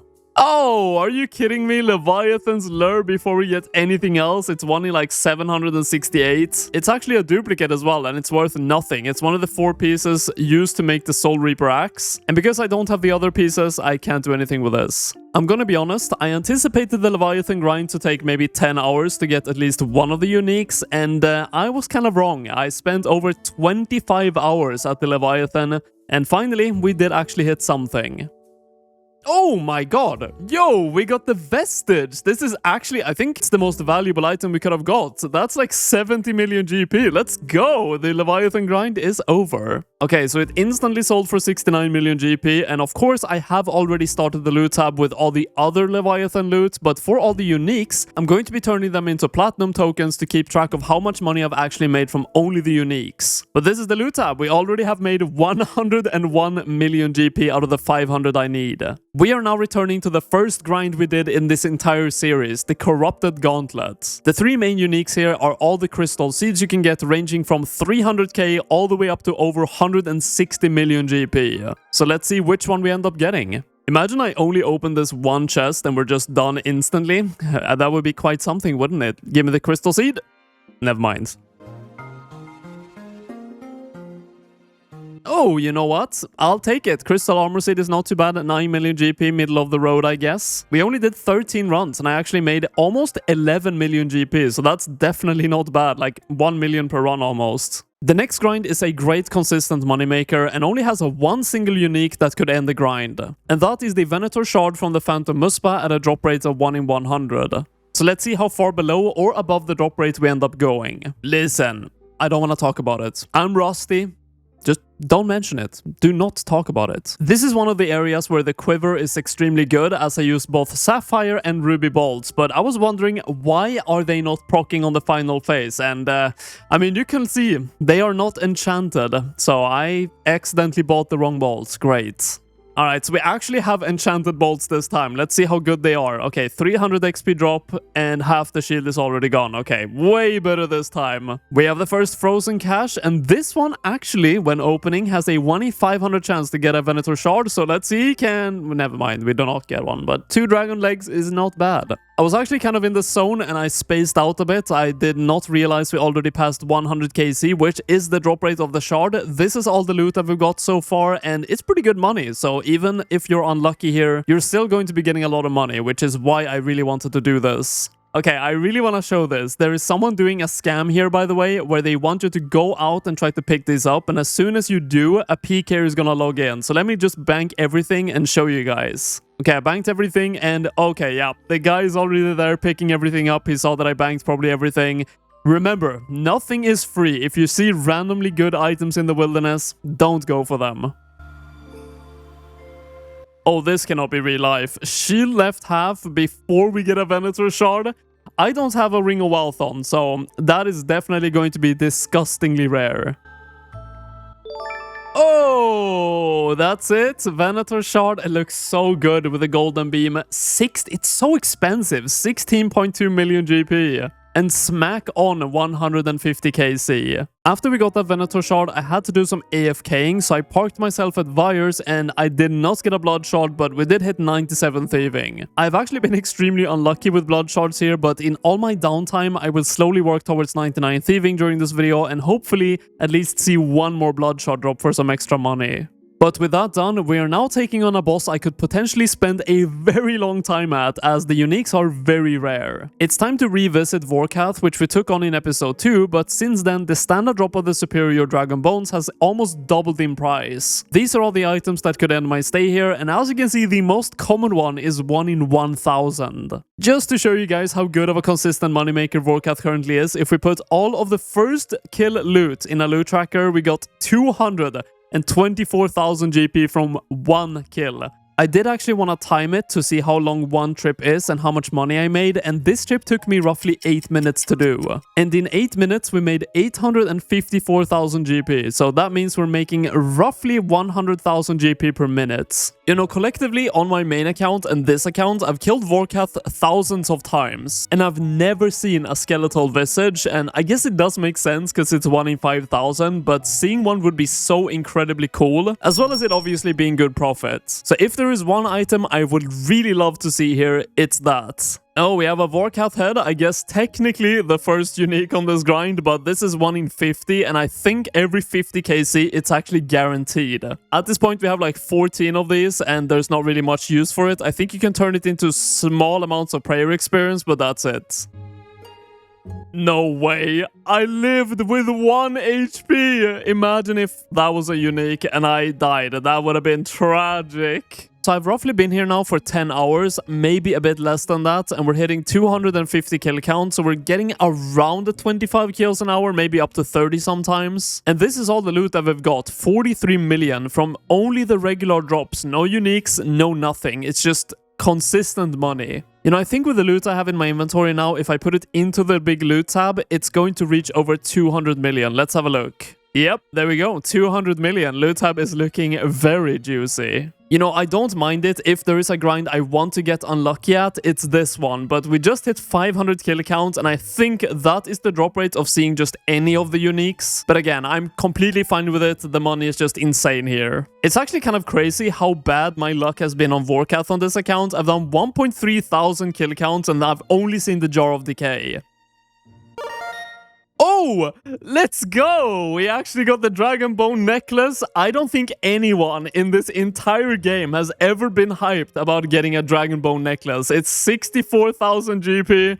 So basically not worth anything at all, but that is the end of the Vorkath grind. But it's time to switch up the pace a bit. After spending roughly 35 hours at Vorkath, I want to do some bosses with a higher chance of seeing something unique. So it's time for a risky move and enter the wilderness to take on Artio, Calvarion, and Spindle. These all have 5 available uniques each, some valued at almost nothing, up to the Voidwaker gem at 46 million GP. So there is definitely some profits to be made here. And to start off, we are doing Artio. Okay, we already have a peak here. I've been here for unironically like 45 seconds. This is usually why I skip wilderness stuff, but honestly, the money from these bosses are worth it. Truthfully, I actually forgot that they reworked Artio, where actually using magic here is way better than ranged. Damage-wise, ranged is still good, but you need to land freezes on the boss, and if you have ranged gear on, you just miss every single freeze. And as far as I remember, before the rework, it was actually almost guaranteed to land the freeze, regardless of your gear. So I think I have to change up into a magic setup. Okay, we are back with some blood bark and a scepter. Oh yeah, the damage is actually insane as well, so maybe this is even stronger DPS than ranged as well, and obviously I'm landing every freeze. You know, I was actually kind of interested in doing the bigger versions of the bosses to actually make even more money, but I tried it out on my main account first, and let me just tell you, I got PK'd pretty much every 2 minutes. And all of those bosses are in multi-areas and way deeper into the wilderness, so escaping is pretty much not an option. So I don't even know how people manage to do them solo. Alright, we're done with the first trip. Actually, very fast kill count here. I've done 30 kills already, and let's check the looting bag. 1.1 million. And that took me probably like 20 minutes to do, so definitely not bad. Oh, and we also got a longbone. Ah, Dragon Two-Handed Sword. That is a unique. It's enough to finish off the grind, already on 79 KC. Unfortunately, not very valuable. And next up, we are doing Calvarion. This boss is definitely a bit more of a hassle to kill because of all the different phases it has, but that's the end of the first trip for some death runes, and I think I did 20 kill count in this for a bit less than 600k, so the money seems to be worse here than Artio. Yo! A Ring of the Gods already on 74 kill count. The second most valuable item we could have got. It's also very rare. It's like 1 in 716, I believe. Nice! And with that, let's finish off the last wilderness boss with Spindle. Let's see what we can get here. Spindle is one of the wilderness bosses I've actually done quite a lot already. I did 900 kills earlier in the series, and we did not get a Voidwaker gem. So maybe, with some luck, we might see it. I guess Spindle just is one of those wilderness bosses that refuses to give me any uniques, because I've now been here for 100 kill count, which isn't too long, but compared to the other wilderness bosses, I've now been here for the longest time. Oh, okay, it's nice. It's a good item. Dragon Pickaxe, it's a good way to end the Spindle because 900k for a unique is pretty good. Once again, I had to do some AFKing and I went back to the trusted Virus, which just never give me any blood shards at all. But finally... Yes! We finally got blood shards! 25 million! For one drop. It's so nice that you get 2 of them for the rogue outfits. Okay, just below 25 million. This is how many pickpockets I have done here. It's insane. I should have had over 10 blood shards at this point. But after that, we did not see any more blood shards, but I stayed here all the way to 98 thieving, so only one more level to go for that coveted 99. What I'm about to do next is most likely a massive mistake. Back in episode 7, I killed the Nightmare 500 times in the course of an entire week, and all I managed to get was 1 unique worth anything. But all the uniques here are worth a ton of money, with the potential of some of them instantly ending my series. So it's time to run it back. Against my better judgment, we are staying at the Sunny's Nightmare until I get any of the valuable uniques. We could be stuck here for only a day, or it could be an entire week. It's all down to luck. The last time I was here, I was using a Blood Amulet of Fury, and because of that, I actually lost over 70 million GP on this grind. So this time, I'm not making the same mistake. I don't need the healing from it, so we're only using a Torture. It's been a while since I did this boss, so I'm definitely a bit rusty, but this time I also have a slightly better gear. We also have the Void Waker, Virtus pieces instead of Arims, and an Elder Maul as well. But we didn't die, and we got some sharks for all the effort. 9 minutes of work for only sharks. That's Phosani's Nightmare in a nutshell. Oh my god! Oh, what a jump scare. I had Saratomi Bruise marked on RuneLite. That is not a good idea. I should probably untag those.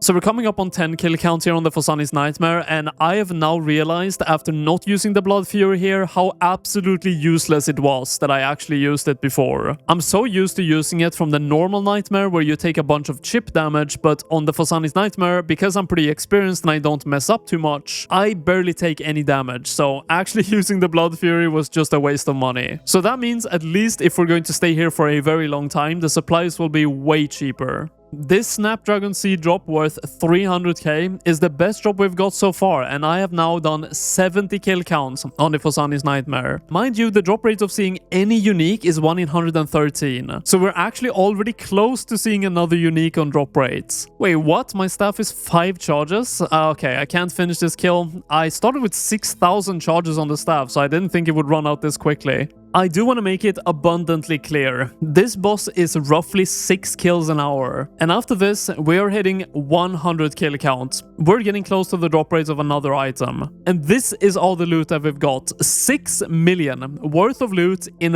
roughly 16 to 17 hours. And I feel like I have to show the log. We're at 426 Phosani's Nightmare, 170 normal Nightmare, and I've only seen 1 single valuable item. Crazy stuff. No! That cannot be true. Parasitic egg? Are you... Dude. Okay, well, that's 1 in 200. Pretty much twice as rare as seeing any of the actual valuable uniques. That is the transmog for the pet that I don't have. And I already have the parasitic egg as well. What is going on, man? How is this happening? Before you get 2 of these eggs, you should see 4 valuable uniques. 4. Well, after this one, we have actually hit 200 Phosani's Nightmare. Twice pretty much the drop rate of an item in just this video, and another 30 roughly hours spent at this boss. I'm getting very tired of this boss. I don't know if I should stay at this boss or kind of just give up soon, but I really don't want to give up. I really want to see a unique from this boss. No! No, no, no, no, no. What is going on? What? 541 kill count. We get the pet. I don't even know what to say. That is 14 times or 13 times more rare than seeing a valuable item. I guess one of the good parts about this is that I can actually use the parasitic eggs, the collection of parasitic eggs that I have. Oh, it uses all of them. And I can transform it into... Dude, honestly, this looks just terrible. The normal version looks way better. What is this? Alright, so I need a mental break. I've now been at this boss for roughly 8 hours every single day for 5 days. So we're already at the 1 week mark again for not getting anything. So what I'm going to do is I'm going to go ahead and get 99 thieving, and maybe if we're lucky we can get a bloodshot in the process. To at least see some type of profits. This account has to be rigged. There is no way I get Rocky before I get blood shards or any item from the nightmare. And we are so close to 99 thieving. Look at my XP tracker. I was just about to hit it.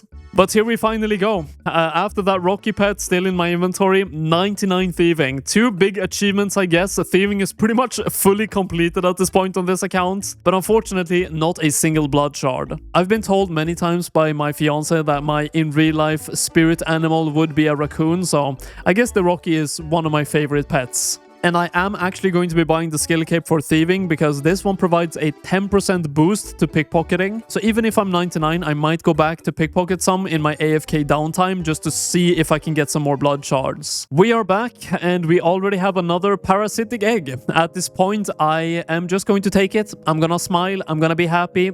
It's a unique. It's absolutely useless. At this point, I'm just coping. I'm just coping. Oh, it's, you know what? It's only been 50 hours, you know. What is 50 hours? I don't need more than just parasitic eggs. Just give me only parasitic eggs, please. That's all I want. 4 parasitic eggs? Why not just give me 6 of them or something? Oh, no way. Okay, I can get blood shards without any problems, apparently. I went to pickpocket for like 20 minutes and we already have a blood shard drop. Taking breaks from the nightmare is apparently more profitable than just doing the boss. Additionally, I think these blood shards are actually going to be enough for me to hit a bank of 2 billion GP, which is obviously a massive milestone for the series. Let's put it into the looting tab, which is now, by the way, 357 million. And let's have a look. Yes, that is a 2 billion bank. Yes! We are finally free from the torment of the Phosani's nightmare. 88.7 million GP right into the bank. Definitely not the most valuable item you can get here, but it's also not the cheapest, so I'm happy with that. I can finally leave this hellhole.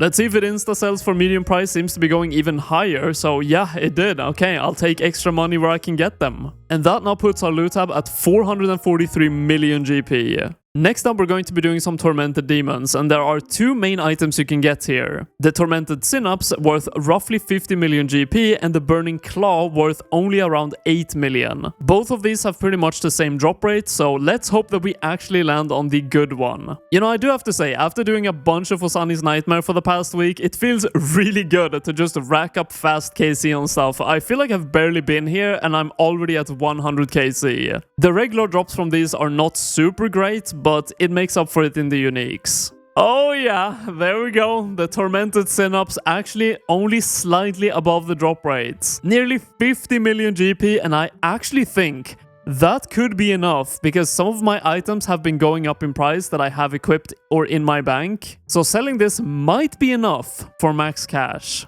This might be it. Let's go ahead and turn this into platinum tokens. 2.1 billion bank. Let's put it in 501 million loot tab. So over 500 million in just this one video. It's taken over 150 hours to get all of this loot into the loot tab. But I think that is going to be enough. I think if we have a look here, we have now 2.14 billion value in the bank.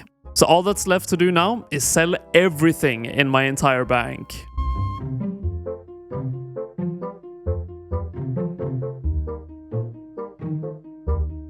Everything has been sold and we have enough money in my inventory right now, turning these platinum tokens into pure cash to actually get myself a max cash stack. I did want to keep the magma helmet because if you actually remove it from it, you lose the mutagen. But it turns out I don't need that extra money. If we turn these platinum tokens into pure cash, we have done it. We have a max cash stack on the Garry Penny account. This took me roughly 1 year to complete from 0 GP, and obviously most of my time was not done on this account. I have other videos that I make, but a good amount of time was definitely spent here. But max cash is not the only big achievement we completed during this series. We also managed to get 5 99s, 4 different pets, the Desana's Quiver and the Magma Mutagen. But as we're closing the book of the epic adventure of Garry Penny, I would just like to take a moment to thank all of you guys for watching the videos, liking the videos, and commenting, as I've tried to put the most effort I could into this series out of any other series I've done. And seeing your guys' positive feedback towards it has been absolutely amazing. If you want to stay notified with my future uploads, make sure you subscribe, but until next time guys, take care.